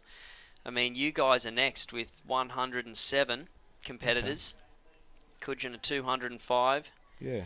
Warilla Barrack Point, where are they? They've got 78. So we were talking about that before. A good showing. That's a fair team. It is, but it's a quality team. They're always up the front. And for point score, depth across each of the age divisions is the factor you look for. And if we were down the south coast, I reckon the point score would be very different. I don't think Cudgen are going to pull 200 competitors down at down on the south coast. Yeah, and this event went to the far south coast for some years, but it certainly doesn't stop the diehards from going. And as I mentioned, it's a great weekend, and I know my boys count this as their favourite weekend away. Just for the camaraderie and the team atmosphere. Well, it's a huge event. I mean, it's the only carnival where the Masters, Opens and Nippers all compete at the same event. There's 1,300 competitors and their families this weekend in Cudgen. That's huge. Cudgen is pumping at the moment. There's people everywhere. The restaurants are all chockers. And there's some great food down here. Yeah, Simon, that's a good formula for participation. I mean, you have the parents here, so they'll more often than not go in some of the Masters or Open events, and the kids can do theirs, and there's something for everybody. And you've got the beachies, and you've got the board paddlers and swimmers, and those were their favourite. Bit of carnage out the back there. They lost a board. Yeah, they've lost a board, and it's just on that fast-breaking, small but and it difficult wave on the sandbar. Happens fast, mate.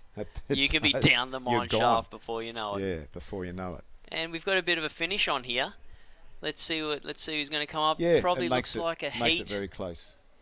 It's about who gets up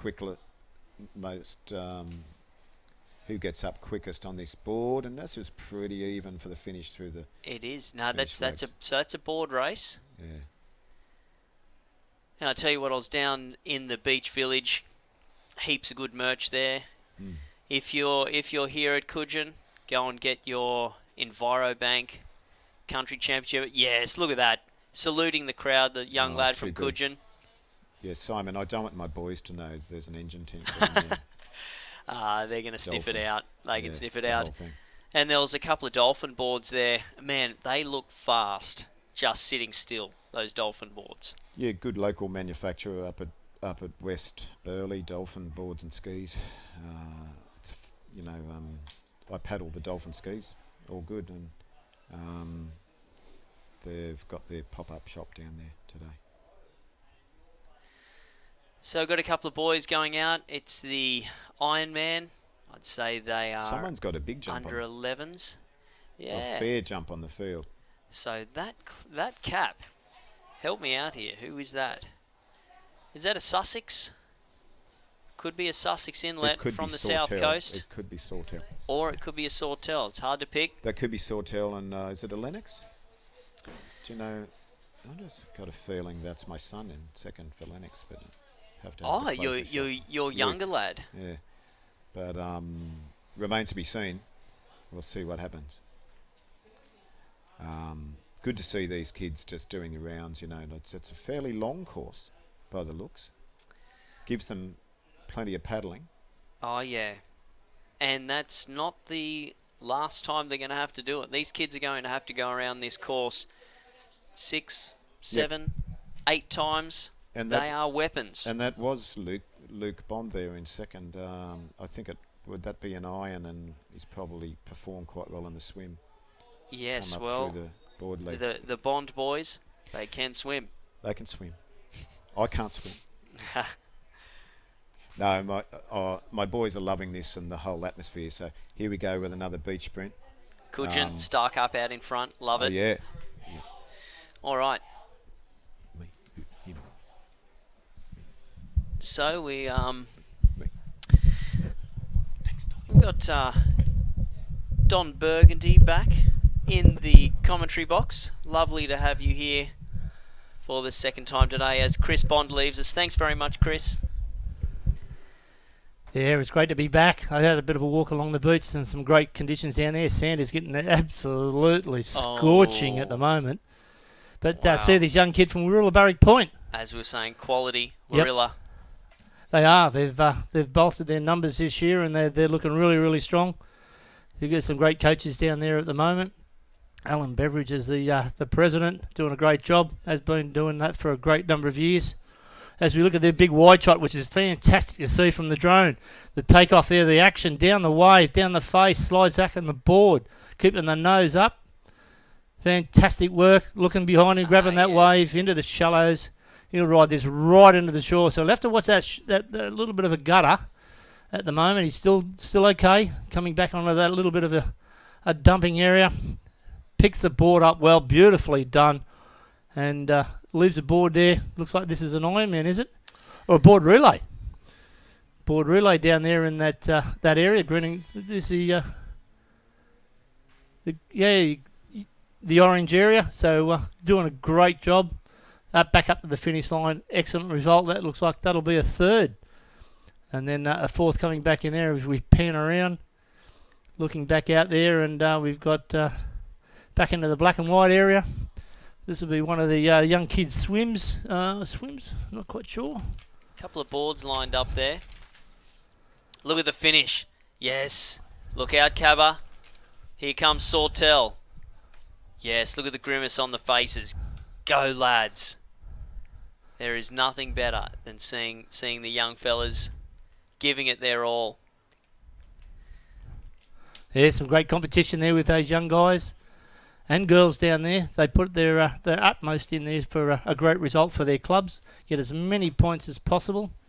So everyone's chasing that the elusive trophy. I know that Cudgen's won that there for a number of years now, but there's a number of clubs that are pushing that way to take the overall point score. Yeah, and as I was saying to Chris, Cudgen has the numbers. But if we were down on the south coast, I reckon that'd be a different story. We're not going to get 200 competitors down there.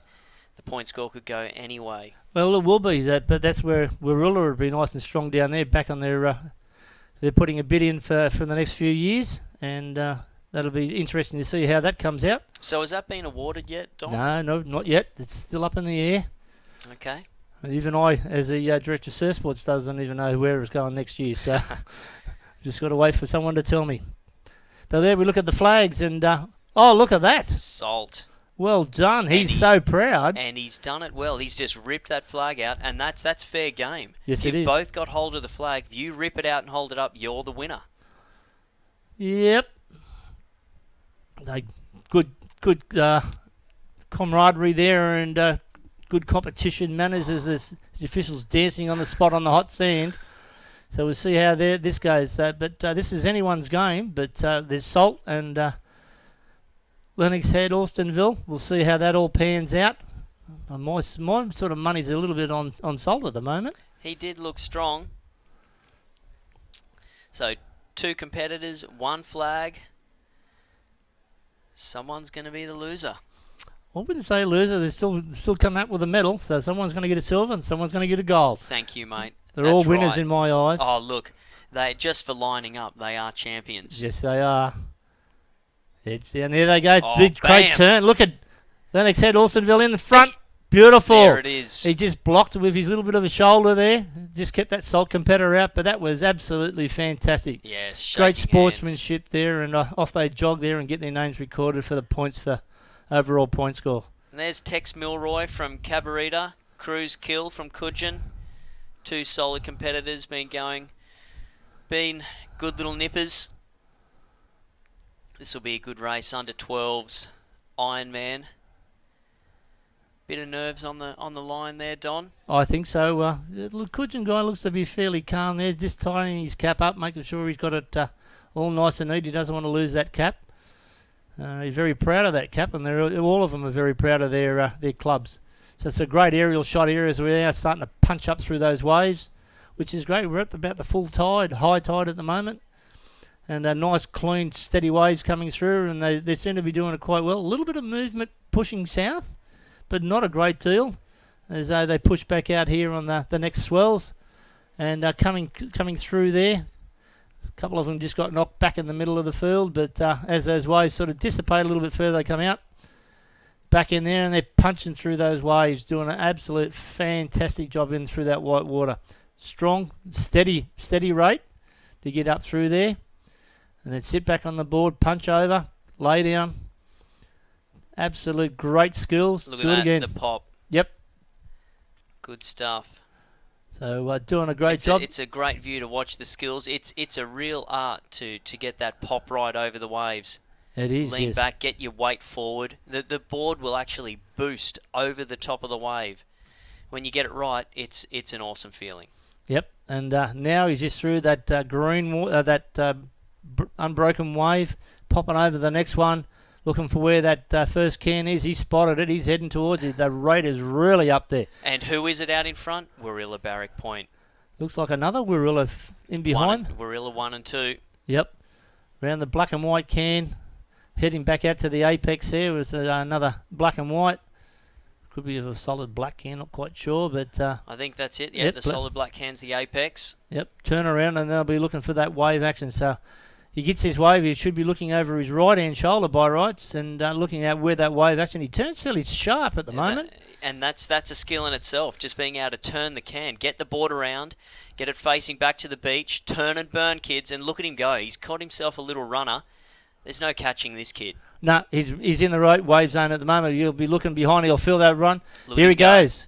Back on top of it. He's down the face. Beautiful work. Pro. He may need to go slide a little bit to that left just so he keeps away from that bit of a rip zone, which he's done. And here we go. The Warilla Barrack Point in second place, down the face. Push it back on the board.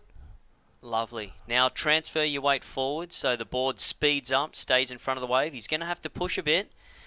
He could catch us all the way through. Yeah, the guy in front there's dropped off that little wave. He's just going to catch that little bump. But, yeah, the second competitor, he's going to... If he keeps on this, he might even challenge for a first place. But we'll see how he goes. And look at that, Don. They've got their eyes on the finishing line, so they've turned the board so there's less of a run. So they finish right in front of the flags. Look at that. That is great work and great experience at this young age, and really well done. So back into, looks like the... Ironman. Another Ironman again. Under 12s, boys Ironman. Lennox out in front. Warilla Barrack Pointer in second. We've got Cudgen and Cabba in third and fourth. That's Cruz Kill. Tex Milroy. Working hard there. Let's see what the boys have got. So now they've got to work hard to get through this break. That's where you want to be giving maximum effort. Get through that break, get into that green water. Then you can focus on your technique. Conserve a bit of energy. Yep. So the young guy there from Lennox Head, Alstonville, doing it quite well out there. He's seeing where those cans are, trying to line himself up there so he gets a good turn. Doing a great job out in front. He looks over his shoulder just to see where everyone is. He's probably got good 5 or 6 metres in front. He's doing it really well, using that rip to his advantage too. That's it. That's a huge part, reading the surf. And if they ever become lifeguards, lifesavers, that's what they're going to need to do. They're going to need to look at the rips. If you've got a patient out there that you need to rescue, you want to jump straight in that rip. Isn't that a classic? Everyone's taught, come to Australia, watch out for the rips. Not lifesavers. Nah, lifesavers love the rip. Love a rip. The big escalator, as they call it, helps them on the way out. Use that extra speed to come through. All right, we're going to cross to Amber on the beach. She's got a little story for us. Final, and I'm here with John and Billy, and Johnny has just taken out his first medal. How do you feel? Good. So tell me how your event went. Great. And it was tough. How'd you feel? Pushing up, running up, was it sand? What was it like? It was hard. I don't know how it feels. It's hard to run in sand a bit, but it's still good. Well, you did an absolutely fantastic job, and you compete for Lennox. What's your club like? Great. Fast, and they're really fast. And this is your first country champs. What do you think of the event so far? Hot and great. Now, Billy over here, your teammate, he got third. Are you proud of each other and how you've supported each other? Yeah, I pretty much Like I wanted to let John win because I knew no way I could get them because I'm normally terrible at flags. So, and then I was like, no way I'm going to do this. And then I was just like, I'm just going to let John have it, but I'm still going to try a bit. And then, yeah, I was hoping for John to get it. And you guys good friends outside of the events as well? Yeah, John just moved to our school. And, yeah.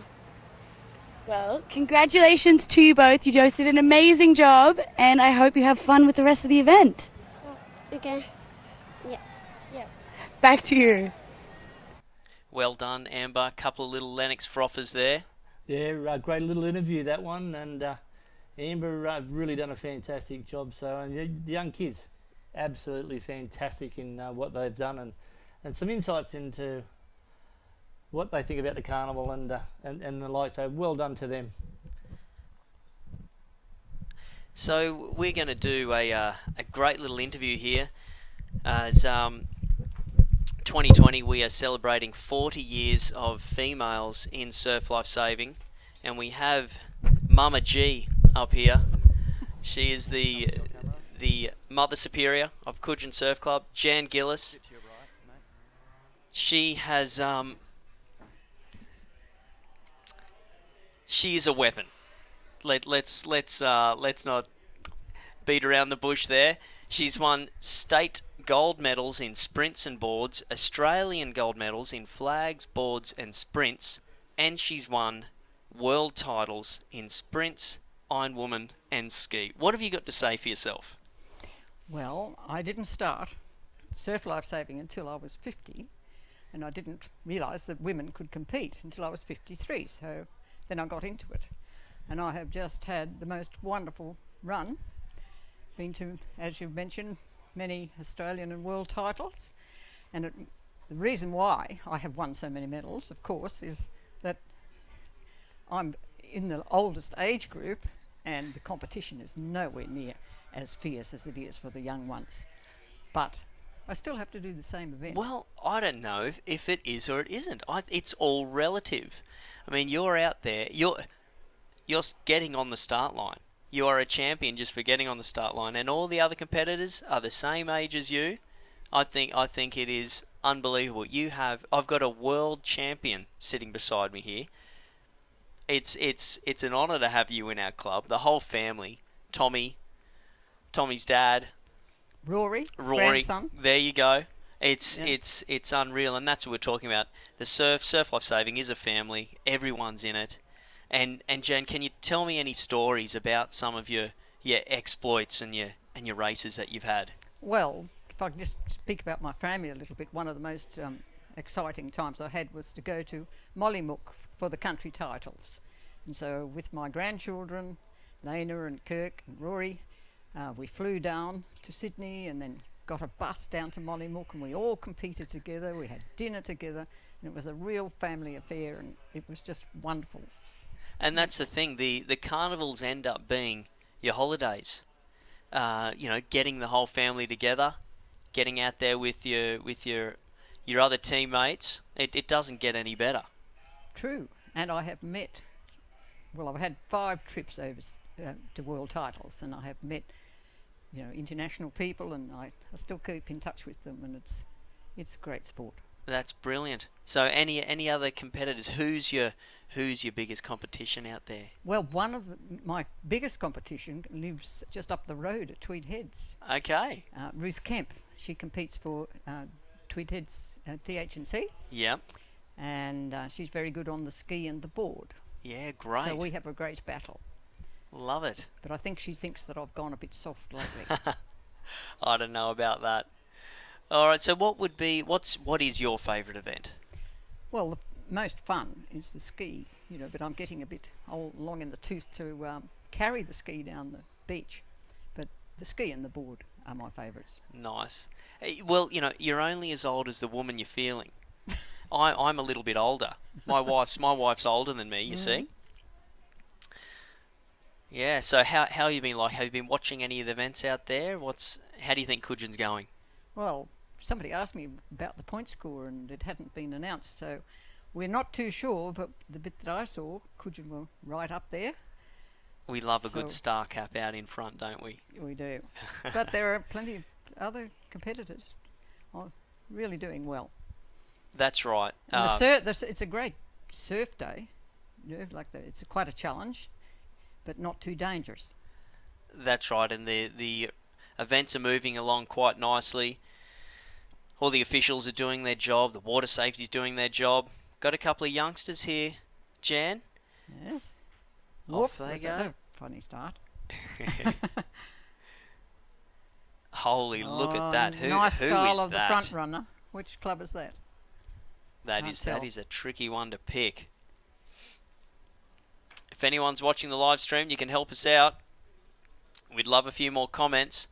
We've got Thiago Masado watching from Brazil. That's unreal. Make sure you get out here to get your signed picture of Scott Morrison. Everyone that comments gets your signed picture of Scott Morrison. How good's that? This is not a scam. No comment. Damien McSkimmy. Where's the surf boats? Question marks. That's a good question. They are down the beach a bit further. It's hopefully we can send a drone down there later on to get a bit of surf boat action. They're always good, especially when the tide goes out. It's going to shut down on that bank down at the Bowls Club. It's going to be very good to see. A couple of young kids, Jan, heading out. Yes. Getting themselves over the break there. Go. Just, wait. Got to listen to Mama Jan, boys. Mama. Go. It's one of the biggest calls you hear out there when you're doing water safety. A couple more sprinters here. How do you like to start, Jan? Do you do a block start? Oh, I used to, but yes. I must admit that now I do a stand-up. Standing start. Standing start. I'm okay over the first 20 metres. Anything longer is a bit too far.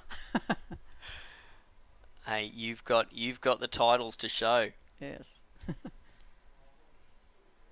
It's hard running on soft sand. It really is. Isn't it ever? It's a skill in itself. Yes, you have to hold yourself taller. Yes, that's right. Oh, look at that, Warilla Barrack Point. They are a quality club. Yes, they're here in force. They are 78 competitors. Really good showing for Warilla Barrack Point. Got a few more clubs from the south coast: Shell Harbour, Kiama Downs, Kiama, Gerringong, Shoalhaven, Nowra, Sussex Inlet.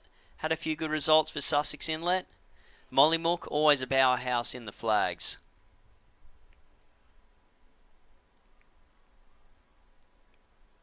Sharon from Cudgen's left a nice comment. Go Cudgen. Look at this. All right. Cook Island in the background. It's a great day, isn't it? So clear. And they're away. Under 10s. Go girls. Rate up. Maximum effort. Got to get through that break.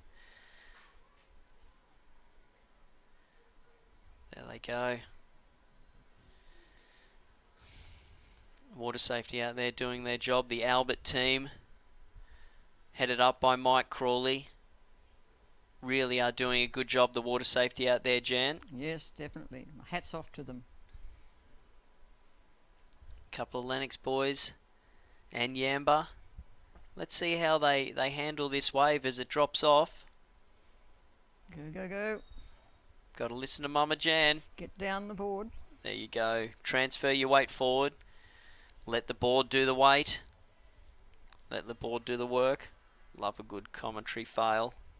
I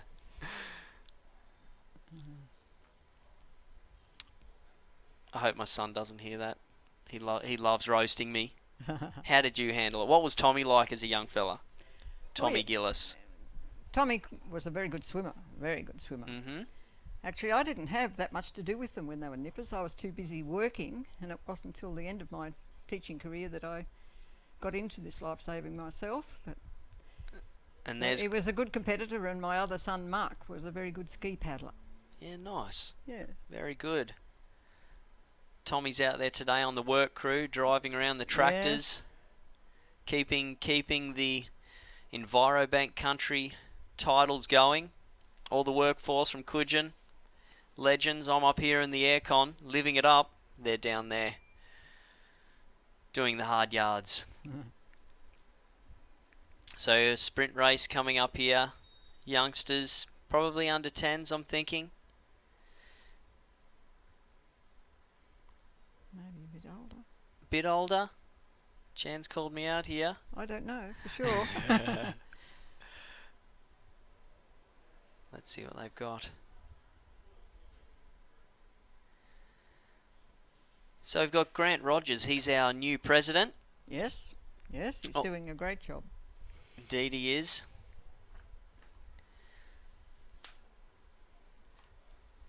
So he has big shoes to fill. Following with Adam Mills. That's right. But Adam is still in the sidelines, always helping. Ah, yeah. Another great Cudgen family, the Mills, all of them doing a great job. And look at that, a star cap out in front. Possibly just a heat. That's all right. Keep going, lads. So we've got a little program here for the Envirobank Country Champs. And we've got some handy little hints from Scott McCartney. He's our head coach here at Cudgen. Good thing to have a look at. There's a nice photo of Scott and Gus. Looking like they're getting pretty close there, aren't they, Jan? Oh, well, you have to in a board rescue. The guys there, tucking in. Yes. Great competitors of Cudgen, Scott McCartney and Luke Chaffer. Luke competed in the Nutrigrain titles, representing Cudgen. So good to see.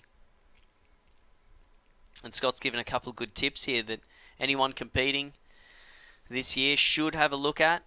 If you're unfamiliar with Cudgen Beach, that is the way you compete at Cudgen.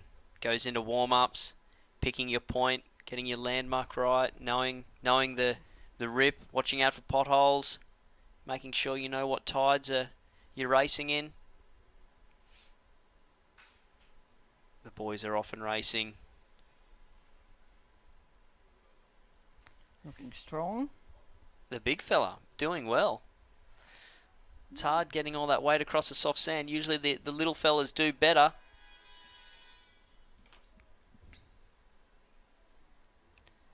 So it's still just the heats here, working through the sprints. Got a girl from Brownlee Surfers, casually running up the beach there.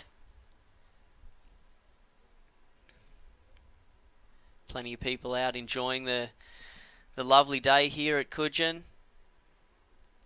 No blue bottles today. Oh, well, we're just talking about that. Hopefully they don't come in. They pack a punch, those little nasty blue bottles. They do. It's like last year. There was casualty out in the first aid. All the wounded.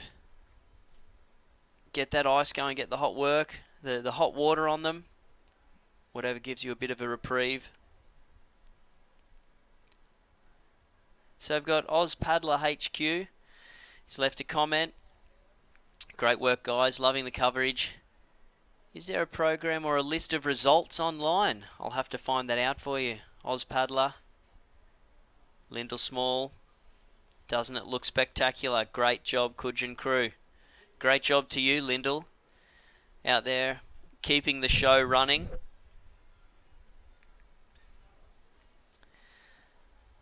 So, Mish, if we got any more little live interviews down on the beach with Amber,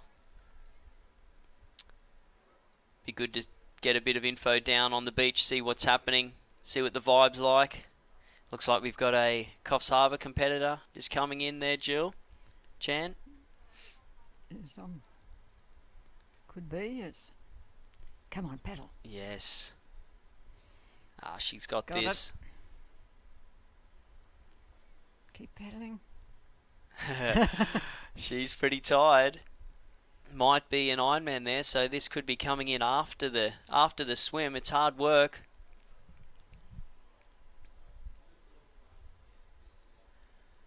Go.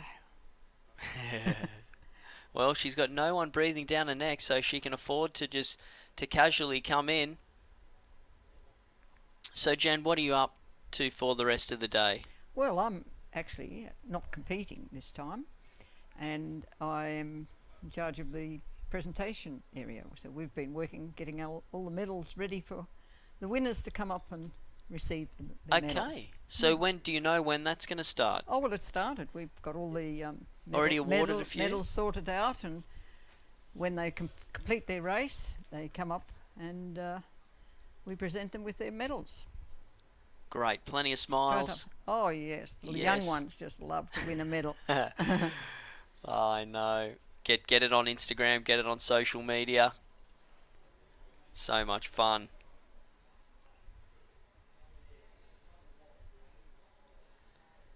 Yes, so as we were saying before, 40 years of women in surf life saving.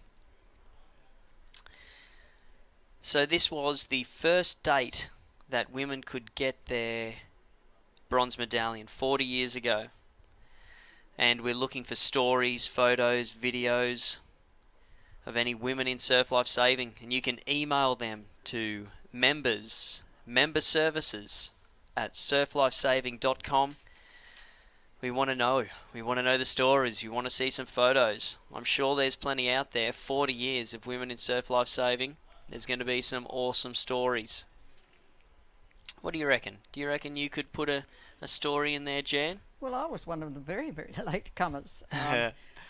It just wasn't sort of on the scene. Women were not allowed in this club, and if I might put our club down just a little, we were one of the last clubs to allow women into surf life saving. Wow. However, I think we've made up for it. Yes, we have. The Cudgen girls, they're unreal. And often we have the girls compete against the boys. And that is so exciting. We had some great competitors like Jodie. I can't remember all their names now. Simone Formosa on the beach, and I can't remember them just offhand, but we had some great competitors in the women. Yes, Anthea Warren. Well, she's one of the youngies. She is. Speaking of the ones prior to my time. Carrying on the legacy of Cudgen. It's so good. So we've got some competitors coming in here. Not sure if this is it's probably an Ironman. They've been working through those events, through the heats with the... I'm not sure, are they doing the finals today, or are they going to do finals tomorrow? They're doing heats and finals today. Okay. Depends on which event it is. Yeah. Sunday is a great day. All the teams races are tomorrow. So they'll be exciting to call. There have been some teams today, but a lot tomorrow as well. Another interesting point, it's 50 years since we've had IRBs in surf life saving. Warren Mitchell of Avalon tested the very first IRB at Avalon Beach in November 1969. IRBs have saved over 200,000 lives and used over in 50 countries around the world as a surf craft. 1,000 are currently in service with over 7,000 proficient drivers and 14,000 crew. So there you go, the IRBs. You can see them buzzing around the back there. Take a bit of a back seat at this carnival. But I tell you what, when the IRB races are on, they are unreal to watch. They are, yes. As we had the Australian titles here last year. And this year. And this year. Oh, last year was, yes. Yep. With Kira Surf Club taking it out. So, if ever you have the opportunity to go and check out an IRB race, do it. It's a great spectator sport. They have a tough job out there, patrolling for long shifts. They certainly do. Got some flags. That sand must be getting hot. The boys are moving fast. Now they got to jump back in it again. I was just down on the sand and could barely walk on it, so it is tough for them. You betcha. But as we were talking to the boys before, we breed our nippers tough. True. Yes. And in our family, nippers was non-negotiable. You were doing nippers.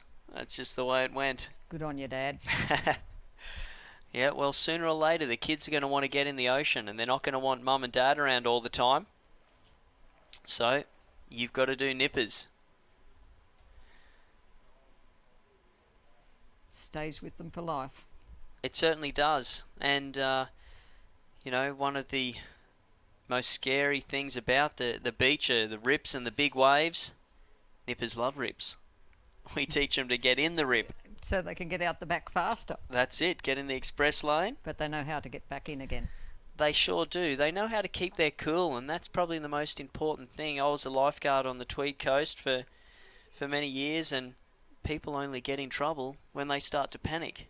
True. So if you can keep your head and keep watching the waves, most of them will turn around and they'll look at the beach for help. Some more little nipper legends going in for flags. One of them missed out, unfortunately. That's just the way flags goes. So here we are. This looks like Fletcher Vertigan heading out there. Legend competitor for Cudgen. Great family too. Paul and Lisa Vertigan always giving their best for the club. Lisa's a bit of a looker too, Jen, I must add. I don't think Dad was too bad either. Well, Paul, that's right. He's a good-looking man. As I've been saying to a couple of the other boys in here, nipper mums have got to be the hottest mums out there, I reckon. Well, I'm working with them in the presentation area, and they're not only good-looking, but they know how to do a job. There you go. Nipper mums out there, salute to you all. Yous are the best. So Fletcher, he's just taking it easy. I think this is still just a heat. Look at him out in front there. Where's everyone else? That's right. Back onto the beach. Get them going, officials. That's got to be hot.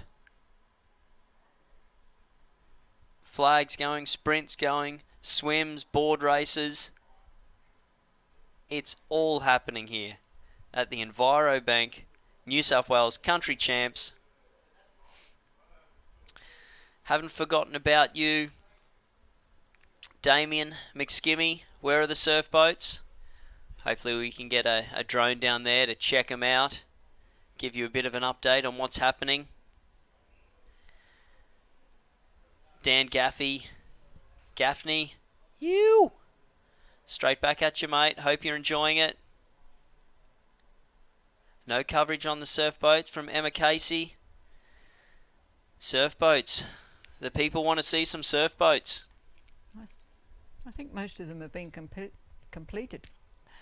Well, we've done the medals for them, and we know how many we had to sort out. They're done. Yes, I think they're done. Okay. So is there any racing for them tomorrow? No, I think they were only today. It was only today. Well, I'm sorry, guys, if that's it. We mightn't have any coverage of them. We'll make sure we get that sorted for next year. So who's this young girl? See if we can work the club. So, young Sawtell competitor. And I believe that was the very first country titles were held at Sawtell.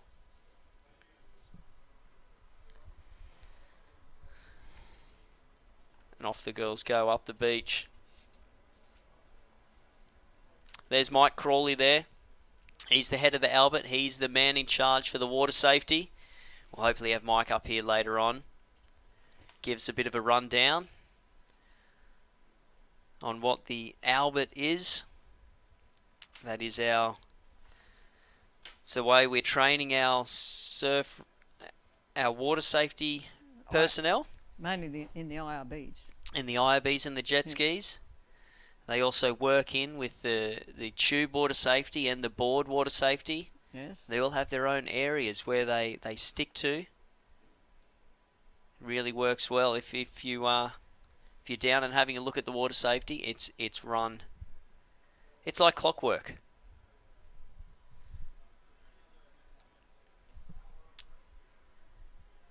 So, 49 years.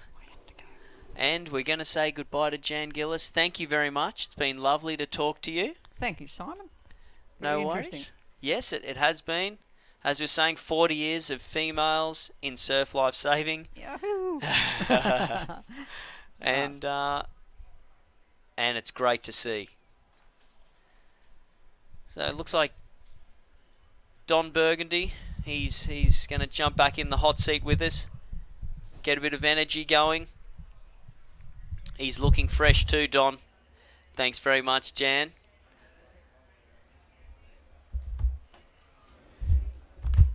So the sprints. Here we go. The boys, my money's on the young fella in the white from Lennox. Getting in the zone. Here we go. And they're off. There's a nice straight line as we're going through there. Looks like, not quite sure. That's Port Macquarie there out in front at the moment. And the other cap there from Lennox had Alstonville coming through there as well. So I'd say Port Macquarie has just taken that out quite comfortably there with a couple of metre lead. So back to the water area we're at. And looking there for another Ironman by the look of it. Is that, or is this going to... Oh, it looks like a board relay. Well, I think they're doing all the teams' events tomorrow. So it must still be working through the Ironman heats.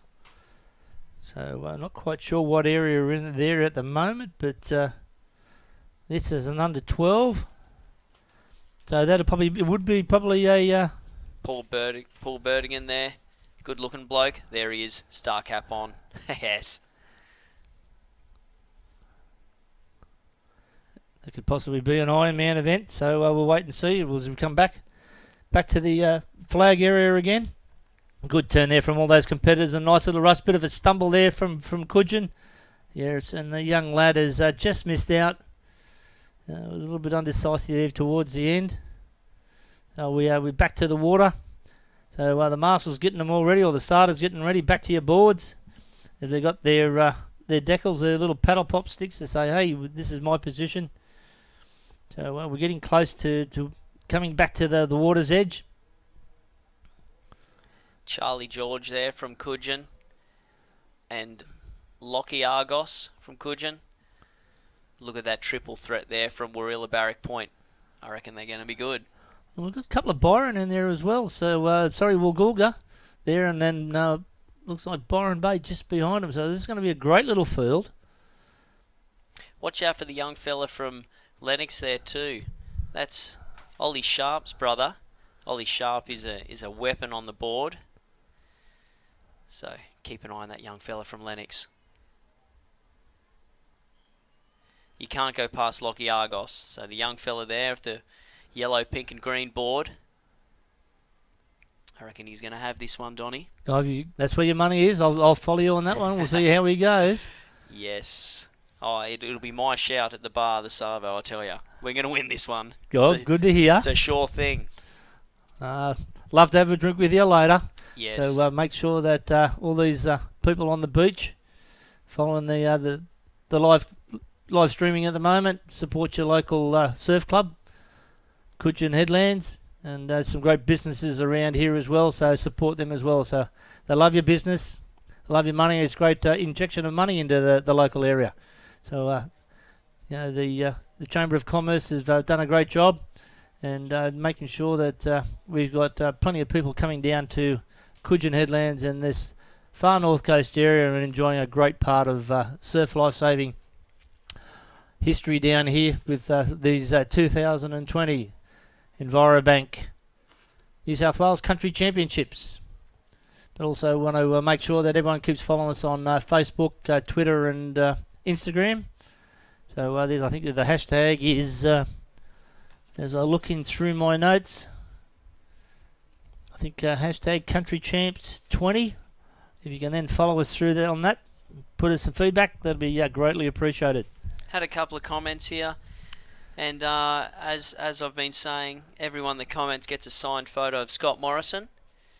This is not a scam. Have we got any left? Have we got any more signed photos of Scotty? I haven't seen any. Must be all sold out. Must be all gone. Oh, never mind. So another popular supporter of surf life saving. And look at that. There's Archie Lumka there from Cudgen with the green board. the Dolphin Surfcraft. Unreal supporter of surf life saving. They are great boards. You get a connection with your board, don't you, when you've had it for a long time? It's your partner, it's your best friend. Oh yeah, definitely. I've never been, never had my own board, but my kids have, and they love their boards. And my son's still got one that he's had when he was a teenager. He's a little bit grown up now, but loves to go for a paddle every now and then to keep himself fit.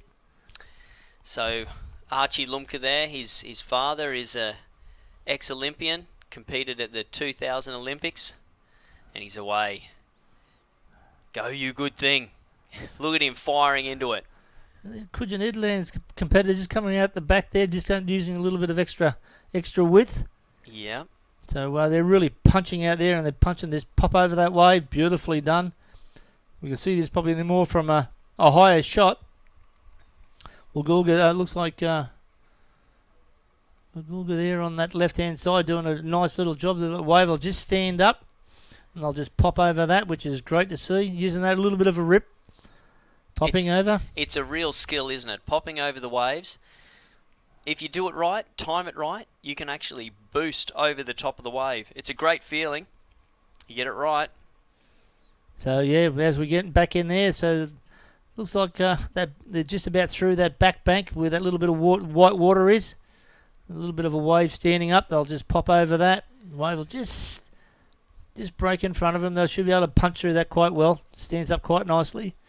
That Warilla Barrack Point popping over that wave. There's that name again, Warilla Barrack Point. All three of them still in contention. Lockie Argos from Cudgen, he's got a lot of work to do.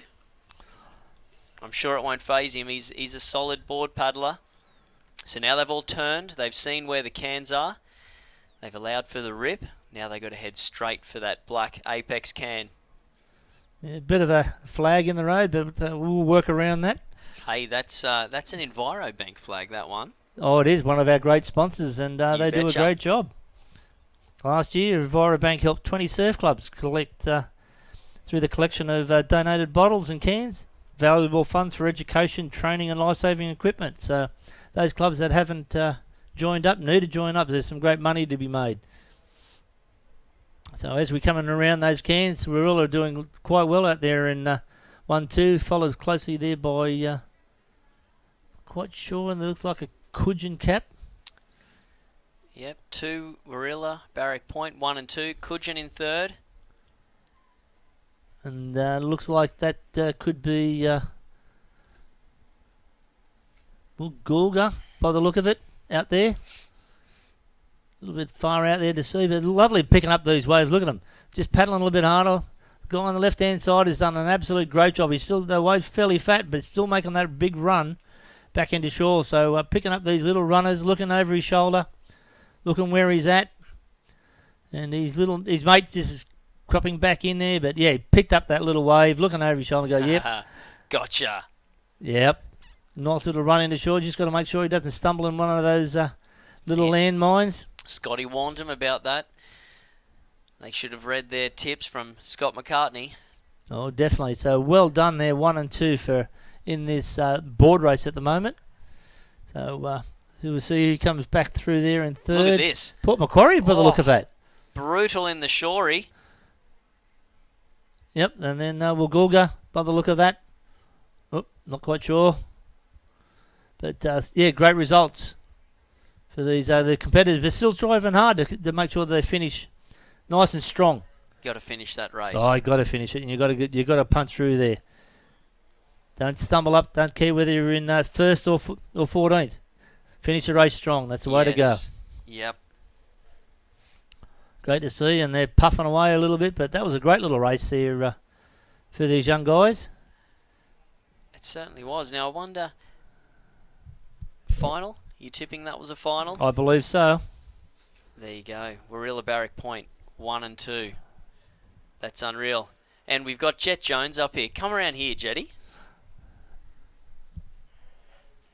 Get him on camera. This is Jet Jones. Look at this kid. He's a good-looking lad, isn't he? He's been down there on the camera. How you going, mate? Very good. Who's on the camera now, mate? Kai's out there. Good stuff.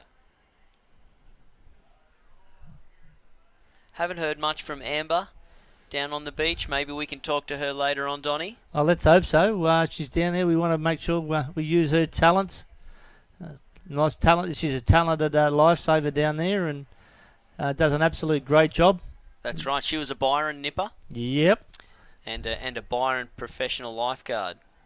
So great to see that we're bringing these people, give them more experience in surf lifesaving rather than just paddling aboard and rescuing people. We can come back in and do live streaming as well. So we love bringing these people through and developing these into greater Australians as we do. That's it. We're not just they're not just going around the cans and winning medals. These are future lifesavers that we're moulding here. Every one of them can potentially go on to be a professional lifeguard or a lifesaver patrolling on the beach. And the boys and girls can get paid quite well just for sitting on the beach and looking after the punters. Yep, definitely. And the lifeguards do a great job, which is fantastic. You mightn't see them all the time, but they man the beaches 7 days a week, depending on which council you're looking at, and really helps supporting surf lifesaving. And some of them are actually employed by the Australian Lifeguard Service, which is a division of Surf Lifesaving New South Wales, our services branch, which is fantastic to see. So Surf New South Wales providing a pathway for some of our young athletes in during the summer to provide safety for all our visitors to the beaches that we have. Over 1 million people that we had last year, which is absolutely fantastic. So Surf New South Wales, 44 preventable casual drowning deaths last year, which is a lot of it were, well, none of them between the flags, which is absolutely fantastic, but 3,755 rescues completed. Absolutely great for the 2018-19 season. But what is even more outstanding is 196,845 preventative actions. So that's what our lifesavers are doing out there, week in, a week out, during the summer season. That's right, the Australian Lifeguard Service. So you can fill me in a bit here, but they can actually be contracted out. I mean, Tweed Shire Council, who are a great supporter of the Envirobank Country Championships,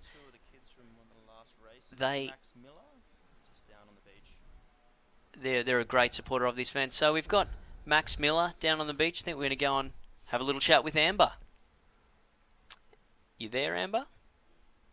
Miller, and wait. Tell me about the race. And just won the under 11 board race. Tell us about the race. First, at the start, I was like, I got knocked back off the board and I was coming like last, and then I paddled through out past the break, and I was coming first, and there was a few runners on the way in, and then there was this wave that came through and we caught that. That gave us quite far, and then after that there was a wave that I caught, and then Maddox caught a wave behind me. Okay, congrats. Back to you guys.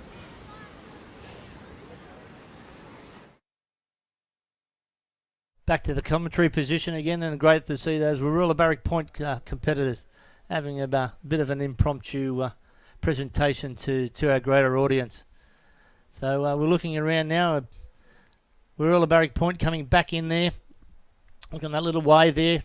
Just lifts his head up a little bit. He knows he's on that runner. He's not going to lose it. Bit of a paddle. He's just in a little bit of a dead zone, but there'll be a little wave popping up behind him. He's quite comfortable where he's at the moment. Sliding back on the board, making sure he keep that nose up. And absolute brilliant skills. Running back up, this will be an Ironman swim board. Up around the flags. Doesn't have to look over his shoulder. He knows where he is at the moment.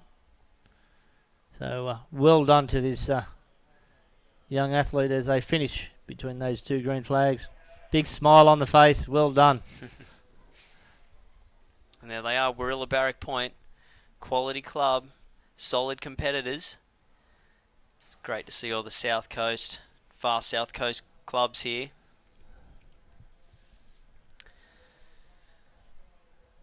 So there we are. Looks like Mollymook coming back in through there. They don't have a lot of water competitors. They're really strong on the beach events. So great aerial shot. Look at this. Must be the older age group, probably 17s by the look of it, maybe older. Could be, yeah. It's hard to see what caps they are. They're big lads, up on their knees. Geez, they move those boards, don't they? Yeah, look at them. Just see the second competitor there on that right-hand side, just using that bit of a wash, getting back in there, letting the competitor out in front know, hey, I'm here. I'm going to use you to come around in a good position there. You could sneak around on the outside as they hit those cans. But the competitor in third position doing even a better job, just right on that tail. So nearly buffeting the competitor in front of him, making sure that the competitor in front just breaking that water, giving an easy drive for the second, third, and even fourth competitors as they come back in through. So this is still a long race. They're about 250 metres out to before they, or 220 before they hit that first can. So long distance to go. Looks like they might be coming up close to the can. There we are, down on the laying down, which is a better way to go. There's a lot more streamlined as they come around those cans.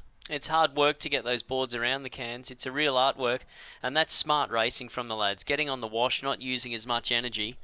As soon as they get around the can, turn and burn. Definitely. So as soon as they hit that apex, be looking over their left-hand shoulder, looking for any runners they can. But looks like we have... look, it's the girls by the look of it. Yeah. As we're popping out in the board race on this one. Star Cap out in front. Loving it. And we're punching through those waves. We're coming out to that first can. Who's your club, Don?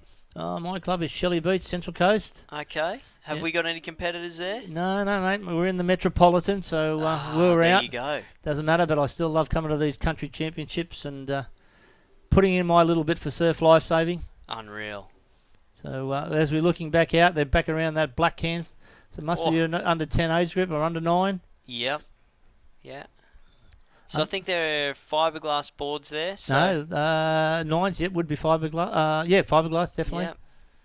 And there you go. If you don't time that pop right, you're going to end up upside down. Actually, yeah, for the 9s and 10s, there'll be foamies. Actually. Yeah. Well, there'll be foam boards. Well, I think they're actually fiberglass. They look to be, yeah. Might be a bit older, but that was done well, getting down the face of that wave. She's got this race under control, the young girl from Cudgen.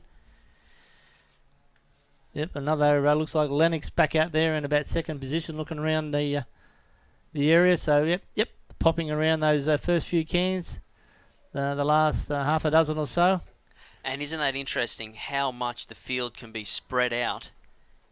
All started at the same spot, but they're 200 metres apart. The field spread out. Yeah, well, that's the luck of their surf, and also the experience and the skill that they actually have of punching through that wave. As you said before, you get over that wave and you keep that momentum going forward, does help.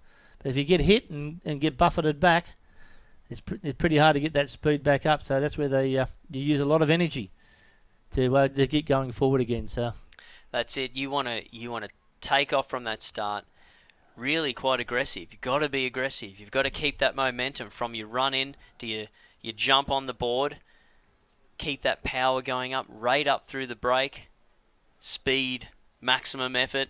It's the only way to go. Definitely. As soon as you get out through that back break, then you can start to just get into a steady pace, suck in the air, and regain, get plenty of oxygen into the lungs again. Oxygenate the blood, making sure that you've got plenty of strength for coming all the way back into that wave zone again. So the hardest part is that first 60 metres. As soon as you get past that, does help to just to steady up a little bit. Jump on the wash of someone. Definitely, if you can use that, use all their hard work to help you along, and then overtake them on that last can on the way back. Looking there for those runners and on your way back into shore. So great to see these competitors, and as we were seeing, they're a little bit dusty in the morning, the first couple of events, but they've picked up and their skill now. Look at them picking up the board, running back through to the shore. Piper Phillips. Looks like, and you are... mate, she wouldn't even blow out a candle. That's one of the maiden girls, another good Cudgen family. Solid little competitors. On air, it's going to be live. And here's a little interesting point. The oldest competitor Sorry, I have like a Envirobank. goldfish brain. So what's your name again? Okay. Piper. He's been told he's not actually competing, but if he was Under here, 11? it was Arthur Woody Vidgen, 75 11. years old. Under He's from 11? Byron Bay. He's been a member for 38 years. His birthday's on the 8th of February, so I hope he's feeling better. We know. And then, the youngest sorry, what's your competitor, Ava Starling from M-A-R-L-I. Cudgen Headland, she's 7 then years what's old. your M-A-R-L-I. Good thing. I reckon they should be enjoying this this event. Sorry, Really good for these younger age groups to compete in these 2020 Envirobank New South Wales Country Championships. A great event, and she's got many more years to go in front of her. Could be like a bit of a Scotty McCartney or even a Chris Bond coming right through and using these championships.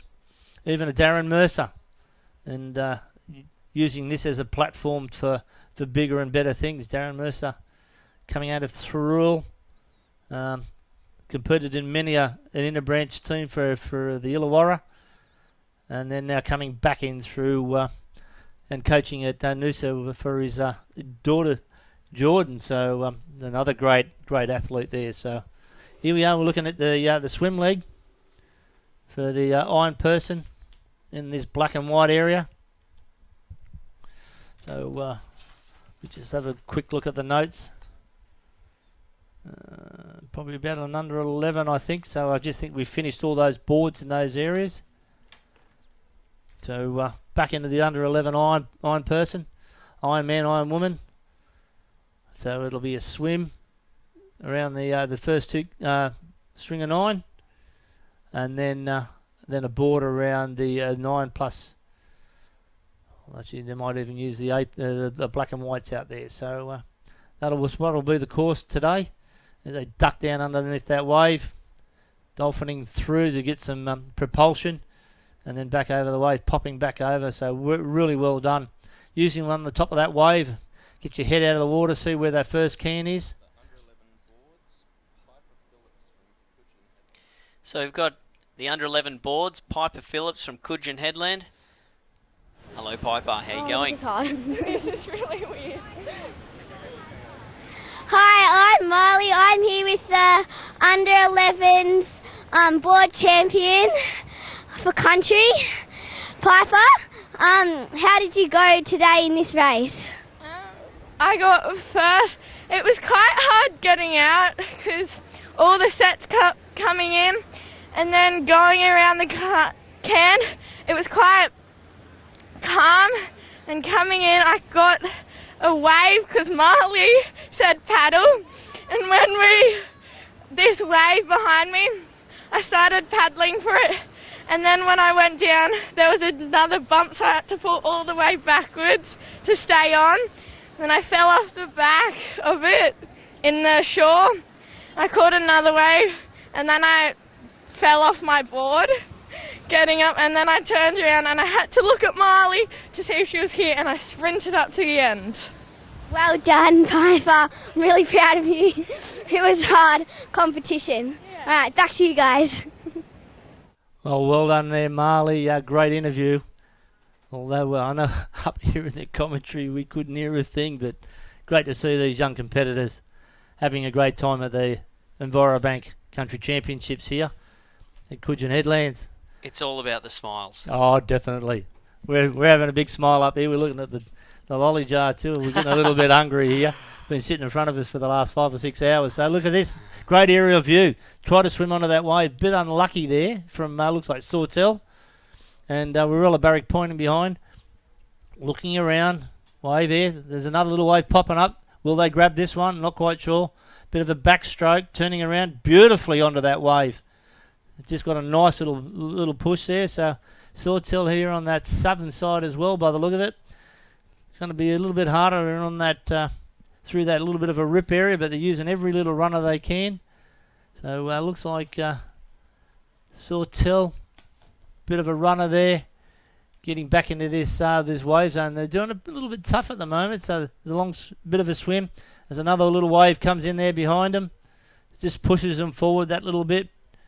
A lot of green water in there, so they're looking forward to it. Here we are. We got Warilla Barrack Point. I'm not quite sure. No, it's tacking point on that left-hand side. Cudgen Headlands there on the right. little bit of distance apart. As the head down, keep swimming. They'll feel that little bit of a runner behind them. Doing a great job there. Bit of a stand up there from the Cudgen competitor. But we look from the aerial shot. And a little bit of a sandbank to back into that big deep gutter again. The competitor on that left-hand side grabs that little runner. Will they get that going? Yes. Picked up another 3 or 4 metres, so it could be anyone's race here. They'll have to swim both of them. They've got to do hard here. That wave is just sucking back out to give them back. So the first competitor there looks like Warilla Barrack Point just hit the sand. But that left-hand side, tacking point, is it? Coming back in through there, Warilla. And then looks like Sawtell around the can. So tacking point, Warilla Barrack Point and Sawtell. As they're coming back out of the water. Goggles are off, coming back in.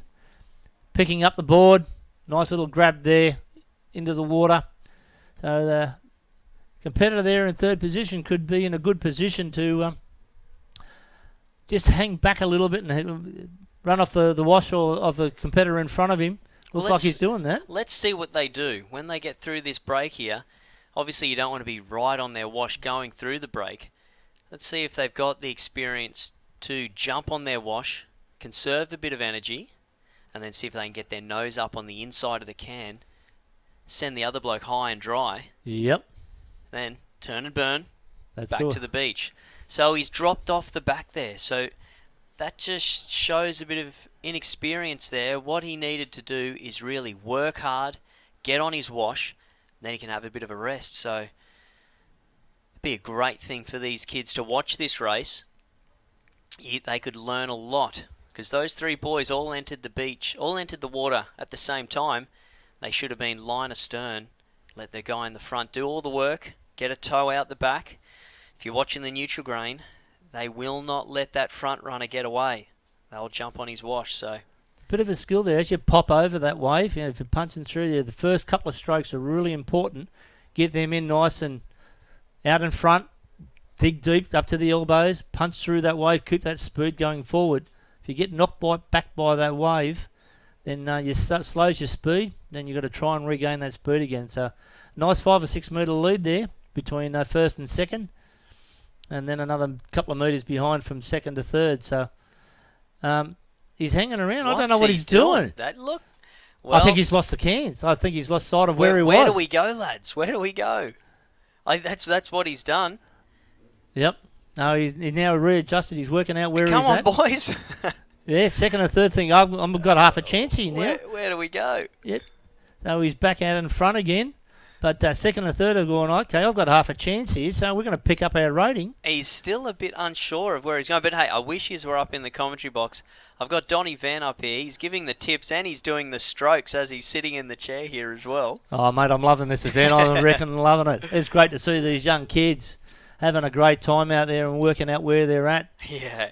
And it's so good to see from this aerial shot from this drone of, you get a different perspective compared to when you were standing on the beach. It is a treat. So we got... What is that? Who's out in front there? Sawtell, by the look of it. Sawtell, Warilla Barrack Point, and Cudgen in third. So the round of that last can. So he's looking for a little runner, and he's picking them up where he can. He's just grabbed another couple of metres there. Indeed, he has. Look at that. He's pulled 5 metres on the boys just from that little runner. So he's got to go around that green and gold can. So he's looking there. He's feeling that washing behind him. He's got to be careful now where he's at. This wave is starting to pick up. They're just forming that underneath. And really fat there. You can see that wave just going past. No advantage out of that. But, still about a 5 metre and then a 2 metres.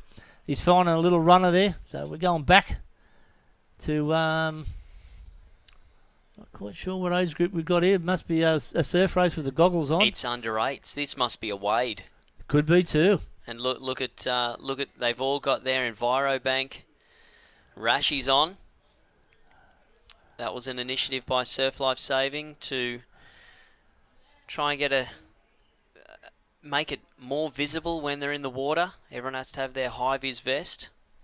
But also it gives a great support. So anyone that's out there that want to support Surf Life Saving, get your name put on these rash vests. So you're looking at around about 1,000 competitors here at the Envirobank 2020 New South Wales Country Championships and have your name on 1,000 competitors. A nice cheap way of advertising and get your name out there. Great job that Envirobank are doing as well. They're supporting surf lifesaving. I know the Country Championships a couple of years ago with Southwest Rocks.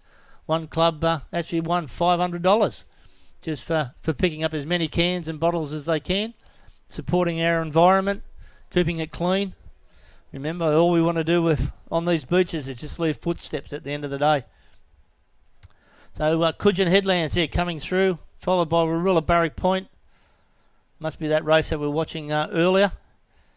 Must have been a heat, so there's not too much... There you go. So it looks like Martin from Cudgen, he may have even come through from the win there. Yep, and then Swords Hill. He's done well. He's come from third place. He must have jagged a wave. Would love to have seen that. We might be able to go back to that later and have a bit of a look, but... For sure. So the Envirobank officials doing an absolute great job down there as well. That's it. It is a great initiative. So the kids are running around on the beach there, collecting all the bottles and cans, taking them up to the surf club. You can get money for your surf club. If you want any more information, you can go and see Ashley in the merch tent, in the Envirobank merch tent. Yep. She'll give you all the information that you need. So the starter has briefed them, ready for the beginning of the race. The young fellas limbering up there, just a bit of a neck exercise, rolling the shoulders, getting a good start there. Whoop, bit of a stumble. So this is the wade race. So there will be some water safety out in the break. They won't be too deep, and the young lads have got to run around each marker and then make it back up to the finish line. Nice, simple race, and they're off. Here we go. There's the first marker. You got to get around them. It's hard work wading. It's one of the most strenuous things that you'll do. Really got to get the heart pumping, get the arms and legs working, get that flow through the water like the young fella is out in front. I don't think they're going to catch him. No, he's got a good style there with the that dolphining go through. He puts his hand on the sand, puts his feet then between his hands, and then push off and then dive around again. So great work by them. You have to go around there, the guy there, the water safety there with the dark orange vest, and then come back into shore. So doing an absolute fantastic job. A bit of fast forward there to make things go through a little bit quicker. But really good. Then the water safety on the waters there. Just keeping an eye on all those competitors, making sure that everyone is safe. So here he goes. He's got himself a little body wave. How good is that? Look at him go. Where is this kid from? Just looking, trying to find the cap. I'm not familiar with the cap. Would it be a Kiama cap? Could be. Possibly. I need to have a good look at it again. They're coming Salt and Cudgen Headlands. I need to have a look up there when the camera gets back up there a little bit further. But no, here we come through with... there's Shep. Shep there. He's an official. He's always there doing his best. His father was the lifeguard supervisor down in the Byron and Ballina Shire for many years. A great man, Ron Shepherd. Yeah, we just saw Harry Cluzel there in the light blue shirt. Harry, he's an institution. Isn't he what? Oh. Should be institutionalised at times, but dear old Harry, great lifesaver. He competes in the Masters as well. Sectional referee down there in the, I think the yellow and green area. And he makes the hard calls, mate. It's a tough job. It is. It's not easy. Sometimes you... as you're coming through with those roles, you have to disqualify some of these kids through a breach of the rules. But hey, it's all part of learning. It is learning, definitely. But it's a valuable lesson learned. You just got to learn how to deliver it. I know that I struggled in the first couple of times I had to do it, but after it becomes a little bit easier. But then you learn how to talk to them and what to say. But Harry's great. He loves his surf. And he's looking good. Look at the hat there. It's a bit of a You know, he could almost do a pitch report in that hat, I reckon. I Get reckon the he looks a keys bit out. like a bit of a Tony Gregg in Bit that. of a Tony Gregg. Indeed. Go down for the pitch report. Like he hasn't got his car keys there. He might lose them in the sand. Yeah, very flat. Not much grass on it. No. There's Harry then talking to the water safety risk response officer, making sure that everything's fine. We've got enough water safety in there. You just see one of the PWCs, jet skis in there coming through, keeping an eye on those kids. And here we go. Looks like another part of the board race. This will be a finish by the look of it. These kids you look at them coming through. There's a competitor saying, there's where the flags are. Get up there.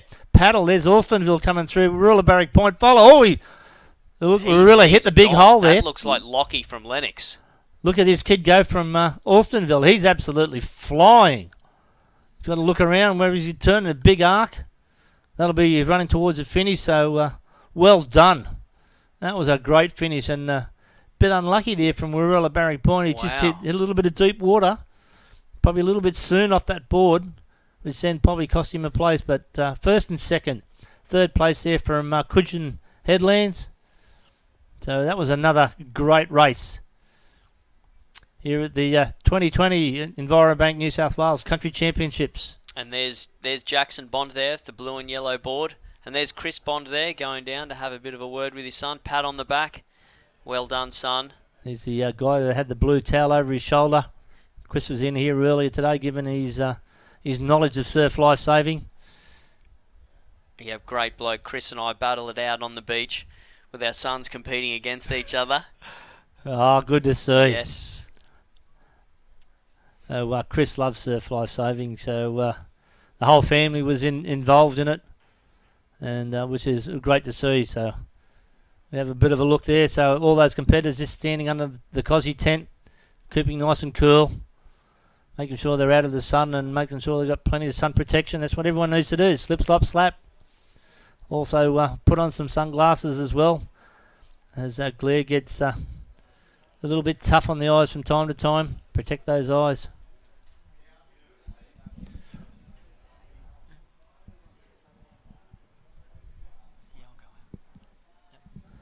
So here we are. We've got another, looks like another iron person. The young girls going back out there and coming back in through that break again. Not quite sure. Come looking out in front as that head pops over. That'll be Port Macquarie out in front on that swim leg. And then in second place, a little bit tough there. Must be on that left-hand side, probably Yamba. Yeah, it looks like it is. And then Cudgen in there as well, right-hand side there. We have the winner of the under-8 Wade. So we're now going to throw down to the winner of the under-8 Wade. Tell you when to go, and that's when you start talking. Okay. Really excited. Okay. Go. Hi, my name's Will and I'm from Woolgoolga, and here's Hudson from Gerringong. In the under-8 Wade, this is our first country championships. Hudson, tell us about the Wade. That wade was really good, and so at the start you would line up on the line, and the starter would say set. No, he would say on the line, set, and then shoot the gun, and then we would go out around the 3 water safety and then race to the black and white flags.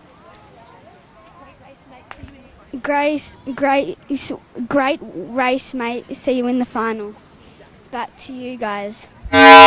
There we go. Great to hear these young competitors from Woolgoolga and Gerringong. Great to see that up-and-coming commentators of the future. There's also great competitors from Surf Life Saving. Bit of feedback there. We've just resolved that. Back into the flags. I'm going to step out for a bit. We've got the great man here, Ali Day. You know, I was speaking about him earlier. Got a bit of a man crush, so a little bit flustered at the moment. I must be blushing. Going to hand it over. So, Donnie. Thank you, Simon, for all your great hard work. We'll probably see you back later today. Look forward to it. And welcome to Ali Day coming back into the chair. another ex-New South Wales competitor. Hello, mate. Good, buddy. Oh, we've got to come in. We've got to get in a bit of man love going, mate. That's so it. keep you nice and tight for this, for the camera. So how you been? I'm good, mate. Yeah, really good. It's good to be down here. It's good to be in New South Wales territory, and it's also good to just be down at the country titles. Did so many of these back in the day, and it just feels, you're looking at the screen now, these young kids doing the flags. I think I did my first one when I was 8 years old down at Tarthra in far New South, far obviously New South Wales, and I think I did one here in 2000. We came up and did the country titles. I might be wrong there, mate, but stayed at the caravan park, so might have been a little break there just in the flags. But good to be back here, and exciting to be doing this alongside you, mate.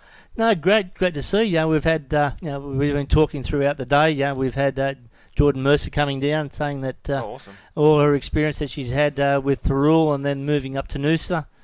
Chris Bond was a Masters athlete and now a coach as well. He's been, although he's from Central Coast, he's been here and coaching Lennox Head and doing a great job. I've seen a number of other competitors. Apparently, saw a competitor. What's her name? Name eludes me, but one of the owners of Cozzy. Oh, yep, yep. Yep. So she's been here and enjoying the view and having a good look around and enjoying what's going on. So how you been? I've been here. Ask about the Rilla young kids. The great results.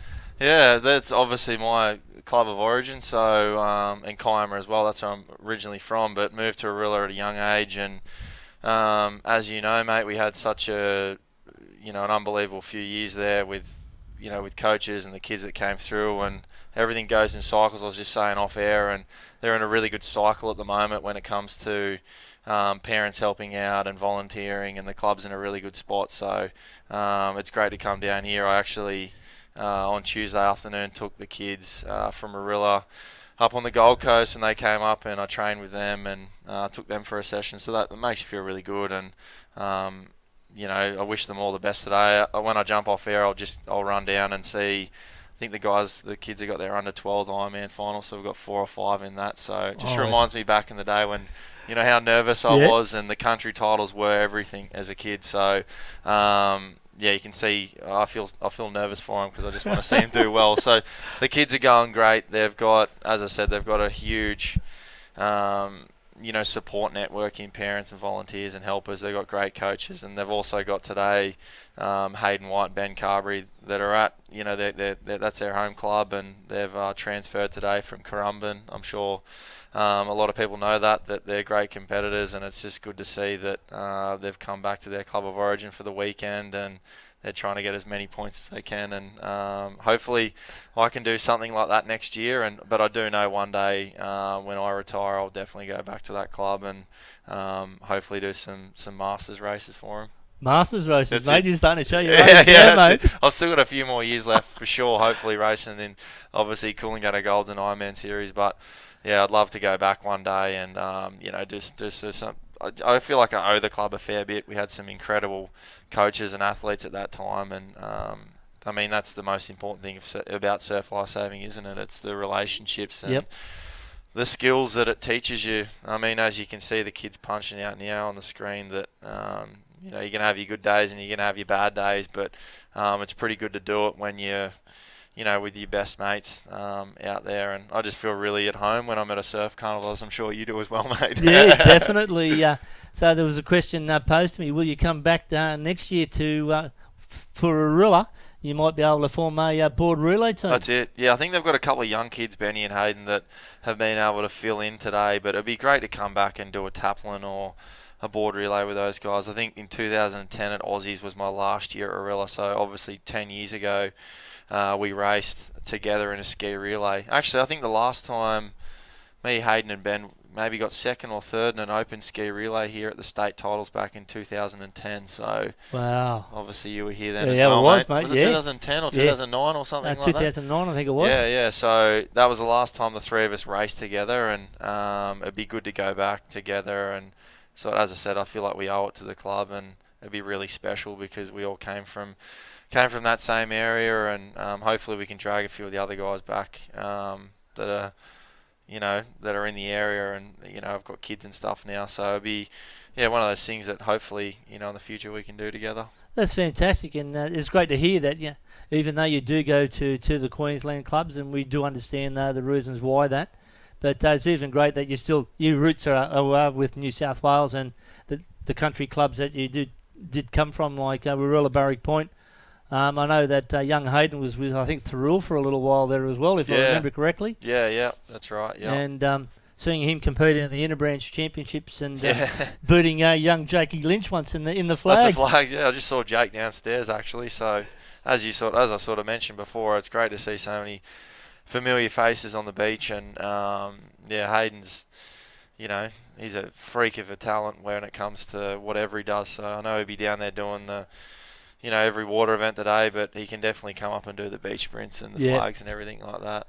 Well, don't sell yourself short, mate. You've been doing quite well, mate. I can't. I don't touch the sand. I've always wanted to, as you see these nippers competing now, you always wanted to be good at the beach sprints and have a bit of a sprint on you. But I was always more favoured to the water and just, love the water more, and always just wanted to be, you look up to guys like Shannon Eckstein and Zane Holmes and Kai Hirsch. You always wanted to be an Ironman. So, you never forget where you came from, and I'm just grateful to be able to say that I get to do that as a job now, and you can see a Warilla kid coming through now on the screen. How good's that?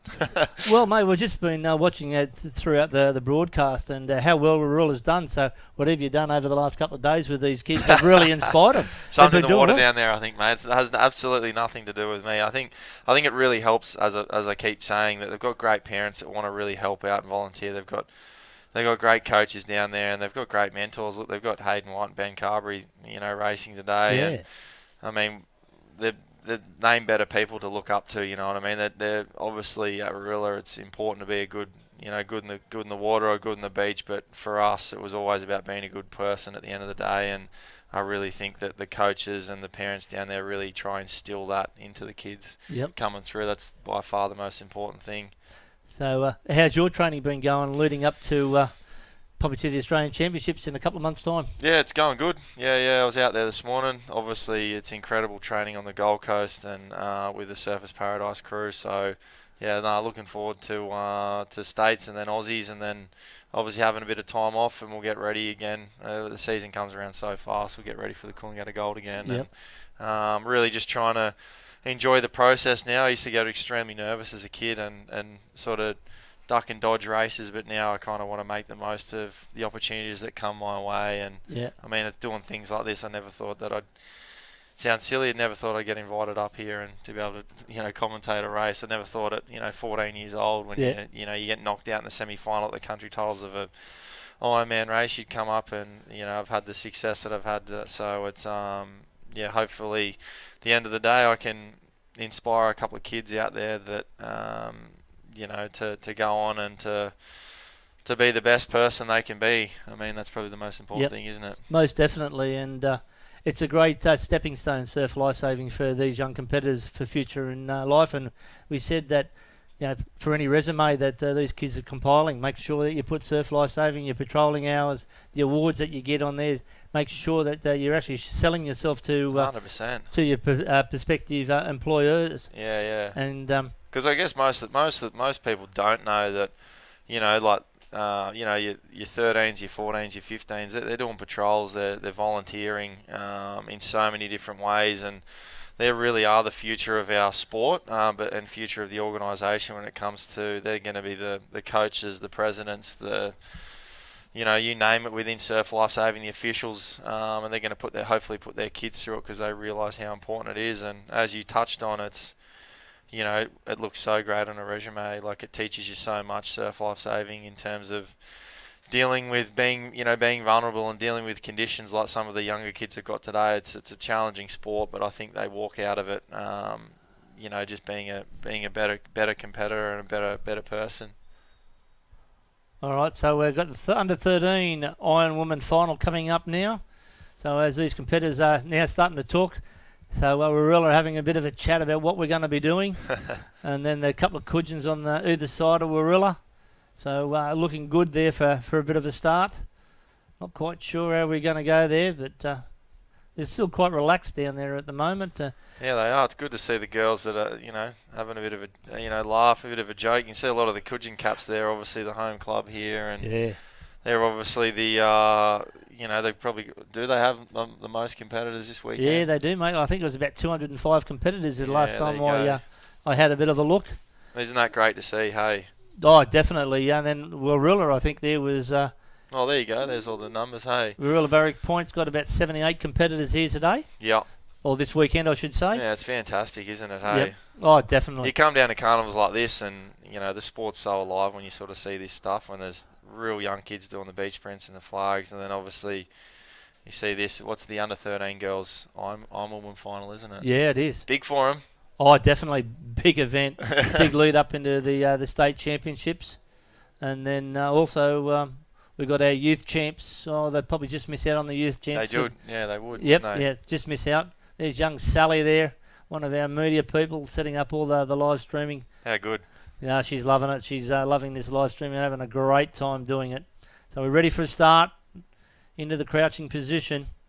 How important is this start in the first, say, 30 metres, Alan? Yeah, I just spoke to the kids then, some of the Rilla kids then, that, I was working with them on Tuesday. Just, they got to know what they're doing before they run out in the water, you know what I mean? Obviously, that sweep's pretty strong today, so that start's really important. As you can see, the girls dolphin diving then, you don't want to lose too much momentum. There's a lot of water pushing, obviously, on top of the water, but it's like a freeway underneath, so you really want to be into your wading, and if you can't wade, obviously, into that dolphin dive. But, I mean, these girls, as you can see, are doing a fantastic job of, and I'm not just saying that, of, using that momentum and then getting into their stroke. So I'm glad that I'm not out there racing them, mate. They look pretty good today.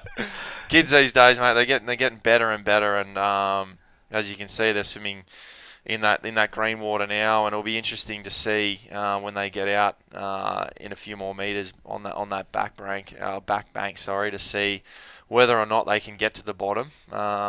So yeah, it looks like they're in a pretty big pack there right now, doesn't it? Yeah, they are quite congested there at the moment. Be interesting. It's on the run-out tide, getting close to 3 o'clock now. So the tide is dropping, so there may be a little bit of sand coming back up, but look like there's still a fair bit of water over the top there. Because, doesn't it? Yep, those waves are just dissipating as they hit that bank. But looking good, so they'll have to dive maybe a little bit too deep for them. But yeah. I spoke to the kids the other day that, not to really get too flustered or get lazy in this position, because as you can see, it's almost like they're not moving at the moment, but they are, and it just goes to show that those ones out in front will have to dive under a couple here. If you get down the bottom, as I said, it's like a freeway underneath there. There's so much water travelling out, but the girls look like they've all hit the back bank pretty well here. Doesn't look like they'll have to go under too many, and they'll get into their swim stroke now. They'll get around the cans, they'll get their breath back, and then hopefully they'll start looking for a wave back in. And I mean, as a competitor, that's what you want. Yep. If you're going out under all those waves, you're praying to God that hopefully you get a wave back in, and hopefully you'll see these girls, their skills will be incredible. We're holding these waves back to the beach, so it's a tough beach to race at here at Kingscliff, Cudgen. It's, you can see that sweep pushing from right to left on the screen there, and the girls have done really well. They haven't had to swim too far back to that red and yellow to go around the string of 9, so it looks like at the moment, mate, there's a Rilla cap in front, which is fantastic for me, mate. Go Rilla. Oh, yeah. But I want to see a good race, but I think all these kids just want to, I said to them to start, I said it to them Tuesday, and I said it to them just before this race, just to go out there, enjoy yourself, have fun, and just try your best. I know that sounds really cliche, but I mean, all you can do in this sport is literally do your best. And as you well know, mate, we have absolutely no control of Mother Nature with waves and boards and things like that. I mean, that's the beauty of our sport. So yeah, definitely. That's why we love it. So hopefully, as I said, in a minute, we'll see these girls cracking onto one of those waves, one of those green waves, and yeah, see how much body surfing they've been doing over the last little while as they come around that last green and yellow. Yeah, as you see, the Warilla still out in front. Still, we might even get an aerial shot, I hope, later on. Gives you a bit of position where we're at. But she's broken out there probably about 3 or 4 metres out in front. Yeah. Cudgen on the right-hand side. Who's that cap next to her on the left? Is that Turarilla or is that there's a... I'm not quite sure, mate. Maybe Yamba. I'm not 100% sure. Yeah, it looks like is a yellow and black cap. Yep, maybe Yamba. Maybe it is Yamba, yeah. So, we're getting a note specialist here, sending them some little notes. This is where it starts to get a bit nerve-wracking for those front girls. They've almost swam past that, past that back bank, and some of these back markers here, they might pick up a wave. Here we go for the front markers. Warilla on. Nice little, gave her another couple of metres lead. Yeah, at least. But they've got waves breaking behind them here, but they've almost had to swim into that gutter, which shouldn't make too much of a difference, hopefully. Oh, there's waves out the back now. There you go. The competitor with the yellow hat could even be maybe a Urunga cap. We can't quite see the other side. Yeah, the north coast there, hey. Yep.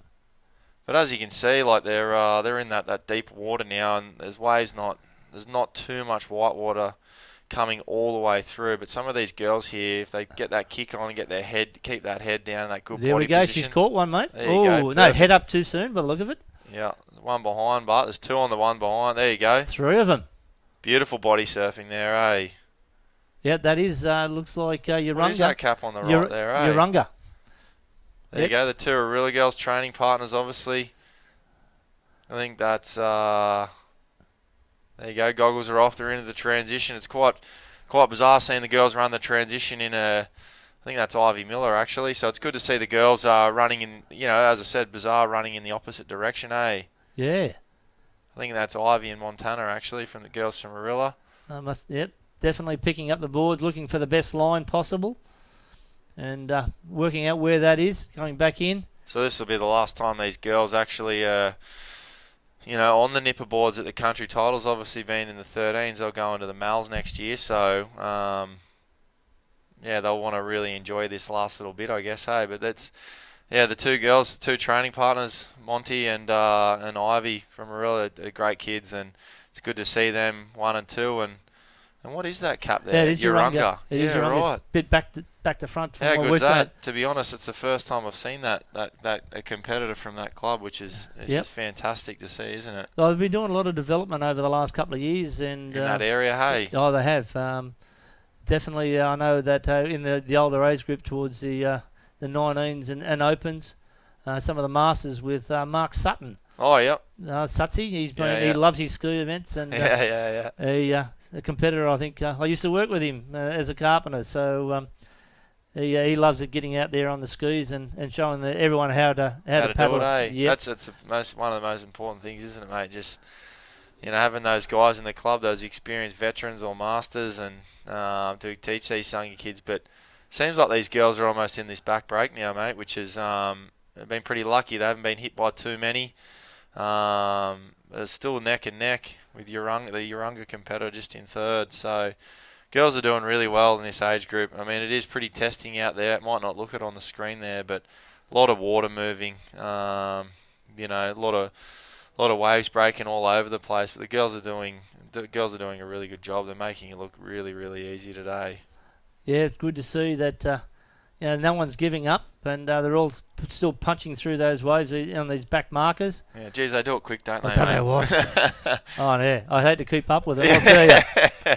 That's why we use the IRB at patrols, mate, or the jet skis and that. But, I mean, these girls have flown out here. So, yeah, they're going around the black and whites now. And as I mentioned before in this swim, hopefully they can...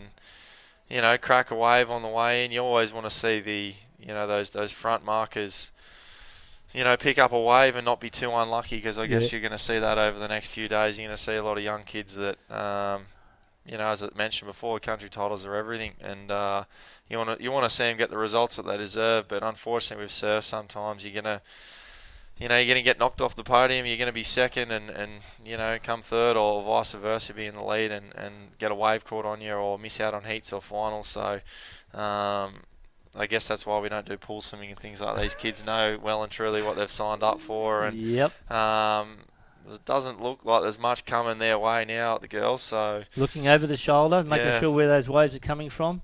bit of a couple of little runners here. They'll have to pick up every one that they can. Yeah, they might get this one here behind. Might have a bit of a run up the beach, which I don't really like, but I'm not too fast. Here you go. I'll pick this one up. It'll be interesting to see if they can hold this the whole way through. Competitor there on the left-hand side's done extremely well. Yeah, really, really well. If they can keep that rating up, which she has, and done really well, she'll use that all the way through. Oh, yes, she's popped herself in front there and really doing well. She's come from their second position, about 3 metres back. Done really, really well. I think that is Montana. So, yeah, as you can see, it makes a huge difference when you pick up one of those waves from behind and also at the same time, you know, like hit those points. I know the coaches will be talking to them about that, and she'll be absolutely wrapped with that race. Done really well. Look at the pace in the transition as well. So she'll be wrapped. You know, winning the under 13 girls Ironwoman. Look at that, and not giving up, crossing the line, putting 100% effort in, trying to suck that air in there, and she'll be hurting a little bit after that swimming board. Yeah. I spoke to them the other day, both these girls, about you know, doing what it takes to win and getting uncomfortable, and both those girls did so well then. So I know their coaches and their parents would be super proud of them, and just once again, good to see, isn't it?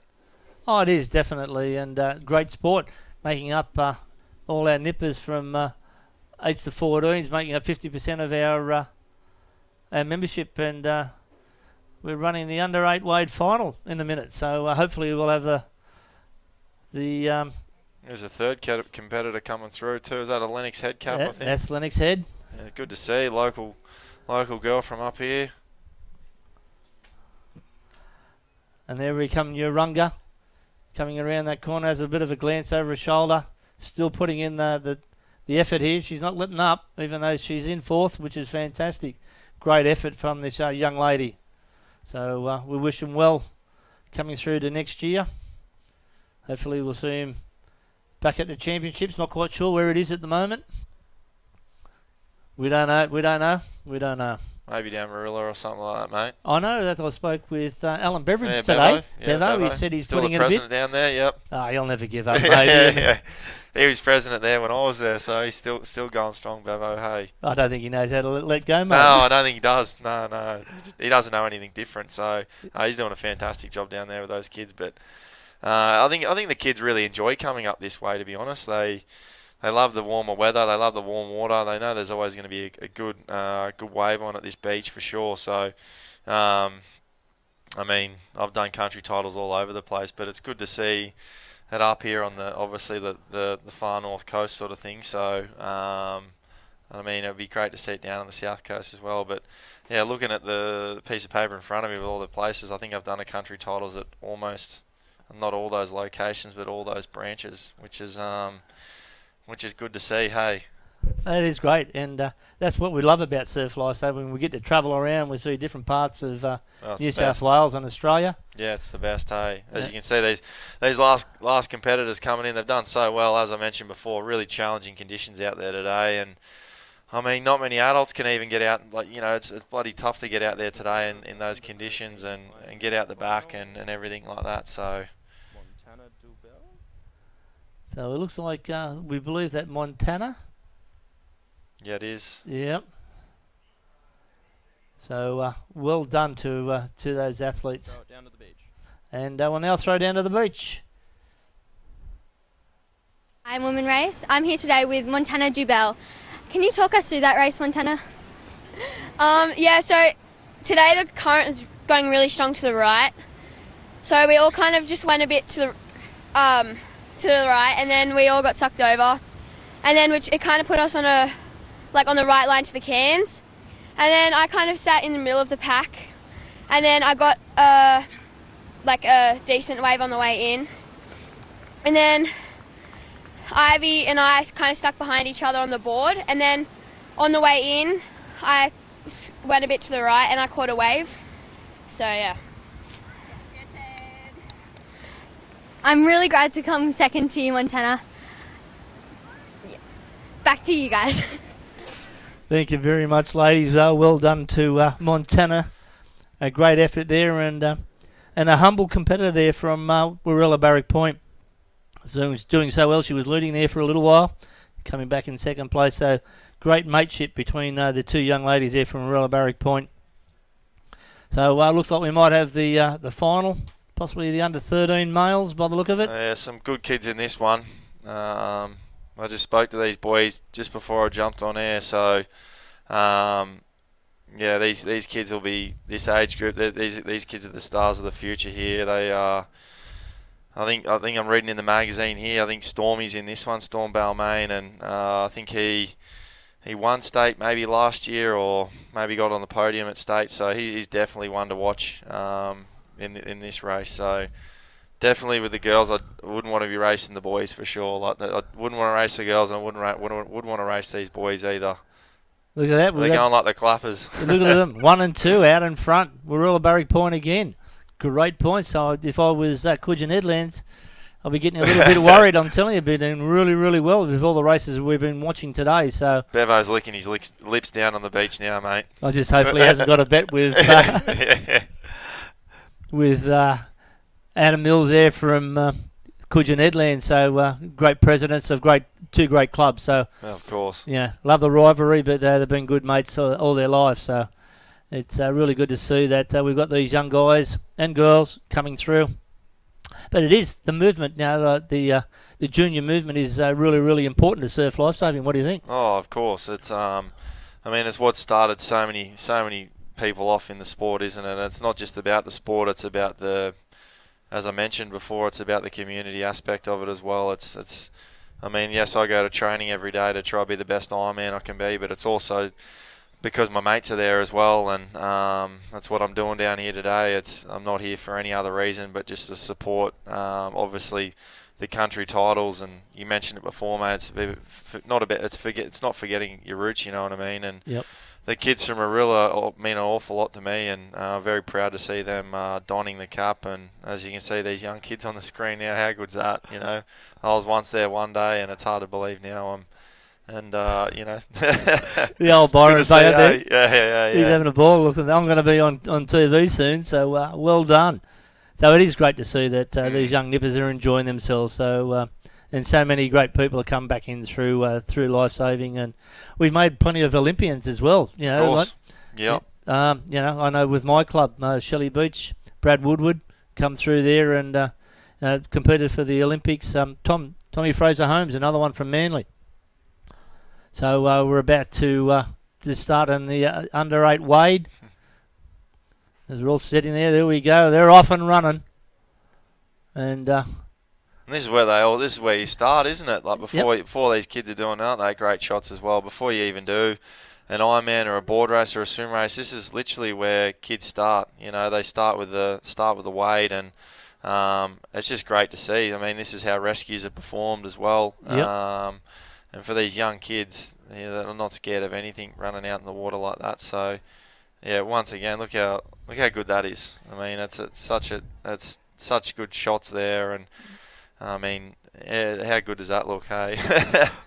Yeah, keeping a bit of an eye on them. So they've got to go around this next marker by the look of it, and we'll see how they go there. So this young fella's got the right idea. He's come all the way in. Yep. Go back out around that last marker. He's picked up a few places that way, so a bit of coaching there. But anyway, here we go. The leader there looks like Lennox Head, Alstonville coming through. And, yep, the officials are doing a great job trying to separate them. Aren't they? Oh, well, I'm glad I'm not a finished judge anymore. It's pretty tough down there particularly when you've got 6 of these kids running through. You've definitely done your rounds, haven't you, mate? You've had almost every job on the beach. Pretty close to it, mate. Pretty close to it. But no, it's a great experience coming through with this and experience all these roles. Remember the first state championships I went to? Marshall in the under-8. In the boot sprint. So we had about 30 heats. Where was that at? Swansea Belmont, 1996. Yeah. How good's that? As you said, everyone's got a starting point in this sport, don't they? And you know, it's not just the competitors; it's everyone the officials, the water safety that make these sort of carnivals happen. So these kids probably don't realise it yet, but they will in the future, and they'll step up and and they'll be, as I said, the officials, the coaches, the water safety, so their kids can go out and do it. So that's why the movement's so good. Yeah, we've got a lot of depth there when you start talking about that, and we talked about it earlier, being even, training officers and club captain, which is your director of life saving, finance, presidents. Everyone has their little niche that they do, and aren't these great shots of the kids coming through here? Yep. There you go. One of the boys from Marilla's about to push on a wave. Beautiful body surfing there, eh? Keep your head down. He's got that the whole way through. Beautifully done. Hands hit the sand beautifully. Off they go. Here we go for the next wade race as we go around that first marker. Bit of clutter in there and a bit of cladding and bang. That'll be like a surf race coming back on later on. That's it, eh? I'd hate to see, imagine if the Opens did a wade or something like that. I'm glad they don't. One of my, probably not, I wouldn't say most disliked events, but it's definitely the open male surf teams when you've got 60 or something guys on the start line and there's not much of a surf to sort of break it up. I've definitely had some elbows and punches thrown over the last few years in that race. So that'll never happen, mate. No, never happens. But, that's the fun part of it, I should say, as well. So, it's great to see, as I said, these young kids coming through and doing this wade. Yep, get those arms up nice and high, legs, knees up high. There we go, running through the water. Some great skills there.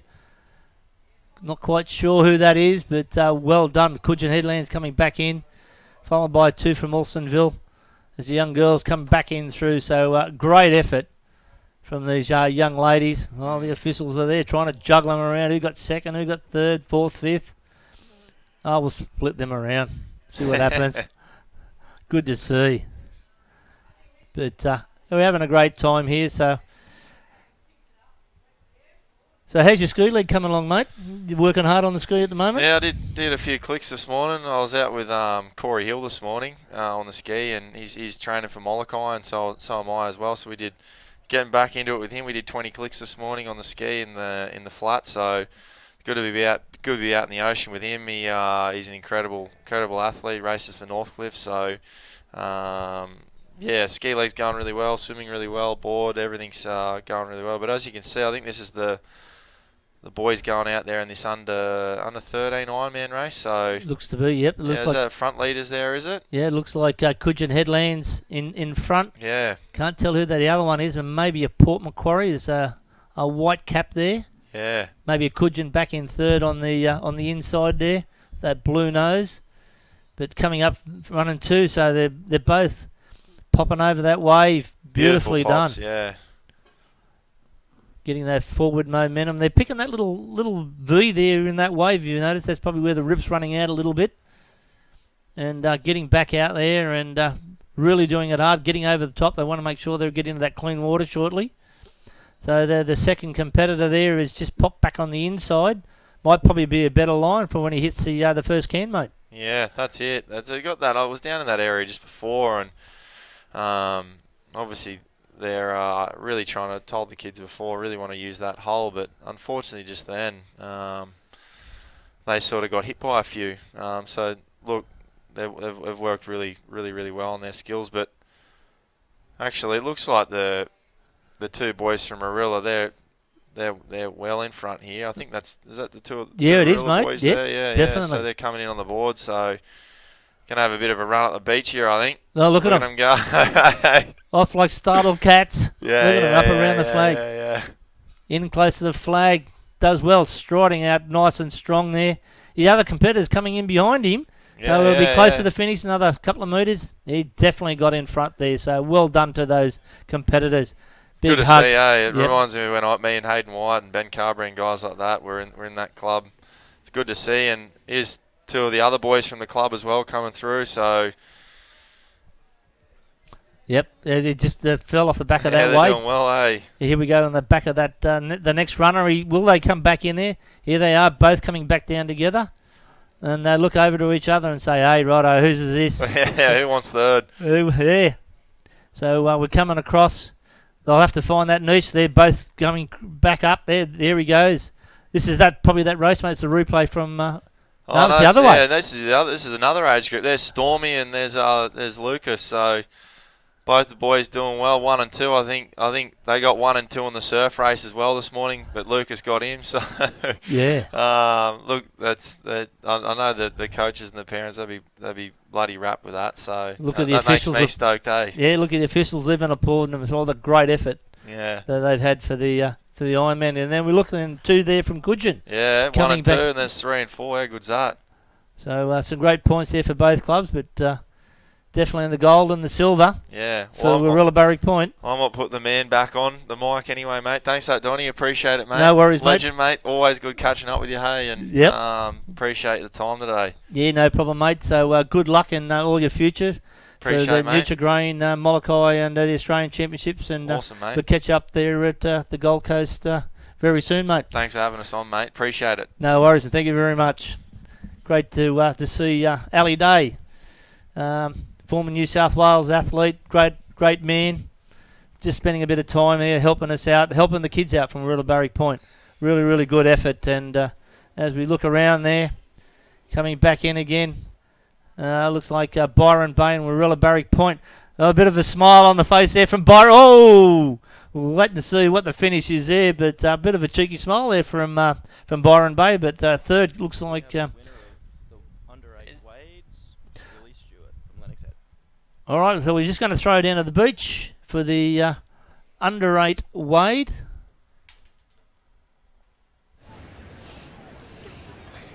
Hi, my name's Billy Stewart, and I just won the under 8s Wade. And Coco, what did you do today? Hi, I'm Coco Berman, and I won the under 8s Wade in the girls. I got very scared at the start, but I made it through, and yeah. And yeah, it was a pretty tough race. Like, there was a ditch and all of that,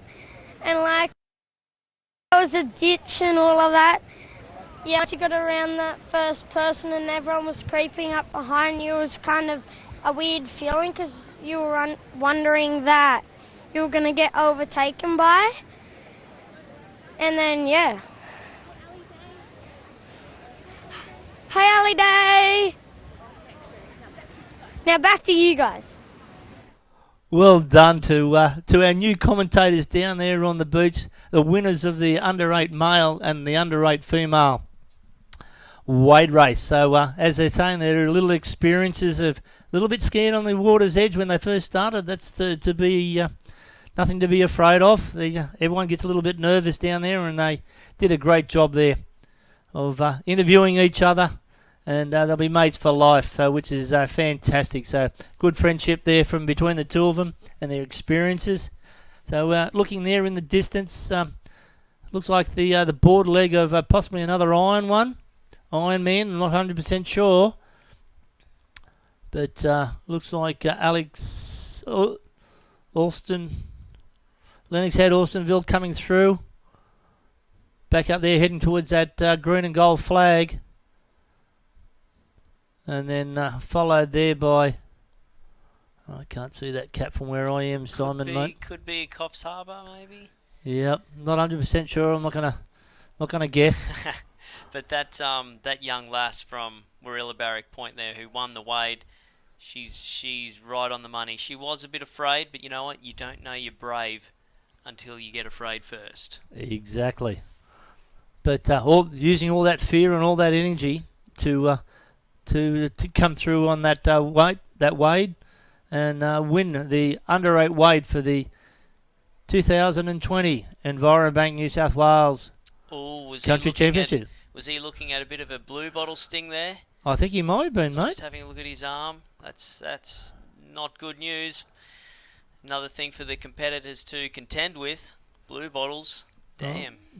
Well, with this northerly wind or northeast or easterly wind, we do expect a few blue bottles to come in for whatever reason. Nor'easter seems to kick it in.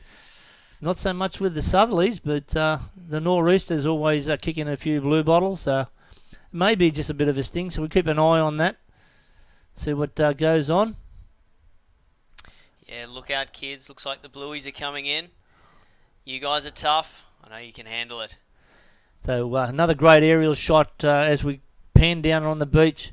back in all the different water areas, back up to the top of the screen there, the beach sprint area and the 2 flag areas just in closest to the club. So really, really great setup here at Cudgen Headlands, Kingscliff Beach. Cudgen Headlands Surf Club has put on an absolute great event. They've got a good workforce, led by our new president. I think it's Gary Baker, or I think it is, doing an absolute great job here at Cudgen. Their workforce is very, very extensive. Got a lot of knowledgeable officials that will help out, and even for the officials' lunches down to the last tomato that they need. So they're looking at and how they're conscious of that. They've got a couple of barbecues being made up there, selling food, merchandising just up there in the background there, just to the northern part of the surf club. As we're looking at a couple more of the beach sprints that we've got there. And I know down there earlier when I was walking through there, that sand was red hot. So you keep on your toes on that one. But looks like all the flags have done, Simon. Yeah, I think they'll be running a couple of the finals tomorrow. So that'll be exciting when they get all the big boppers out there. The main players in the Opens and under-17s, that's when the action really gets turned on. There's some very, very speedy competitors here in the beach sprint and particularly flags. I'm just having a bit of a quick look at the timetable for tomorrow. And we're starting off with board rescues in the water areas in the morning. How good's that? Hey, I looked at an interesting little video on YouTube the other day. It was the 2015 Aussie titles, and it was actually Trevor Hendy and TJ Hendy teamed up. Yeah, I remember that one. What a race. Trevor Hendy enters the water in 6th place, goes out, picks up TJ, turns around, they get an awesome runner, hit the beach at the same time as the other board paddles, and come through to win. Yep. How good. Father and son, first time ever winning the board rescue. I was actually on the water's edge watching that race, and it was absolutely spectacular to see father and son coming through and winning that race. And the smile on Trevor's face was absolutely unbelievable. He was so proud to have his son there and winning a gold medal. So it was fantastic to see that great family, the Hendys, in surf lifesaving. Yep, for sure. He was... I was sitting at home watching this video, actually screaming at my phone. I couldn't believe it. And then I'm nearly in tears listening to Trevor speak. It was unreal. If you haven't seen it, go and check it out. It's on YouTube. Trevor Hendy, TJ Hendy, board rescue. It's a good watch. Definitely. So looking for tomorrow, we've got sprints, under 11s, 12s, 13s and 14s.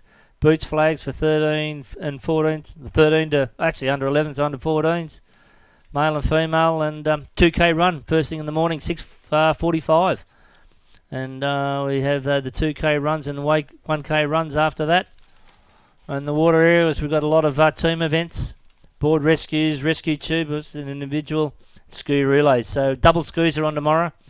The Ferraris of the skis of the craft events, and they're exciting to see them coming through. Board rescues as well, and board riding, we do have board riding as well. So board riding, we're down at Salt today. I believe that they're all wrapped up for today's events. Doing that with Terry Aldridge is the referee down there. He loves his board riding. He's been doing that for many a year. I think he missed his first country champs last year. He had to travel overseas, so and he was devastated that he had to miss a state country championship. So. He really loves his board riding and puts all his passion into organising it and making sure that everyone has a great time down there. So the good thing about that is it's on next year. Yes, it is. He can come and do it again. Oh, yeah, he'll be back. Don't worry. And that talk about the board rescue, that's just given me a great idea.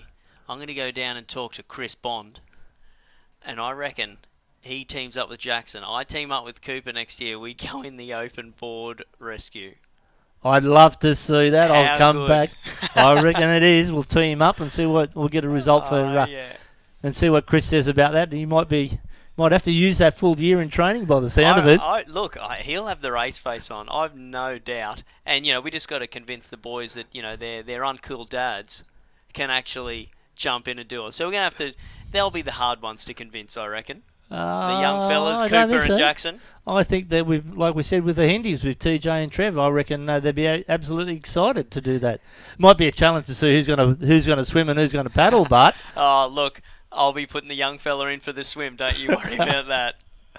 so here we go. We've got a bit of a challenge on our hands, and we'll go talk to Chris Bond later today and see what he says. Yes, might have to throw a bit of money on the table for the boys, I reckon. That'll get them in. Well, if we say money, we'll see what it is. It could be a box of refreshments, mate. Yeah, that'll do. So here we are, ready for the looks like a beach relay. Oh, what's going on here? Hello. Come back. Yeah. Let's try that again. So we've got some more comments on the Facebook page. Shannon Askew? Yep. Go Paul Macquarie. Love it. Helen Hewins. Go Tacking Point. So we got Pamela Kill. Wow, that's amazing. Amazing commentators. Great job, boys. Love it, Pamela Kill. Thank you, Pamela, for those great comments there. We're trying to do our best, and we bring in all these special commentators like Ali Day. Ali Day, Jordan Mercer. I couldn't believe my luck. I was just saying, I've got a man crush on Ali Day. Next minute, here he is. How fit is he looking? He's unbelievable. A weapon. He is a weapon. And a gentleman through and through too. Great to see. Here we are for the beach relay. It looks like we've got 10 across there, and looks like Lennox had Alstonville out in front, but it looks like Sawtell there on the inside doing well. We'll see how this beach the changeover goes. Great in front. Left-hand side there. Looks like they've got the jump on everyone at the moment. Great change there. So we may have to come down to the a little bit closer so we can see what's going on. But we look like just out of screen. Yeah. Look, geez, I don't know if that's Cabba. Who is I that? think probably that's Cabarruda by the look of it. Could even be Urunga. Cabba. Port Macquarie second. Yeah. Third would be Cudgen. And here we go for the changeover again. This would be for a country medal here. Yep. So that looks like, not 100% sure, but that could be Urunga. But we'll wait and see as we get a little bit closer. And then Port Macquarie on the inside there on the lane 10. Cudgen Headlands, and then looks like Ballina. So great effort there across the board. Wait and see what the officials have to say in regards to that, but great team effort there in the beach relay. Always love a good beach relay. It is exciting, isn't it? And it's so important for all the clubs to enter as many teams as they can because it is valuable points for your club. Yep, that could have even been Cabarruda, mate, but that may have taken that out. Not 100% sure. It's a bit hard to see that what the other side of the cap was, but probably it was a Cabarruda beach, and if it was, well done to them. You betcha. That's a country gold. If not, it was Urunga, and even better for them, so well done. So Urunga have got 19 competitors, and Cabarruda, what do we got there? 55, so...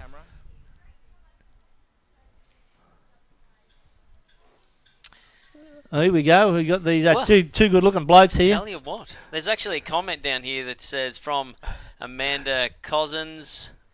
What's she got here? Wow. Amazing commentary, guys. Who's that Simon Tate? Is he Wolverine in disguise? Well, I have been thought that I look a bit like Hugh Jackman, but more of a malnourished Wolverine. not quite as buff. Need to get on the protein shakes, I reckon. Yeah, well, I reckon the old Wolverine's probably got a couple more kilos on you, mate. Couple more kilos, personal trainers, all that. Yep. Anyway, I've got to have more Wheat Bix. Well, there we are. Nice. We've got some of the merchandising, Surf Life Saving, New South Wales champs. You got the shirt on. Well done. So good to see that you're supporting Life Saving. Look at this. Get down. The merch. Get the merch. It's good stuff. It's down in the tent there. Lovely girls. They'll help you out. Get down to the beach village. Plenty of good stuff. Engine, Cozzy, Waterman. It's all there. Shark Skinner down there as well. Yeah, if you've worn your Speedos out. How about you? Do you need a new pair? Oh, no, I've got a couple of spares there. A couple of spares? They wouldn't be blown out there.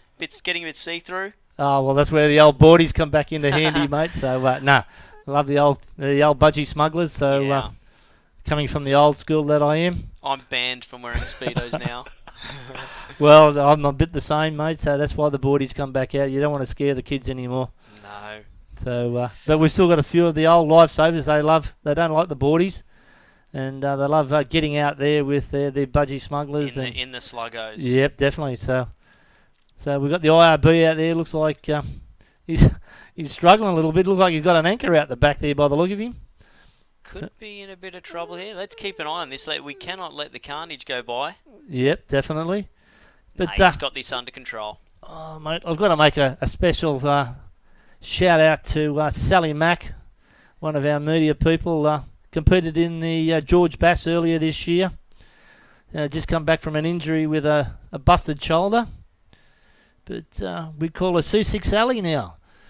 She did. The Sues were up a little bit during the George Bass, and got a little bit ill there after a couple of days. So that's what happens when you're bouncing around in a surf boat there for 2 days. And they had to actually cancel the George Bass for the first time in a number of years due to the bushfires and the amount of smoke and everything that happened down that way. So, bit of a shame, but everyone come home safe, which was absolutely fantastic. And also to our surf clubs down that far south coast. I know that Pambula are copping it at the moment, but our surf clubs, Bateman's Bay, Pambula, Tathra, they've been the backbone of the community, helping out. Many of people down there. I know that probably around Bateman's Bay, I think there was about 7,000 people on the beach due to the fires. And they had to feed and water them, making sure they had accommodation. So they opened the surf club up to look after our community like we do. We're a community-minded organisation, and they looked after these our members and the community and visitors alike. So well done to them, and congratulations to all the surf clubs that have looked after everyone during these bushfires up here in the north coast as well. I know around the Taree area, Old Bar, they've done a great job. Many of them in IRBs going up rivers, picking up people, making sure that they're safe. So well done to all our members and patrolling members and all our members alike within Surf Lifesaving, looking after our community. So great to see. Thank you very much on behalf of Surf Lifesaving New South Wales on a great effort, and keep up the great work. So I know that the community and the government alike really support what Surf Lifesaving does. I'm getting a few text messages here, mate. I'm just wondering what's going on. From our Sally. What's she saying? She's telling us we've got an under-9 girls, Scarlett and Olivia from Woolgoolga. Gus is going to interview them. Nice little chat coming up, so that'll be fun to see. Yep, I've got a text from the old wife saying, so funny, been down by the pool, just come inside and could hear you talk and then realised I had the live streaming on, so I've just scared the hell out of her. So, love this live streaming, and I reckon it's a great initiative on behalf of Surf Lifesaving New South Wales to give everyone the best experience if you couldn't be here today. So, someone a little bit eager there from possibly Brunswick Heads by the look of it. So she'll just say, hey, just slow down, wait for that whistle. And they're all eager beavers. And this be another great start. Listen to the whistle, and they're off on a nice even start here. Tacking point and doing well down on this shallow side here. Look at this girl. Nice, clean, straight action as she's heading back down there. Lennox Head, Alstonville on the other side with Cudgen in the middle. So looks like this is a boot sprint. And a great effort there by all those competitors alike. We'll leave the finished positions to those judges. Bring them back in, and we'll see what happens in there. So if it's a heat, we'll probably take the top 4. Going back in through to possibly a... We have Gus down there interviewing Scarlett and Olivia.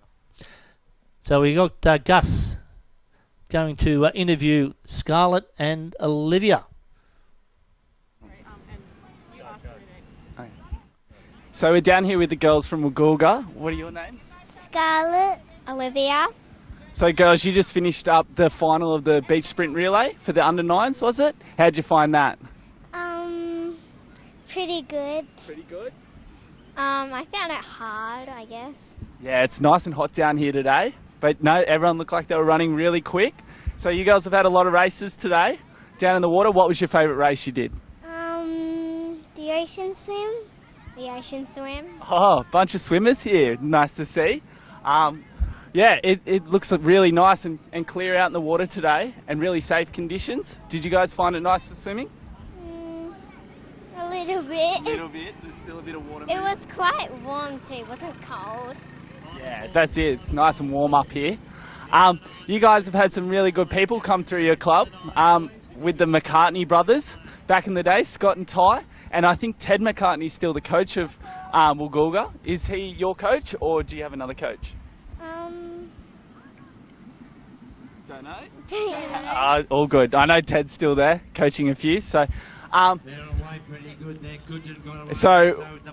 you have any jokes that you can tell? On the seaward side's going good. Yeah. If I had a quick look to have a look at Ballina, Cudgen's going there. Looks knock. like it might be. Who's there? Ballina. Nanya. Nanya who? None of your business.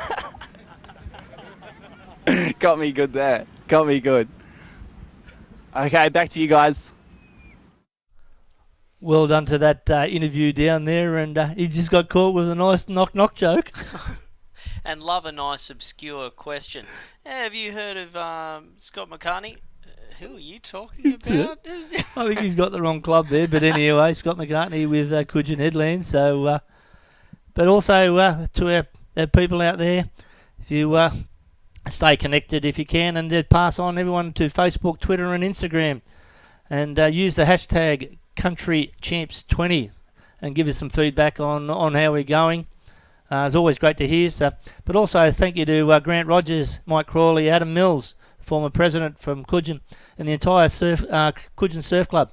The incredible work that they've done in putting this, building this event with the support of Surf Life Saving New South Wales. It's not a small feat. A lot of man hours in there, and also looking at accommodating, the local area, 1,300 competitors and their families. Without them, this event wouldn't be possible. So we thank everyone at Cudgen and the local businesses on really supporting this great event. So we're looking around. What are the benefits of the country champs? I think bringing money into the community, providing an event for all our country athletes alike, supporting. And showing the showcase of what surf life saving is about in our community. And I think that without surf life saving and showing what we can actually do with our young athletes and even our masters athletes, Simon, that what we can actually do as athletes, and showing what our prowess is in regards to surf life saving. All the skills we show here today, like swim, board, ski, boats, surfboard riding, boot sprints, flags, all contribute to the fitness and the agility of our members in patrolling the beaches and showing what we are as a rescue organisation within within New South Wales. So really, we've got to thank you for the Tweed Shire Council for supporting the event, but also to New South Wales Government for providing the funding to train our members and give us the best support possible. So here we are. Again, here, one of the beach sprints, young girls are just taking off their little singlets as we were getting ready for the next race. Really, really well. So, also one thing we need to mention too, we're just getting ready for a start. We're panning around. Starter there. Ready for the next heat as he's tapping his head. And you're 100% right there. There's no better way of promoting our institution, our sport, our way of life than these carnivals. Yep. If you want to know what Surf Life Saving is all about, get down to one of the carnivals, because these kids are going to be looking after you in the flags in the future lifesavers and lifeguards. Really is a great way to build a bit of motivation around the community. And a great way of staying fit too, because this sand is not easy to run on, a little bit different to the little athletics and a track. This sand gets a little bit hot. It's quite soft underfoot, and great start that we've got there, and great agility for these young athletes. Look at them, keeping their close, and then Port Macquarie just in front.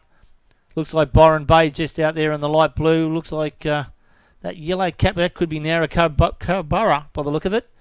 And coming back in through, yep. Well, looks like Narrow there from what we got. Could even be Amber, not quite sure. Amber, yeah. With that dark stripe. But yeah, definitely great for the community to see this event. And when we're looking at 1,300 plus spectators, supporters, a whole lot, over 3,000 people here for this weekend, and the amount of injection for the accommodation and restaurants and cafes and stuff. So it really puts a few $1 million into the local community for such a short period of time, which is great to see. So I know as lifesavers, we love to travel, love to see different parts of Australia, particularly New South Wales. Some of the best beaches in the world, and Jordan Mercer touched on that earlier today. So we are absolutely blessed with some of the most picturesque beaches throughout the world. So it was great to see that we were actually we can put on a showcase event. And what's even better, Simon, is that when we leave this event, all we're leaving is footsteps, which is fantastic. We keep our beaches clean. We're very proud of our beaches, and with the support of Envirobank by recycling plastic bottles and and the like, putting money back into surf clubs and providing a great support there that we go. So Cudgen Headland's out in front. Look at Port Macquarie coming up there on the inside. She's hitting the straps here. Whoa, and just pulling away. Oh, yeah, she's streeting the field there at the moment. Nice action there. Nice high knees, arms. Well done. And that looks like that'll be Yamba there. Yamba. In that yellow cap and the black vest. So these are all the heats. So when you get to the final, it's going to be a lot tighter. It's going to be a lot faster. So that'll be good to see these girls go. But you're right, Donnie. You go down on the beach and it's clean. Yep. There's no rubbish there. Another great initiative is the Take 3 for the Sea. So whenever you come back up off the beach, just grab 3 bits of rubbish. If you can find them, it's actually pretty clean down there. But when you are going for a walk, grab a couple of bits. We can all do our bit to keep plastic out of our ocean. It is our fault that it's there. We've got to do our bit to clean it up. Well, most definitely, and that's probably one of the major causes of pollution around the world, and the amount of plastic that we do have in our oceans. And there's a lot of great initiatives out there to collect all that. Looks like Scotty McCartney in the foreground there running through. So we need to clean up all those plastics. New South Wales have decided to give recyclable water bottles last year. We're looking at doing the same again this year, just so we're stopping that plastic where possible, refreshing those water bottles and with water containers down there. So we're looking after our officials and competitors and the like. Great start there. Look at this girl there from Kiama. She's streeting the field. What a great action. What a great action. And technique is speed. Yep, definitely. As long as she can maintain that technique the whole way, look at her go. I think she knows she's got a good win there. Very good. I can't wait for the final. That's going to be unreal to see this. Definitely. And we're just looking at our little program here. We've got Narelle Anderson. She's the founder and managing director of Envirobank, which are the sponsors of the New South Wales Country Championship. Be great if Narelle is here, if we could get her up here. I'm not sure if she is. We'll have to ask that later on. Yep. Be great to see what she thinks about the event. Gives a bit more information on Envirobank. And Donnie, we've got state champs coming up in a couple of weeks. We've got to go down to Swansea Belmont, do it all again against the whole state, not just the country clubs, city ones too. Definitely, all of 129 clubs have been invited to attend. I know that I'll be down there as a director of Surf Sports, but also like to get the headphones on and do a bit of commentary as well. Love to see Jess Collins come back again and do some commentary. It was great working with her last year. A poor athlete, a young athlete who was struck down by an injury, now paraplegic, and a really lovely young lady, inspiring young lady that we've seen. Here we go, Cudgen Headlands down in this race there, followed by Lennox on the other side. Port Macquarie followed in close behind. Can't quite see what's going on there. So great to see. But yeah, young Jess suffered while she was up in on the Gold Coast there, doing a bit of stand-up paddleboarding. Took a bit of a stumble, hit her head on the sand, and found herself face down in the water. Lucky one of her mates who was paddling with her come up and then helped her out. As a lifeguard, she said, well, this is what you need to do to help me out. Put her on the board, bring her back into shore.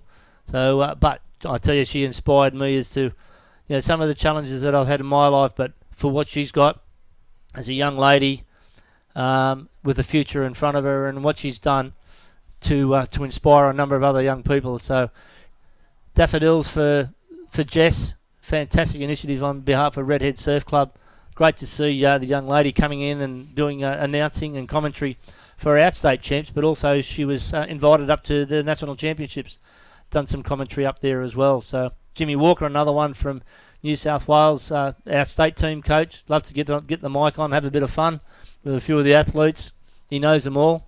Really, really good to see. So it's we do have a bit of fun in the commentary box and having a bit of a look around. And like I said, C6 Sally, she's going to hate me for saying that, but you got to have a bit of fun with where you can. So, but this is good initiative. Live streaming. We live streamed some of the IRB events earlier this year from the state championships, and also live streamed the Interbranch championships just a few weeks ago down there at Bulli Beach.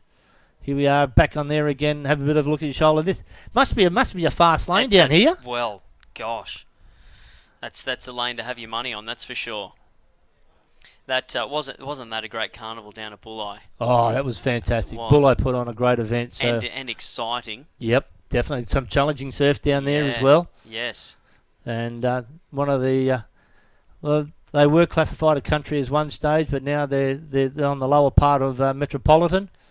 Oh, look at this, the water safety, making sure this young competitor from Cudgen completing the event. Well done to these to the Orange Army, as we call them. The Tangerine Dream. Yes, sorry, shouldn't get them mixed up with our SES Orange Army. But look at this. Every competitor has a chance of placing, and it's great to see that the young lady there coming back in through out of the water's edge. Everyone's encouraged them to come back in. Photographers alike, and she'll finish this event, and she'll be applauded as she crosses the finish line. So well done.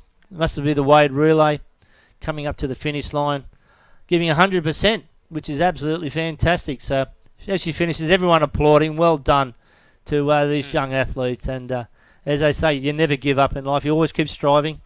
And that's what the young lady did. So well done to her. And also the Tangerine Dream. Yep.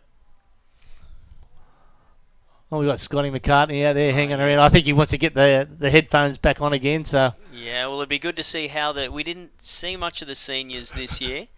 They're way up the beach up north, so we weren't able to telecast a lot of their races. Hopefully the boys can give us a bit of an insight of what went on up there and who the main players were. Yeah, we'll see whether we can get his attention, and we might give a bit of an interview about how he went up there today and some of the athletes there from Cudgen Headland. I was going out there, mate. I'm not going to look out there. Oh, yeah. Oh, that's disgusting.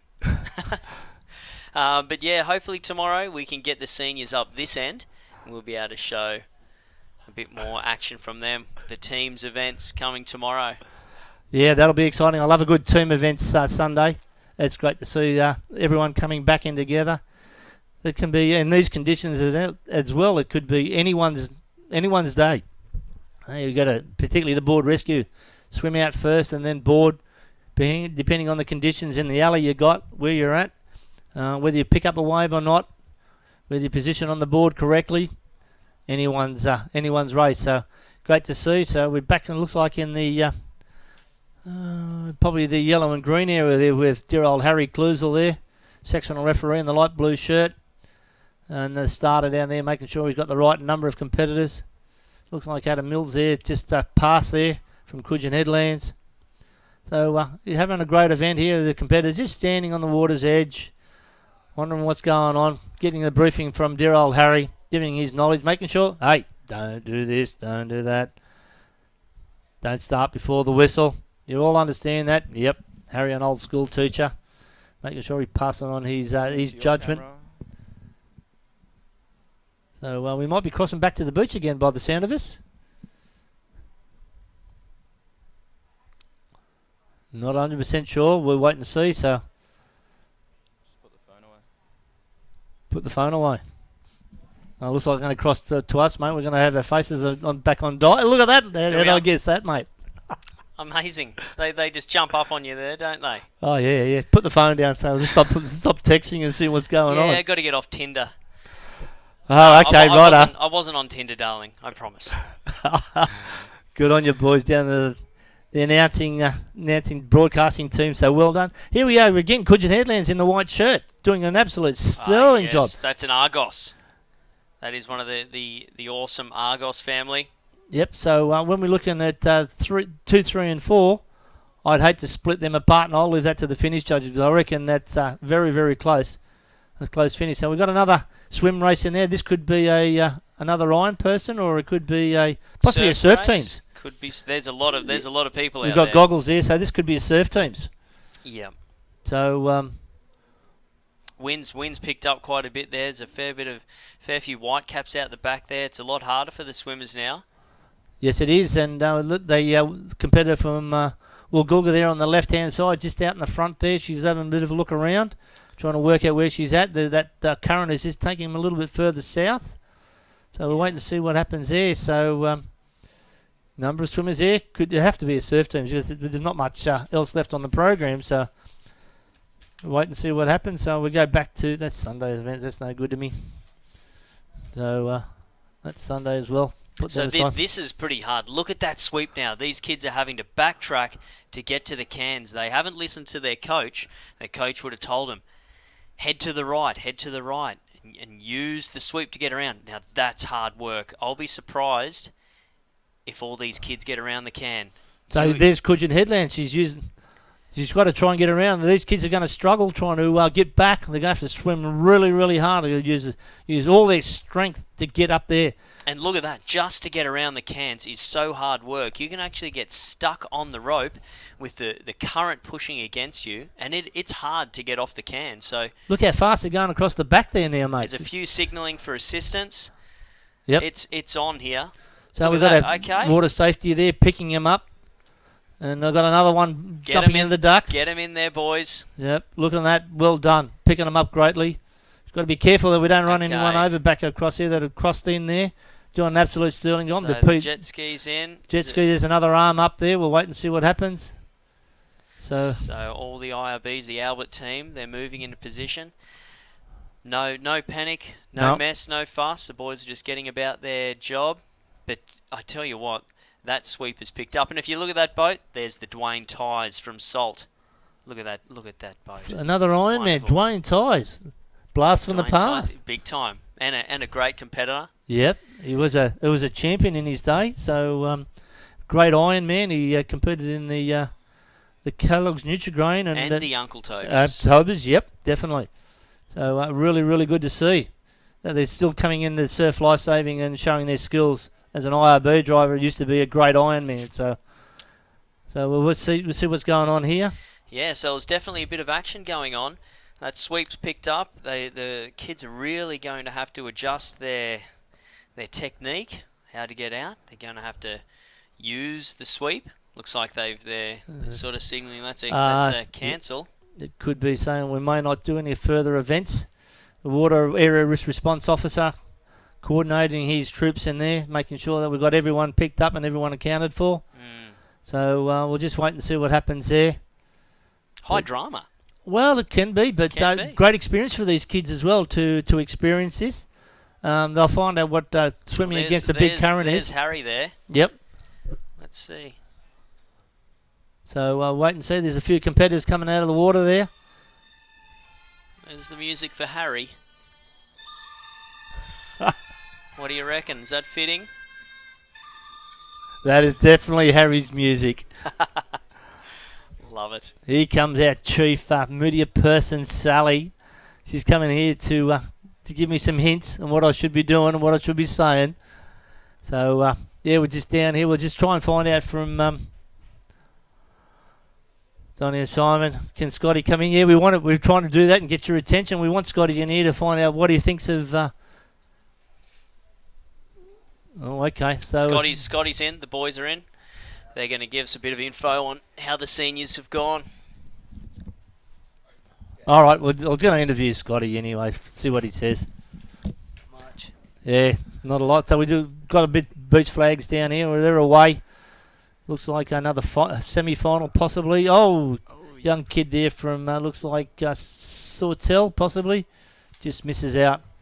So how you been? What? Oh, looks like there's no rest for the wicked here. Sally's just giving me the thing. I've got to finish up for the day. So Getting booted. better get a bottle of water so I can rehydrate. So keep these tonsils going well. How'd you find today, Scotty? It was good. Yeah, it was quite tricky. The swells are not as high as we thought it'd get for the afternoon, but good mixture of strong competitors and tricky conditions. A lot of rips, a lot of currents, and really got to be in your A game out there. Yep. I noticed that Cudgen have been doing really, really well, but I don't want to put the mocker on you, but Warilla Barry Point have been having some great wins there as well. Definitely, yes. I mean, we've had a really good run for the last couple of years here at Country Titles and Warilla. It's sort of been their goal this year. You can tell a different mentality, talking to the older crew and the younger crew and the coaches. They've all come across with the same thing where you can really tell they've wanted to try and take us off our mantle. So they're doing a really good job. I believe the point score is really close at the moment. So it always makes for a good finals day. Yeah, what about Ben Carberry and Whitey coming in there for Warilla Barry Point? They're really showing that they want to take out the point score. Yeah, definitely. I mean, it's unreal having them back here at Country Titles. They were born and bred down there in Warilla. Yeah. And growing up, I mean, we've always had our battles racing each other, and then they've left for bigger and better things up at Queensland and the Nutri-Grain. But here we are back again. Yeah. A little bit older, but we still have the same rivalries, the same competition. And it's good to see a few of my younger crew down here at Cudgen sort of giving it to them and trying to rally them up on the line. But they've been really strong today. I think Hayden's taken out pretty much every race, and then Ben's taken out the swim. So they are showing their dominance. So tomorrow we're going to have to regroup and start muscling them out, I think. Yeah, so Ali Day said he might come back next year and form a ski relay or even a board relay with Hayden and with Ben. Well, how do you think that'll go? Mate, we're not worried. We just they might have won the individuals, but put us in a team. We just towed them up in the board relay. So I know Ali can come, but I don't think he's got enough. So we'll see what they can do. We welcome the challenge. Well, that's where it's great to see, mate. The challenges that we may throw out there, but you're all great mates. In the end. Yeah, it doesn't matter. Whoever wins, it's just a laugh. It's a good challenge. We always G each other up before the race, and out there it's race time. You might have a few words, few banter, sling at each other, but once we get in, it's all laughs and it's all happy days. Yeah. That bit of banter just makes it a little bit more exciting out there as well. So a good Australian tradition. The cricket team does it, surf life saving does it. So yeah, it never stops down there. It's either under the tents there's banter, walking past each other, and then definitely in the races. So it just adds to that. Just goes to show the friendships that we've all got and made through the sport. I've known a lot of those boys since they were really young tackers. They were in my younger brother's age group. So after I'd finished racing, I'd come down and watch them, and that's where I first started to learn who they were and seeing them dominate their own age groups, and then basically getting that chance as they progress at an older age to sort of race against them and coach them and that kind of thing. So, yeah, it stems from a long chain of racing years together. Yeah. So it's been great. It's great to see them again. And like I said, tomorrow, game on. Game on. Teams Day tomorrow, board rescues, ski relays and a number of other different events. I had a little bit of a look at that earlier today. Yeah, the double skis will be interesting. It was a little bit bigger last year, but the swell still potentially may pop up just a little bit more, and any kind of sort of double ski is just a beauty to watch. There's carnage left, right, and centre, and I mean the mixed double as well. Some of the girls in our club, if the sets come, they kind of paddle backwards, and we're trying to charge down at the front. So yeah, it's great fun, and again, it's just one of those team races where you finish, and whether you win or you don't finish, it's just a big laugh at the end. Yeah. So that's great to see. So your young tackers today have been doing really well. You'd be proud of them. Yeah, I mean they love it, and the beauty is, and I mean it's with every club with the young ones. It's great to see. You're walking up and down the beach, doing a little bit of coaching earlier on, and as I walk past the tent, the smiles are just ear to ear. They're frothing out. I mean they've had a massive program. I heard that one of the age groups had heats, semis, and then a final for the iron, back to back to back. So 9 legs around the Cairns in the span of 45 an hour, so they will be sleeping very well tonight. But like I said, they're down there just having a laugh, and it's really good to see that they're still carrying on that tradition of getting to know everyone. They're not just hanging in their clubs, they're getting out there and talking to all the other little tackers in all the other little clubs, and they're starting to build them friendships that I was talking about just before with the likes of myself and Benny and Hayden. So it's great to see that that's just continuing on as well. And it is. It's we've touched on it a number of times today about the mateship and the friendships that they've made throughout surf lifesaving. And, they'll remember this state championships, and they'll be looking forward to next year, wherever we're at, to come back and meet them again and saying, hey, what have you been up to? How you been going? What are your training you been doing? And finding out what they're doing. Probably a lot of them are still on Facebook and stuff like that, and Instagram and all of that. I know they're only young, but social media today, you can touch base with anyone in the world. So definitely, it's a lot easier to make friends and stay with them. And actually, it's also for these younger ones an idea to see and keep up with what sort of training they're doing and where they're at. So, I mean, back in my day when there was no real social media, it's kind of rock up at country, and the first couple of races, you're just trying to work out who's done the work, who's really improved, who hasn't done the work, that kind of thing. So now they're going to have that sort of upper hand advantage of knowing exactly what kind of training everyone's done. Because I see it with all my crew, they're always posting, just finished swimming training and off the board training. So, but no, it's great. And I mean, these guys, it's amazing. I'm buggered, and I've done a couple of races, and they're still down here, and it looks like they've got another hour of racing to go. So good on them. Yeah, good to see. And so you're also the head coach of the country team. Competed at the Interstate Championships just recently. Believe that you've taken out a fourth on that one. Yeah. I mean, that was an unreal result for us. We're only fresh, only new into the series. That was our third year competing, and the first one we could only take an opens team.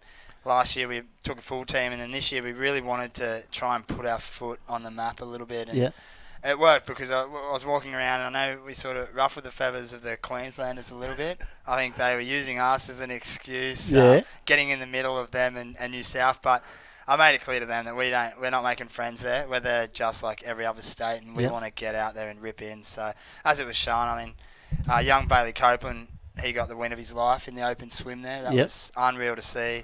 Our weapons like Lily O'Sullivan takes out the swim as well. So we're there not just because we've been allowed to compete there. We're there to really show that the country clubs of New South Wales have the ability to match it with anyone else. And I mean, you go back to Hayden, Benny coming back here to race. We've had multiple names in the Newtscreen that have come from our country area. So yeah, it's one way just to show that bring it on, we're up to the scratch. And next year we're going for that third position. So that's fantastic to hear. And I know from Surf New South Wales that we were pushing very, very hard for that to happen. There was a bit of opposition from a couple of branches, but a little bit of politics in behind it. We made sure that you got the country branch in there, which is great to see, and you've done us proud. So New South Wales #1, our country in fourth position. What more? It shows the depth that we've got in there. But when you look at the Queensland team, mate, how many New South Wales competitors are in that one? Yes, I know. It's a tricky one because I understand some want to move up into warmer conditions, and it is probably easier for some people moving up from littler clubs in our branch to go up and train. But I'm not a big fan. If they want to do that, that's fine. I'm not a big fan of them going and racing for Queensland when they started off being a New South Welshman. So that gets me a little dirty. And then especially if they're the ones that are complaining that where they're interrupting them from beating New South Wales, then it sort of gets my gears a bit. But again, like you said, it shows New South Wales is the premier state. We do breed the best athletes, and it goes to show. And I guess it's going to continue on, and this is a part of it. This country titles here is where it all begins for these young ones. I mean, you look at this race now. Look at the size. That girl's just cruising in there. Absolutely owning it. She only has us to walk, and she's went, look at that. She's just picked up 5 metres. That was epic. So.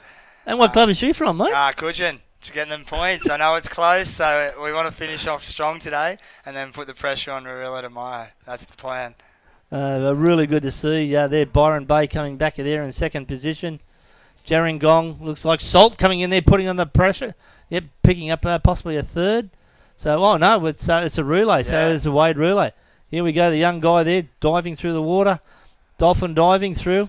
Great skills that you teach them up here. That's it. You got to learn your fundamentals from these races here. Are basically the basics, and these are the basics that will stick with them for pretty much everyone in their career. And it's the most important part of many races is learning how to, especially for the swim, get out there quickly, get into that water, and then start swimming. So you can make it, or you can lose it from knowing these skills or not actually quite mastering them at a young age. Only wish they could bring back this race for the Opens. Be quite exciting. Big Ben Carby running around. It could cause some havoc. Oh, I'd love to see you and Ben and Hayden. I reckon Ali would love to transfer just in for the race. Bloody oath. I think there'd be some big carnage. Oh, yeah. Some grabbing, some holding. So. Yeah, we were talking about earlier one of the bit of a crash and bash around there, and he was talking about some of the swim races with elbows and I wouldn't say fists and everything coming through, but he was saying he loved that sort of action coming in on a surf race. So same sort of thing when you first hit the first person. Yep. Get in there, you got to fight for a win. And they're doing it. Look at the young guy there. Looks like going for Ballina. Ballina, yeah, just a bit of a swim. A lot of moves. Yep. So. And then the Amber back in there with that bright yellow cap. That's it. Easy to see. And I know Hugh Doherty's just moved back down to Yamba, so I assume he'll be helping out with Jimmy down there and coaching the crew down there. So don't be Hey, we're waving to you, darling. Yeah, she's listening. Hey. Yeah. Don't be surprised if you start seeing Yamba come through the ranks over the next couple of years in country. With Hugh Doherty's got a lot of skill and a lot of years behind him. Yeah, definitely. And his father, he's been there all his life, and he's a great stalwart for surf lifesaving, a great official as well, and loving it down there. And she loves it. She's probably live streaming this, and she must be looking. Oh, she's on the phone to someone. Yeah, walk up a bit further. Walk up. She'll be chasing the camera. Yeah. So I'll wait and see as the camera pans back around. So Cudgen Headland's still out in front. There we go. He's looking around. He goes, "I've got this." Yeah, easy. Hey, Scotty, be proud of me. Look at me a little way there, bit of body surfing. Got to finish it off though. You never know. Don't look around, sunshine. Keep moving. Keep moving. Keep wandering through. A little bit more wading. A little bit more dolphin diving. There we go. Little sharkos. Yeah, nice. Byron Bay there. They're onto it. Oh, Mum loves the camera as well, so good to see that they're all following social media and making sure that they're following the action here at the country championships. And there's a father there saying, "Bring those arms up, run." So I finished between. One more leg, I think. Yep. Here we go. Yep. So the money maker. Everyone wants to go last. If you're winning, take that glory, take that run through the flags. So it is a pressure situation though. You're going to have a lot of people chasing you. Oh yeah, definitely. Don't look back here now. Make sure you follow it around. Use those arms. Get them arms up. Pushing it. Don't look back. Yeah, they love looking back. It's I'll note this. I'll take it back to training. Don't you worry. Yeah. So pass on the bit of experience and saying, "Hey, we've seen you do this." Punching through those little waves, using her arms quite well. She may even lap this young lady from Sol if she keeps going well. She's quite tall. She is. The Cudgen did have a bit of size. Their first athlete was powering through there. I think she was towering over the rest of them. So height in a wade race is definitely a big advantage. All right, so we're going to hand down to Jaden Mandel and Anthea Warren to do some commentary. Anthea from the Cudgen Headland Surf Life Saving Club. So Anthea, big day racing today. How's the team gone so far? Yeah, I think we've had some mixed results. Lots of really good results there from Cudgen in both the individual and the team races. I reckon one of the highlights that I saw was Hayley Smith, a fresh under 19. She won the Open Ironwoman, which is pretty great to see. Oh, nice. Awesome. And so I guess this is a building block leading into state and Aussies. How's the team looking for that? Yeah, definitely still working on our weaknesses. We've got a really good squad coming through, especially with a lot of the younger age groups joining in. I think we're looking pretty red hot for state and Aussies. We're all really keen. Awesome, sounds good. And now, Jaden, a lot of work goes into a carnival like this. A lot of people put in a lot of time. Who have you noticed, putting a lot of effort in down here? Yeah, exactly right, Gus. All the workers' parties, the officials, the referees, the water safety. There's a massive team that helps out today. The first aid guys, we had heaps of blue bottles in today, so all the kids are getting smashed by them, so everyone's putting in a big effort to help out. Awesome. So I'll send it back to you. I'll Macca. Thank you, Angus. A sly little comment. So here we go. We're off to the races here. Cudgen out in front again. What would this be? The under... Oh, jeez. It'd have to be 11s. 11s. Holy. This kid is flying on the inside. Yes. Done well. What is this, a heat or a semi? Not sure. They've been bouncing back with the beach sprints, but they're running... I mean, in a what is it, 100-metre beach sprint, you don't have any time. Whether it's a heat or a final, you kind of got to give it your all. You never know who's, as you just seen then, that kid on the inside come flying home. So Yeah. you don't want to take it for granted. I think that's the wrap-up of that beer Wade relay. Unless something crazy happened. Cudgen had a great lead at the end there and ended up taking that. So Yeah. great race. I mean, the Wade relay, we do a little bit of training just for a mark around. I was just saying before to Donnie, it'd be great to get this back in the opens. So we can get a few big boys and girls running around and shoulder to shoulder. We should do it. Yep. I reckon that'd be fun. Even a parents' Wade race. Yes. Get them down there. Yeah. I know you guys do a lot on the beach, so probably a little bit tired by the end of the day. Get out Well, there. yeah, it'd be good for the kids to watch, really. Yes, that's true. Cheer on mum and dad. I was just saying to Donnie before, I had a look on YouTube and saw the Trevor Hendy, TJ Hendy board rescue back in 2015 where they actually won an Australian medal, and it's inspired me. Yes. I'm going to get Cooper and I'm going to talk to Chris Bond and Jackson, get Ollie Sharp and Andrew. Nice. How funny would that be? That would be good. That'd be a classic. Yeah, father-son duos. Yeah. I mean, I guess there's nothing better than racing with basically a father or son, or doing a brother and brother race. It just has that extra little bit to the race. So I try and get out there and do a little bit of racing with my brother here and there as well. So he's put the cap back on this year, and probably do a board rescue together tomorrow. Yeah. So. Well, that'll be good. The teams races, we'll have to get down and see if we can find out, because there's always a story behind the races. Definitely. Who's racing who's pairing up with who.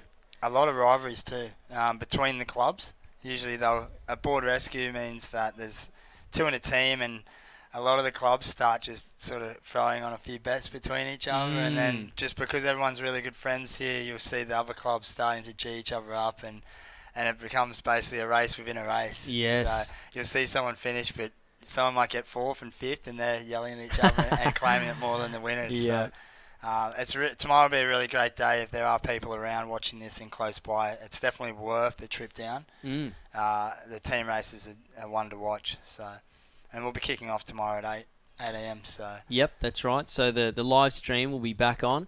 So I hope to see you all then. And if you're wondering why there's not too many more water events, I believe there's been a whole heap of blueies come in. That last race that we saw a little while ago where all the kids were getting plucked out, it wasn't just because of the sweep. They were getting hammered by blue bottles. That may explain why we were sort of pointing out they weren't diving under in that Wade race. So that may be why they've seen a few kids screaming and yelling, so they decided to keep their head, their chest out of the water and just run around. So here we go. Down. Yes. So what do we got? Cudgen, Starcap out in front. Lennox on the inside. Great technique. That looks like a fast lane. Yes, that has been coming home strong. He had really good technique. He's pushing the arms up and down. So he would be one to watch. Must be still just running through the heats, because the finals, they're usually a lot tighter. So they're all the cream of the crop are in the final. So that'll be pretty exciting when it gets down to that end. Another shout out. We've been saying it all day, but it's been a long day for the officials on the beach, and it is hot down there. So, I mean, Angus is down there just before, and he said he's standing there to do one interview and is sweating and absolutely gassed in 10 minutes. So how these officials do it for 10, 12 hours a day, hats off. They are the soldiers, that's for sure. And they're doing it for maybe a roll, bottle of water. Yep, definitely. Piece of fruit as it comes by. So they're the best. These events couldn't do it without them. That's right. Same with the water safety. The guys are still out there, even though there's no competition, there's no events. They're still out there, just in case they send another event out. So it definitely looks like heats. I mean, this has been probably the third or fourth heat, so big age group. They're going to have to go through a fair few rounds. I dare say possibly semis next, and then into a final. So again, it comes down to being young. I guess they're just going to go for it. But you'd also want to try and conserve a little bit of energy, because they don't get much time between each race. So yeah. Keimer, great start. But here we go. Lennox, that inside lane again. Port Macquarie in the middle. Looks like that end lane. Yeah, you wouldn't be able to know. We went down to have a bit of a track report earlier on. You couldn't really pick a good lane, but that one definitely looks fast. Maybe less potholes. Potholes. Been a few people slipping on all them footwells in there, so That's all right. Here we go again. Yeah, so it has been a great day at the 2020 Envirobank Country Champs. So, how did you go? Did you have a bit of a chat with Donnie about what went on down the seniors end? Yeah, it was good. Really good racing. I guess it was trickier. It doesn't look too big or too tricky from the screen, but when you're out there, there are a lot of rips and banks, and especially in those swim races, if you come in the wrong angle and you're getting caught in one of those rips going out, you do not get any help coming in. So, but no, the main thing is it's just some great banter down there and some great racing. Everyone's loving the races, and it's good to see everyone's getting in there and doing every race. So I couldn't ask for any more from the Cudgen competitors or any of the other competitors that are coming down and digging in. So hats off to everyone, and we're looking forward to tomorrow. The seniors are done for the day now, and for somehow they get the early mark, and these poor little grommies just stay there all day. But yeah, they're all ready and raring to go tomorrow. Here we go. Looks like the other lanes now. Yeah, Port Macquarie, they've had a few consistent runners over the last couple of races here. Port have been strong all day. It's been great to see. And Cudgen there, so I'm not sure. Oh, Cudgen stopped, or is it? No. Stitch? Not sure here, but Been a long day for the young fella. yeah, he's calling it quits. He's got a smile on his face. He's happy. Yeah, so Port Macquarie, they've got 74 competitors that have come up, which is a good showing. That's a solid 6-hour drive up here. Couple little comments coming through. Kate Hollins, go Kiama. Thanks, Kate. Thanks for the comment. Hope you're enjoying the stream. Going to try and bring a few more of the senior races to you guys tomorrow. Get the big boppers out there, get a bit of action for them, see if we can find some stories about what's going on. Sure we can cheer you up. Yes. A few talkative guys down there. A few cocky guys, so it'll be good. Yeah, you got to get, it's good for the Instagram. Yeah, definitely. So yeah, we're just belting through the last couple of beach events. Has been a long day. All the officials there, I've seen them sort of looking up at the clubhouse. There's some nice cool beverages up there to be had. 5 o'clock somewhere. Yeah. So it's coming soon, don't worry. So this is the female, so this could be a semi-final, I think, if not a final. So we'll see how tight it is.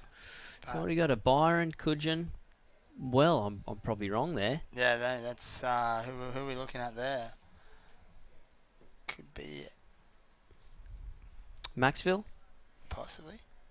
Yeah, it might be Maxville. Maybe. That's good. Not too many Maxvilles going around, so it's good to see them wrapping the cap.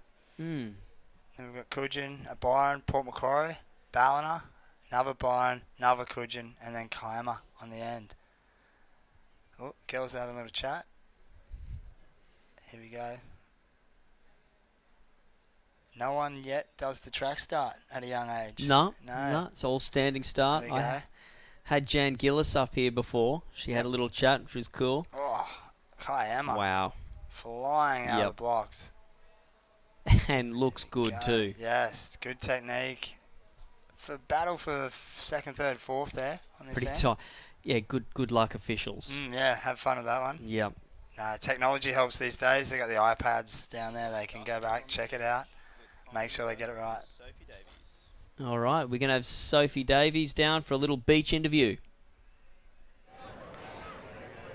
Alrighty, thanks boys. I'm down here with Kynan and Sophie from Rivalry Point. Kynan, how did you go today? Looks like you got a lot of medals around your neck. Yeah, I got 4th in the swim, 5th in the board, 2nd in the iron. We won the swim team and the Cameron, and we got 2nd in the board relay. Oh, awesome. Sounds like a pretty good day down here. Rilla seems to be smashing it at the moment. Sophie, how did you go today? Good. I got 2nd in the swim. I didn't go too well on the board, and I got 4th in the iron.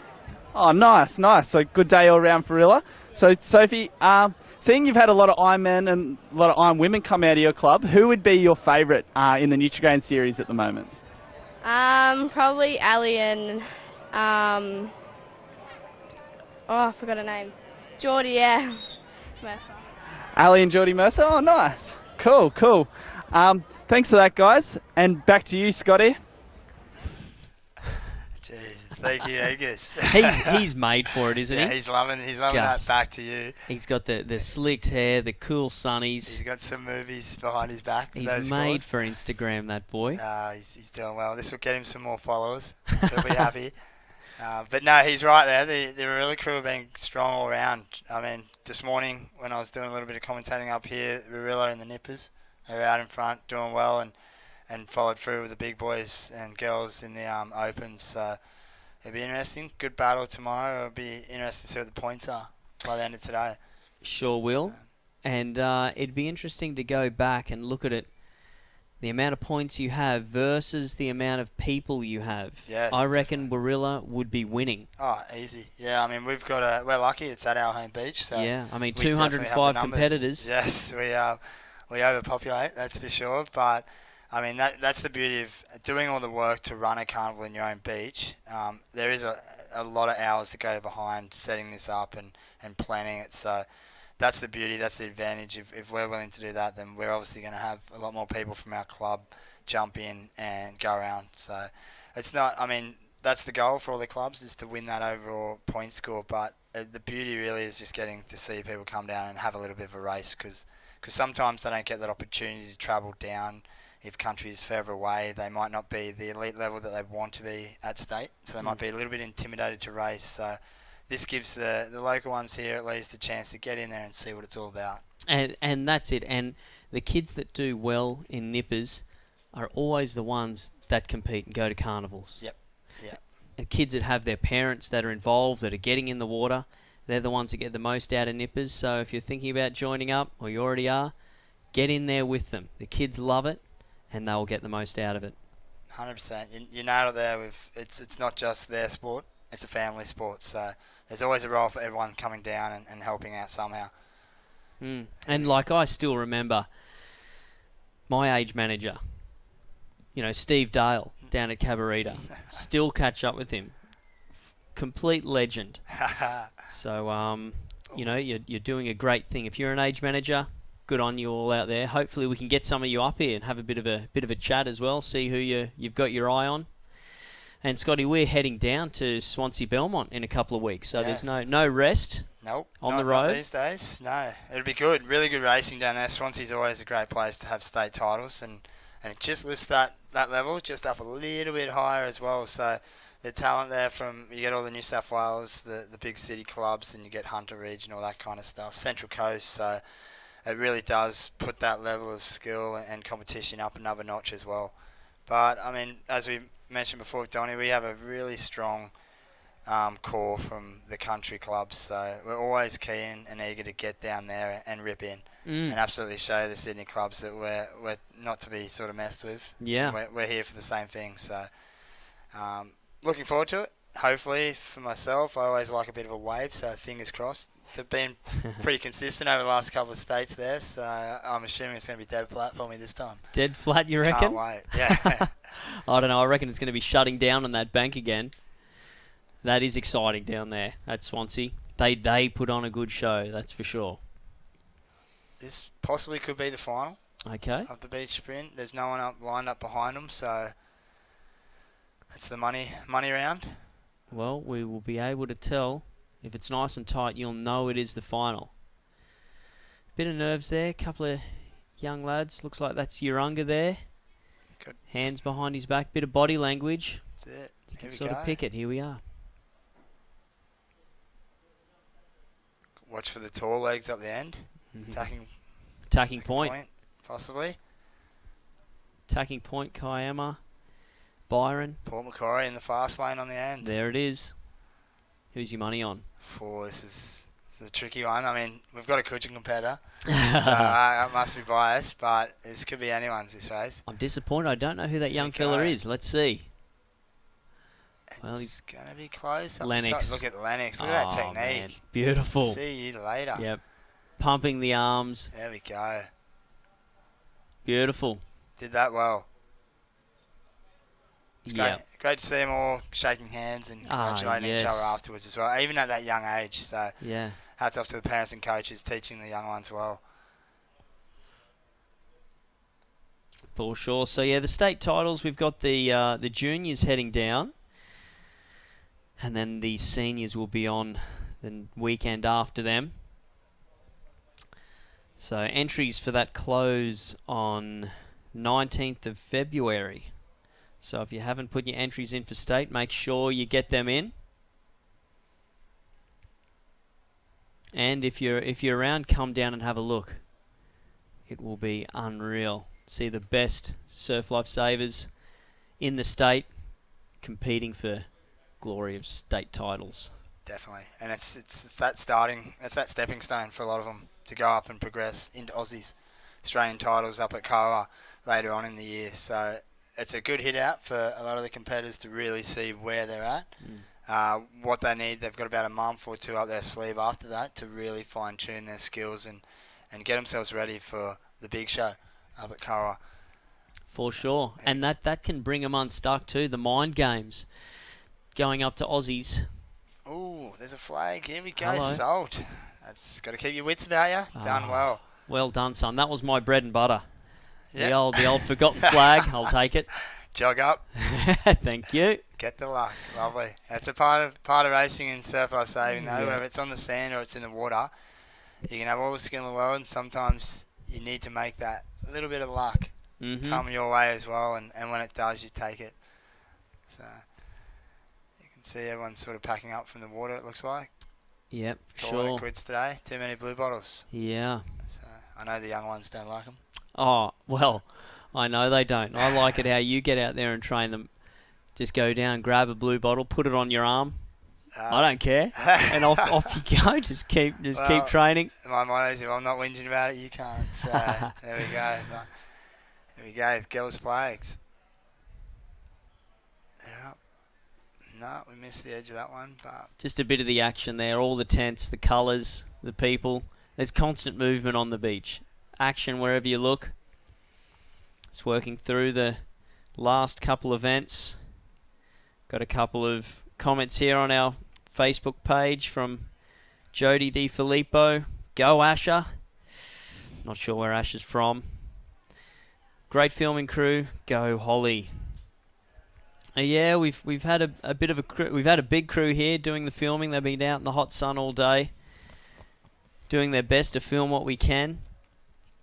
Every year the live stream has been getting better with a few more resources. Got the drone, got a few more cameras. Working through a few live interviews. See how we go tomorrow. Bring a bit more seniors action. The kids are up. Boys are up. Here we go. Oh, Lennox, a little bit of And- zigzag. Yes, you got one. Oh, unlucky. Marilla just misses out there, but Lennox did a little bit of a left-right step, the guy on the end, and threw the other two off. So lucky. His counterpart there from Lennox was lucky enough to snag a lucky stick. Yep. We often do it with my family when we're down on the beach. Do a few flags, have a bit of a handicap race. Get mum into it. It's Cooper. even with the handicap, he gets me. But I tell you what, I got him once. He didn't go for the dive, and I come in underneath him. Yeah,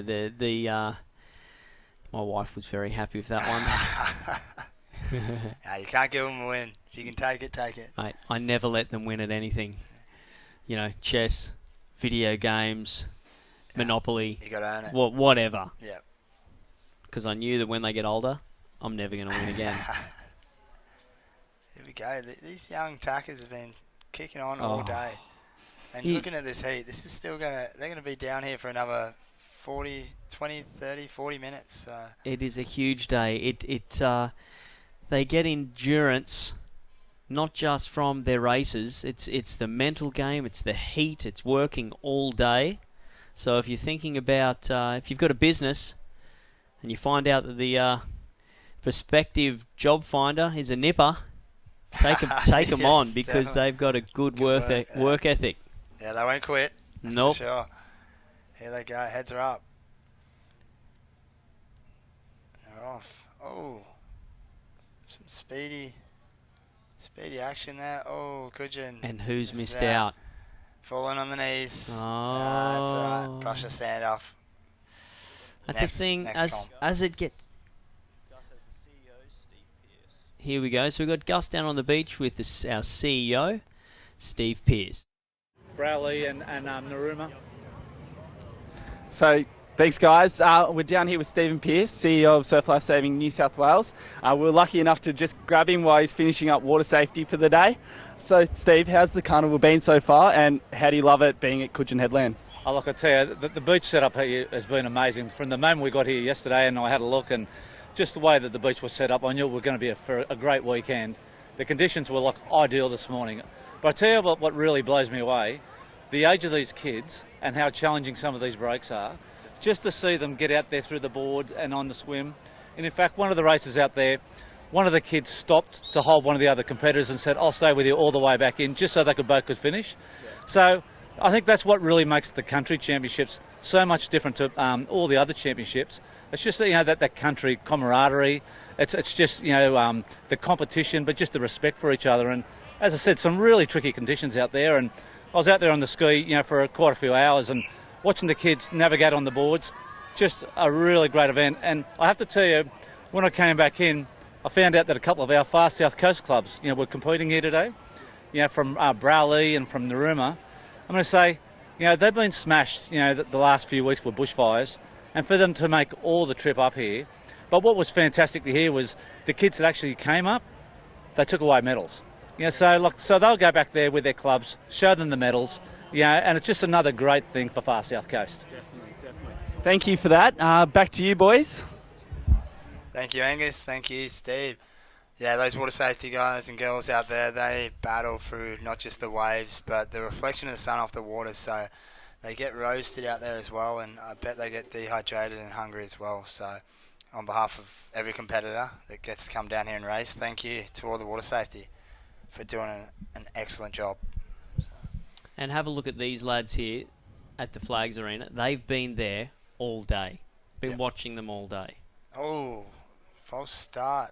But being a Grommy, you get that chance. Yes. You get that one ace up your sleeve. Possibly, I know back in the day, some of our competitors would actually do it on purpose.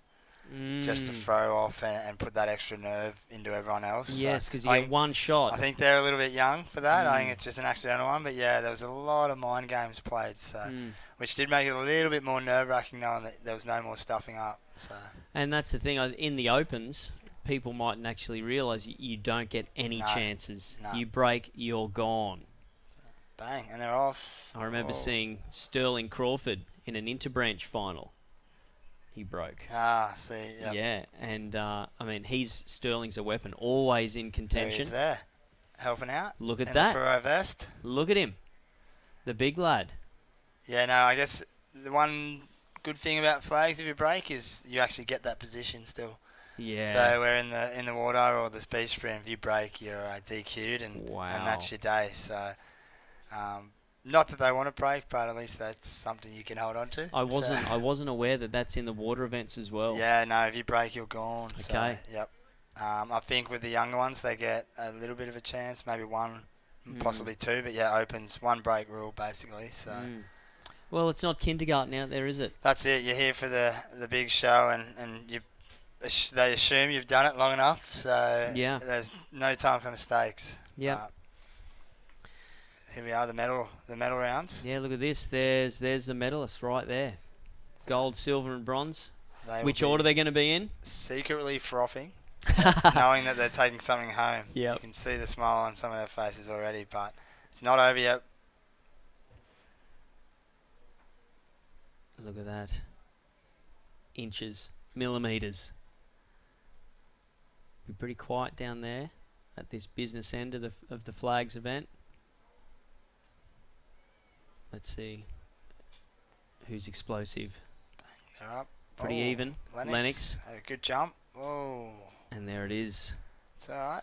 That's a third. That's a bronze. It's high five to Big Sterlo, but yeah, that's a bronze. Nothing to be disappointed about. Is Sterling competing? No. He's not. No. What a shame. He's good to watch. He is. Big, strong boy. Yeah.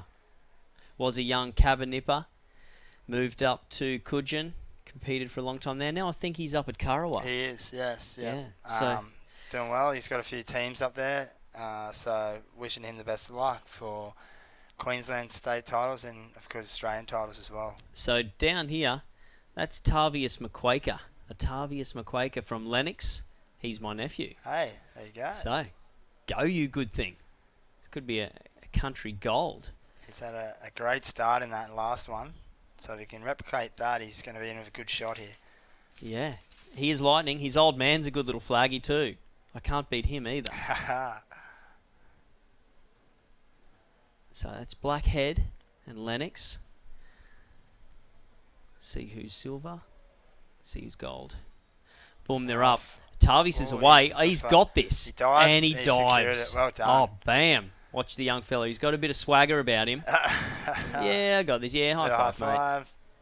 Are they going to shake hands? Oh, well. Straight over for the interview. Yeah, no, he wants to make sure he gets his name on that number one spot. Yep. He's not fooling around. He wants that gold medal. So that's right. Oh, fantastic. Looks like Angus is going to grab them for a quick interview in a minute. Love it. Couple more comments on the Facebook page there. So we've got Cooper Taylor. I actually know Cooper Taylor from Cabba. Have they spoken much about Cudgen? I love a good little dig. Of course we've spoken about Cudgen. We love Cudgen. And I'll put the challenge down to him. That is actually me, Alicia and Simon Tate. You know you're under the thumb when you've got a joint Facebook account with your wife. Yes, so, yes, I'm not allowed to have my own Facebook account. I have to be on there with my wife. Oh, it's easier to manage that way. Yeah, and I just found out that she can track me on my phone. Did you know that? Yeah, I didn't know that. She knows where I am at all times. I'm sure you can turn that off. Can you show me, actually? I don't know. I'm not an IT whiz, but I'm sure we can find someone. So I've put the challenge down to Cooper Taylor. Come up here and have an interview, Coops. I'd like to know how Cabba's going. Bit of local rivalry, Cudgen and Cabba. Looks like a new age group down here for the sprints. You can see a lot of them under the tent getting marshalled. Yeah. And the first heat here coming up to the line. Yes. It's going to turn into Twilight Carnival for them soon. Could do. We've got Cos Harbour on the end. It's good to see Cos taking point. Yep. Port Macquarie, a few of these southern clubs, the Mid-North Coast clubs popping up. It's so good. All the far South Coast clubs that have come up. It's so unreal. Really want to get see if we can find some of their age managers to come up and give us a bit of a story on their, a road trip. There's always a story on a road trip. Yeah, I think the younger you are, the more enjoyable the road trips are. The older you get, the more people don't enjoy it. Well, unless you're old enough to get in a van with a few of the crew and have a Deso driver, then you can get a lot of good stories out of a road trip. So I know a couple of the nippers were saying from Cudgen, they were saying we want it back at Southwest Rocks. Yeah. Because we get to go away. And they miss out on school. Well, that's probably the real thing there. I'm not silly. No. I was one of those kids, and I wanted it at Mollymook every year. That's at least a week off school for me, so I'll take it. Gus is interviewing the winner of the Under-9 Boys Flags Final. Okay, Gus is going down. He's got Tavi McQuaker from Lennox. He's the Under-9s Flags winner. Cheers, thanks for that, boys. I'm down here with Tavi from Lennox Head, the winner of the Under-9 Boys Flags. Mate, absolutely smashed it out there today. Really fast on the sand. I need a bit of work on my flags. Do you have any tips to any up-and-coming flaggers that may make them quicker and faster on the sand? When I push up, I use my feet, both of my feet, into sprinting position, and then I run to grab the flag. Oh, perfect. Yeah, I need to work on that, so I'll remember that next time I do flags. And from Lennox Head, what's the best thing about your club down there at Lennox? The people respect us greatly, and they do good things for us. Oh, nice. No, it sounds like Lennox is an awesome club. They've got some really good people involved. Congratulations today, mate. Back to you, boys. Fantastic. That's look, I got to say, that's my nephew right there. Spoken well. He's spoken well. He's definitely gone up the ranks. He's probably my second favourite nephew now. Gus wasn't lying either. He does need a lot of help in those flag events. He retired at a young age, and hopefully he stays retired in flags because he's quick over the beach. You just can't get up quick. So Love it. I'm happy to take him on any day. How did Gus go up there today? I know he was talking himself up early on in the day. Yeah, he was he? Yeah. Yeah, that doesn't surprise me. He does love a little booster. But no, he raced well. He wanted that board race, and having Hayden White and Ben Carbs here, he knew it's going to be a tough race. I think Angus and Hayden pulled away around the cans. They ended up coming in on the same wave, and Hayden just pipped him at the end. So wow. I think he'd be a little bit dirty on it. I think he wanted it, but he got redemption coming back and taking down Benny in a sprint finish in the board relay. So 1-1 for the relay and the board races. Nice. Looks like we've got a relay here. We sure do. What do you reckon? We're looking from here. Love the relays. Love the relay. Would it be under 10s? Possibly. Could be under 10s. So the baton changes are the most vital part for these young grommies. It's a skill where it'll be interesting to see if they've learnt to run into the change or if they're still just going to stand there, take the baton, and take off. It's a safer option for them, but obviously a lot slower. So we'll see. I wouldn't be surprised. Do we have a Mollymook team? They've really clued on to their beach activities. So if they're in there, I wouldn't be surprised if they're definitely doing a running start. Yeah. Well, what do we got? We got some more little comments on the Facebook page. Melinda Cladwell, what a shame this event is held so far north. Well, hopefully we'll be able to get back down to you guys soon. I'm not sure. I don't think it's been announced, the next Envirobank Country Titles. No, not yet, but they do like to share it around a bit. We just had about 2 to 3 years down in South West Rocks prior to Cudgen, and I think South Coast may be looking at taking it on as well. So not sure. I personally, I'd be looking forward to having it down in the Coffs area again. I really enjoyed the last country. This is going back about 10 years now, but the last country at Coffs was a really good one. So wow. Yeah, I mean, look at this. This is Ballina flying. Yeah. Oh, Paul McCrory though, making moves. Holy, look at this. She's flying, got this. No way. Big long legs stretching out, and Byron coming in. It's not over yet. Bam, clean changeover. Port Macquarie. How quickly it can change. There he goes. Look, there's got some size in this team from Port Macquarie. Big strides. I tell you what, we're going to have to keep an eye out for them at State. They are flying. They are fast. I'll take that one out. So. Thank you very much. So yeah, I think that's under 11s. The big power. Big power. Big power from the tall people in that race made the difference. The runner-up of the under 9 flags. Okay, so we've got Carter Cox from Blackhead. He's the runner-up in the under 9 flags. Hello again, boys. I'm down here with Carter from Blackhead Beach. He got runner-up in the under 9 flags. Carter, that was pretty exciting out there. How did you find the sand today? Well, it was pretty hard, but yeah, it was good. Good competition? Yeah, it looked really hard and really tough. Now, I'm working on my flags. I need to get a little bit better. Do you have any tips for any up-and-coming flaggers that may need, to get faster? Yeah, but I got like one. It's like to keep one foot on the line, so. Oh, nice. Okay, cool. I'll remember that for next time. So, Carter, you're from Blackhead Beach. Can you tell me where that is on the New South Wales coast? Yeah, it's near Foster and Tari. Oh, perfect. Nice. Well, thank you for making the trip all the way up to Cudgen Headland. I hope you have a great weekend and keep winning more medals. Yeah. Back to you guys. Gussie, I'm expecting big things from you. I know. Next flags. He's got all the skills in the bag now. Got the hot tips.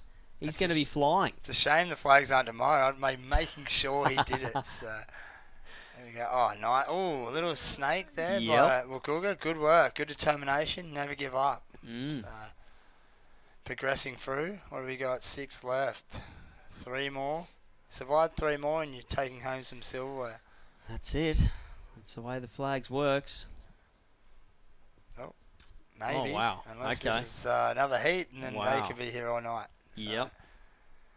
I'm sure the officials are loving it down there still. Yeah, they're definitely looking at their clocks, but they're doing Yeah. a great job. And as long as the Grommies are still keen and eager, they'll stay down there as well. For sure. So, again, some of the companies and organisations that support us, your local club, Midford, I have to find out about them. I don't know what they are. Dolphin Surfcraft, Tweedshire Council, DHL, Holden, Westpac, support the companies that support surf life saving.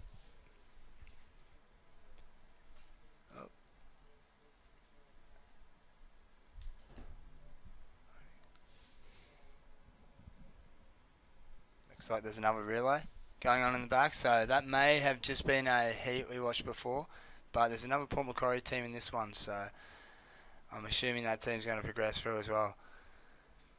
Here we go. The next round of the flags for these ladies.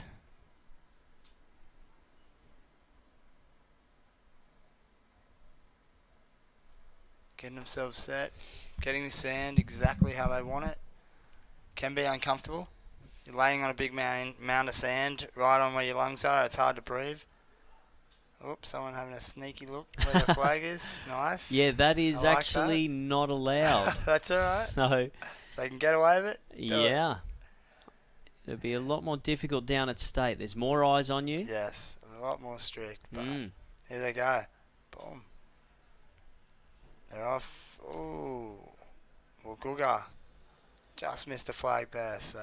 It always amazes me how the flags turn out, like where the contest is going to be. Sometimes you can just turn straight up, get your flag. You don't even have to compete. But then somehow you'll get a cluster. They'll move towards you, and you think, oh no, here we go. We've got too many people for how many flags are in front of us, and then you look to your left or your right, and they've got a clean passage straight to a couple. For sure. It is. Sometimes it sort of sways your way, sometimes it doesn't, but the idea is if you get up quick enough, you can get out in front of that group, then you're laughing and you should be able to pick one up. So we've got Ballina, Cudgen, Maxville, Byron.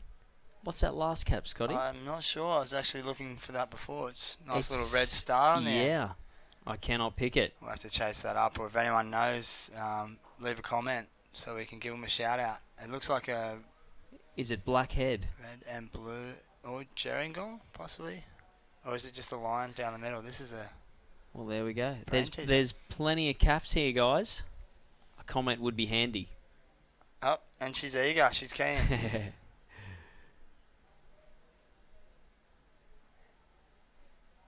So we got the March Pass tomorrow morning, don't we? Yes, yeah, we do. So that will be interesting to see. Coffs Harbour one year came out. It was just an all-girls team, and they had these awesome white frame sunglasses and just an old-school swimsuit. Geez, they looked good. Yeah, looked the part. Really looked the Did part. Did they march the part? Well, they did. Yeah.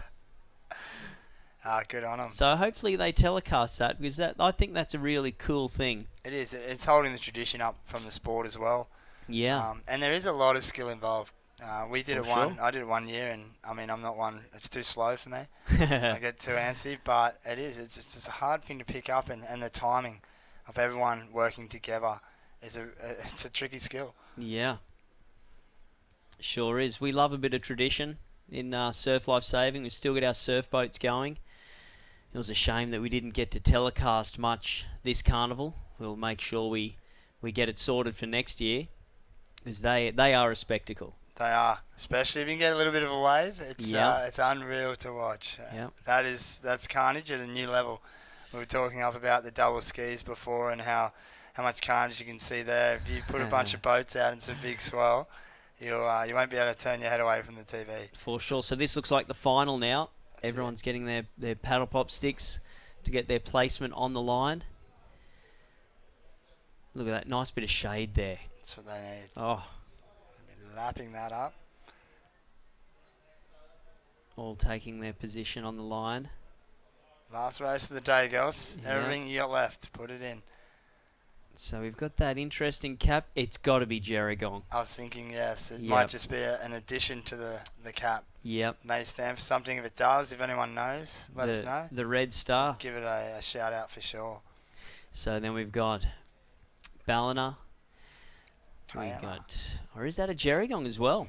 might Got be. the same swimmers. Oh, could be, yes. Warilla Barrack Point, Byron Bay, Maxville, Port Macquarie, and Coffs Harbour. Yeah, you might have nailed that with the swimmers there. There we go. Finals. The officials are a little bit more onto it. Yeah, look at that. Oh, that's not what you want. Been focusing that whole And time. you want the toes pointed. Yes. You see, there's one girl there. You want the toes upright, Straight I up. should say. Yeah, ready to grip and rip. Yep. Here we go. Good start. They're all up. Port Macquarie's a bit far behind. There we go. Just Yes, lovely. the scramble. Exactly what we're talking about. The cluster Yep. sort of moved in on him, but she reacted well, recovered. So And who missed out there? not sure yet. Looks like One of the Gerrigongs. yes. Never mind. You've got state titles in a couple of weeks. Get back to the drawing board. Yeah. It's never over. Oh, yep. There we go. Look at this. That's what it's all about. Yes. How good. The kids. Shout out. Bit of a photo bomb in the Yeah, back there, what's old that? mate. What's he claiming there? Kiama. Kiama, love it.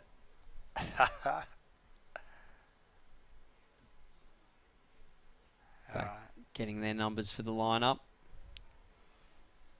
So this is where you start figuring out who's quicker, who's getting up better, and then that's where you really want to start worrying about when you're drawing those paddle pop sticks. You For get sure. you get on the edge and the fastest is next to you, you're probably in a little bit of trouble. Mm. So it does Yeah, start you know, to play a part. you've got to compete for that flag. That's it.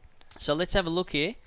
We'll see where the competition is going to be, where they're going to the cluster up on the flags. Gee, that's nerve-wracking. Here we go. Heads down. Ooh, little movement, they've allowed She it. got away with it. There we Got go. away. Ooh, Byron's had a Where bad is it at? start. Boom. Unlucky. Byron. It looked like they just slipped as she got up. Tried to recover, but it's only a short sprint. There it is. If you've never done flags before, just get on the beach. You know, you can do it with a stick. Doesn't take you much to set up a flags arena and have a go and sit there on that line. See what it feels like. It's scary. It's hard too. Yeah. Do a couple of those in a row. It's a lot of explosive work, so the muscles start to lactate, and it's about mental strength as well. Keeping success. Look at these grobbies. Look at that, still Look at smiling. that. It's now 4 o'clock. Been down here since 7. 4:30. Still loving it. Excuse me, it's nearly 5. Wow. So I think we were going to wrap up the telecast at 5 o'clock. So we'll get to see a little. Hopefully, we'll get to see the this final. flags. Yes, that'll be good. All right. Oh, Port Macquarie is ready. I like it. Gives her Yes. a lot of time to get herself sorted, Look at that. concentrate. So the feet are upright. They're She's not given pointed. a little bit of room too from everyone else. So hopefully she gets up quick. She's got her own line to run. Mm. Oh. So there you go. Down to this pointy end, there's only Warilla Barrack Point have their toes pointed. So that means they're further away from the flag, just a little bit. So we'll see. Here we go. Oh. Yes. Who's on? Who's on? Oh, we've got a runoff. A flag off. So there you go. 2 kids have grabbed the flag at the same time. Yep. They got to go back. Ballina and Coffs Harbour. 2 kids, 1 flag. That's a great angle. Yes. Yeah, that's cool. That'd be fun to watch from there. You can see the kids sitting down. It looks like they nearly had enough. They've had enough. They'll sleep well tonight. They will. Ready for another day of action. Yep. Straight Tomorrow away. morning, 8 o'clock. I think it is. I think so, and they've actually got a fairly stacked program still, because I think Yeah. they may have missed a few from those blue bottles and a bit of carnage there at the end. So looks like they're in for another big day. Here we go. We've got that runoff for the flags. Probably the most nerve-wracking. It's all right when you're running for first and second. You know you're taking something home. For this one, it's going to be one in, one out. They're ready. Boom, they're off. Coffs Harbour's got the jump. I think she's... And, she can still... look at that. She left it to the end without the dive. Ballina did well there. But look at that. You lose. You've got a face full of sand. That's no fun. No, She'll be back. She'll be back. Determination. Yep. Wash the face off in the ocean, or maybe not the ocean with the blue bottles, but maybe up in the shower. Yeah. But no, she'll be back for sure. And Coffs Harbour takes a place back with her fellow competitors. Straight back into it. Look at that. So 2 more here, and then they'll be charging for the medals.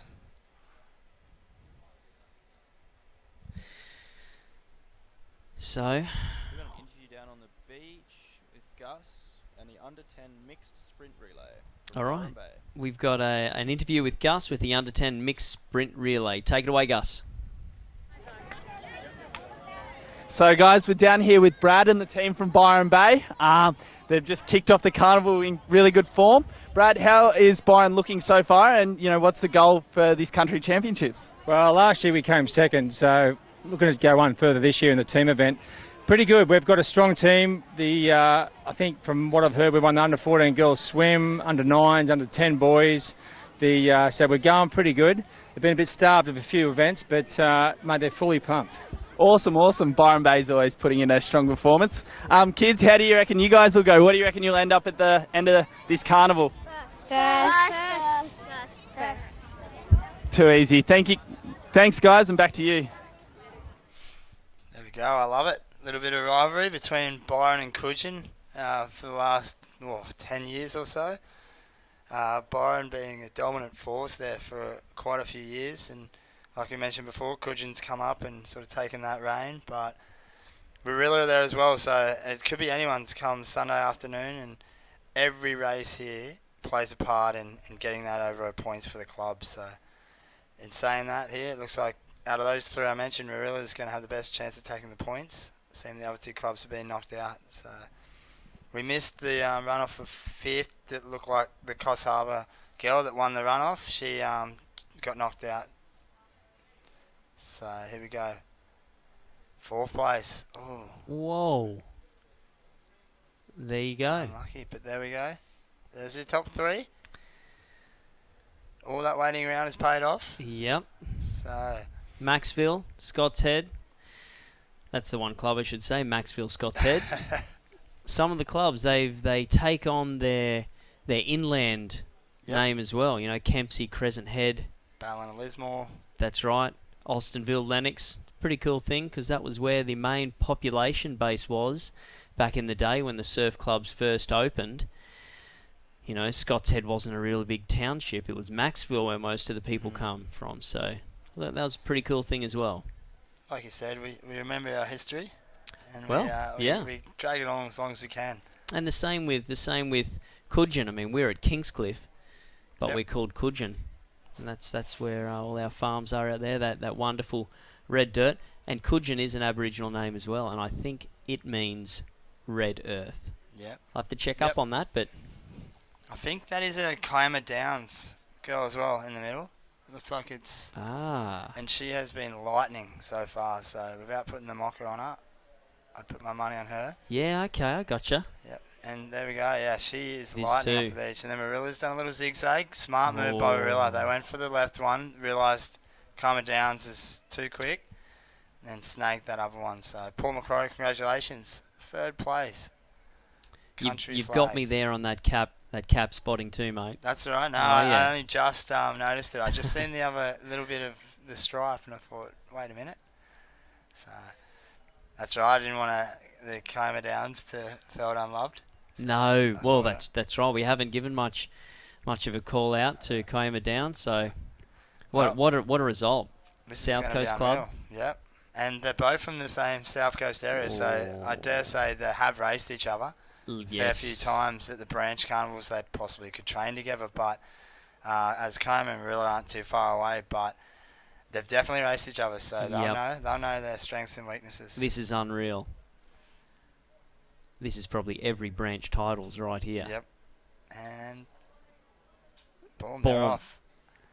Calm it down. Too fast, too quick. Well done. Congratulations, Rilla, but that was... Gold medal. That was a great performance. Good stuff. They shake hands. Good camaraderie and... Probably get a nice little interview out of that, I reckon. A few more tips for Gus. Yeah, Gus, he needs them. So faster and faster. Hopefully. Yeah. She was quick, so she might be able to show him how to run a bit faster on the beach as well. Yep, so look forward to hearing that little girl from Kiama's name.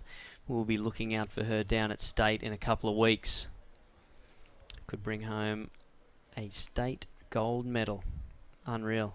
You know what that feeling's like, mate. Your photo's up on the board here, mate. Getting a State gold. Yes, yeah, it's actually an unreal feeling.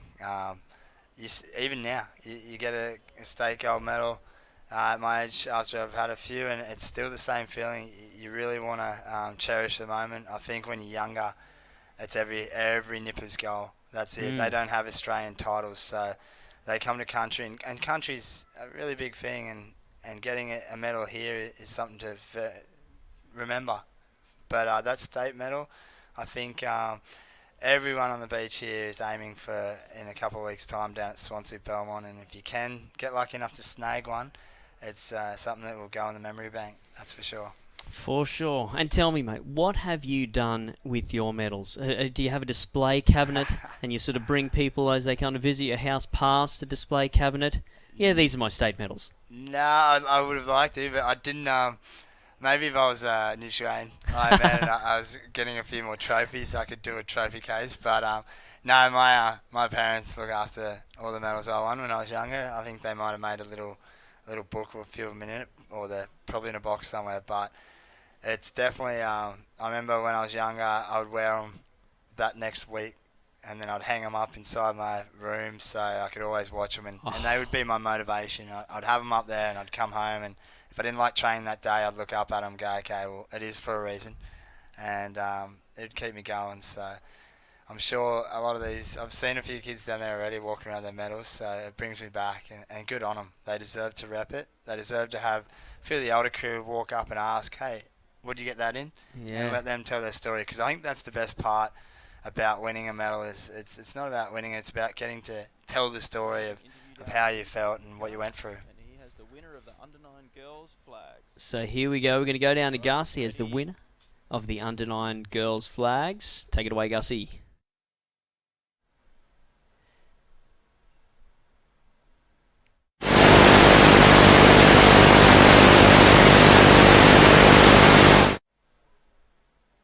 Come back to you guys.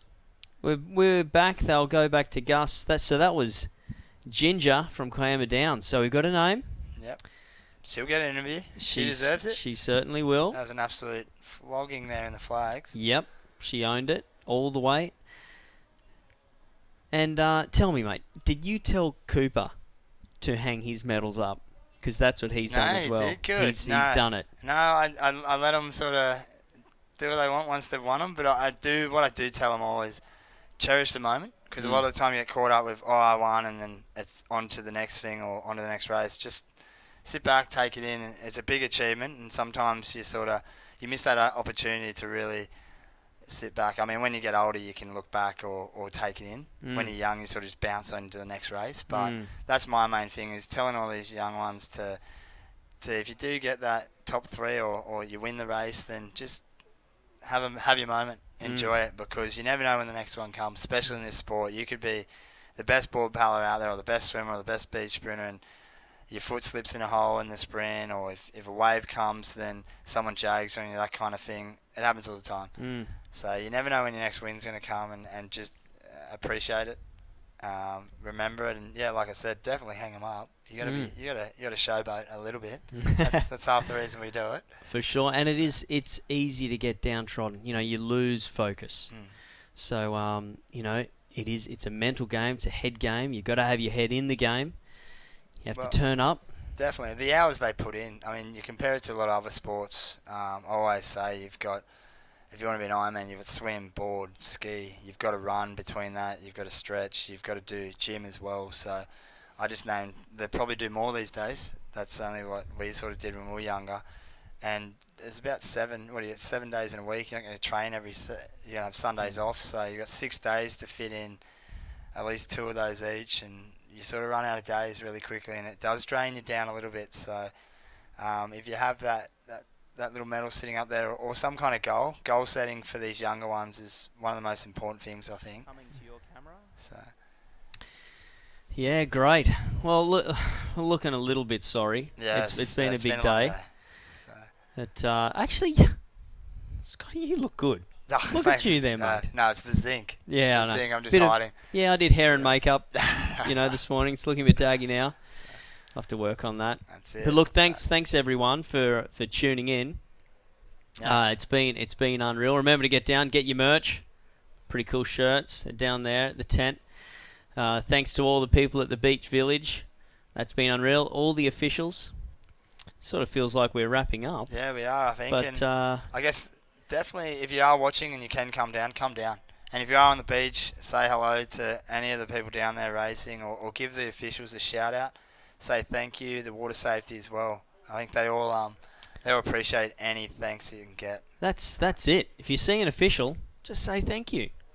I mean, they've worked all day. You see one of the Tangerine Dream, any of the water safety, give them a high five or something, because it's been a lot of work to put this together. It's great to have everyone here. Show a bit of love to your fellow surf life saving family. So here we go. We got another beach what is relay. this? Lennox out in front, Kiama. It looks like Kiama, unless there's red on the other side. I'm seeing under 10s mixed sprint relay. Well, Lennox have a massive lead at the moment.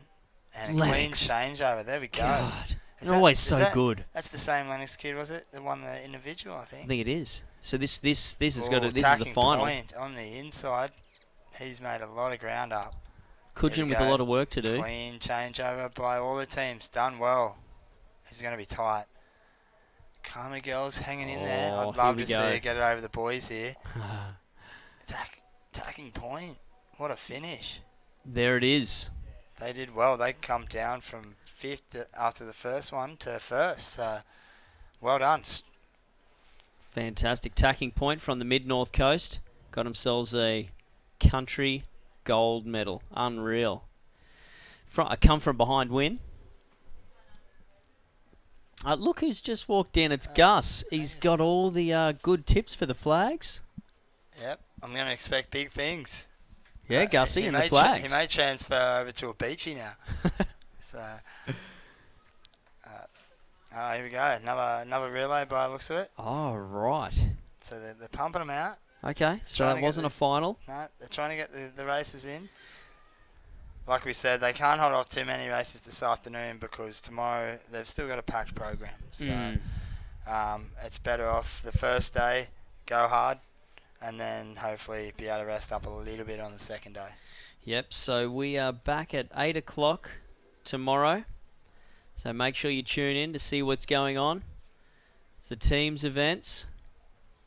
Always very exciting. Like I said, we're going to see if we can get a few stories down on the beach of who it is that we've got to look out for in the teams events, what stories there's going on, brothers and sisters racing together. I'll call it now. The Open double ski, men's. Hayden, Benny. Yep. It's one of the strongest teams I've seen in a while at Country Champs, but I can guarantee you there's going to be a lot of sledging. Everyone will be trying to get in their heads. Good. Trying to stir them up a little bit. We may even have someone purposely going and hustle and bustle them. Love it. Clear the lane for everyone else. So we'll wait and see. Well, hopefully we can get you up here to call that, mate. That'll be great. You'll be able to pick the hustle and bustle from up here. I'll be geeing up who's going to be doing the hustle and bustling too. Great. It'll be a Cudgen team. Yes. And the double ski is the fastest craft that we have in surf life saving. Faster than a surf boat. Not as fast as an IRB, but I'm talking quick. Yeah. Hey? Off the start. Surf boats have the maximum speed out back, but I mean double skis can manoeuvre. I'm sure. I'm sure. Isn't a double ski faster than a surf boat? It depends. It would depend on who's paddling the boat. Sure. But I mean, you get some of those Australian ski paddlers together in a ski, and that thing flies. Downwind, they do apparently. We've heard. So we're half right. So I've got Sally in here. She's the director of the live stream. Offended with that boatie call before. So she has been the one that's been behind all of us, keeping us honest, putting us where we're supposed to be. Here we go, the start, and we're off. We've got Byron Bay up the middle. We have Ballina, so 3 local clubs. Port Macquarie's hanging in there. Who is that? Is that Maxville again? Well, gonna get this right? Well, gosh, I don't want to stuff this up again. It's embarrassing. Here we go. That looks like Ballina out in front. They're doing really well. Byron. They've got a good lead. If they can change his baton over. Well, let's have a look. Is it a standing start? It's a running start. Nice. They're starting to progress into the running start. Here comes Byron, though. And Port Macquarie. I'm sorry. Look at this. Girl, she's look at this. Killing it. She's got this. She's screaming past the boys. That's twice now. That hurts. It's dominated the boys. And look at this. Oh, look, great changeover. Bam. It's going to be close. They're away. Port Macquarie. We were talking them up before. Down at State. They're the ones we're going to have to look for. This guy must be the same one that won that beach sprint. Same technique. Absolutely dominating. He looks good. I mean, technique is what you're looking for. You have to maintain your technique for the whole... There's 75 metres for these kids? Yep. 75 metres. Man, that is a long way in soft sand. It was really good to see the coaches now, even at a young age, they're starting to do those running starts. So earlier on today, we seen them standing there with their hands, just accepting the flag. Mm-hmm. Now, to get that speed up early on, they're starting to have a little jog and then changing over and then hitting it with speed. It is that much faster. So looking at the conditions there now, a stark contrast to what we had this morning. You know, there's white caps. It's not looking as good. It was pristine this morning. It was good before. Now we're on. So, man crush. Look at that. I'm sorry. Look at this specimen. That's all for show He's a these specimen. days. So. Well, you do a good show, Scotty. I got to say. Appreciate the love. Yep. And back again 8 o'clock tomorrow.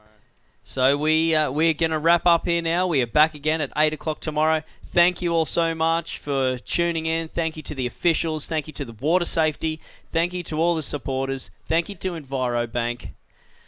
We'll see you tomorrow morning, 8 o'clock, for more action. Scotty, good work. Peace. All clear. Turn them on.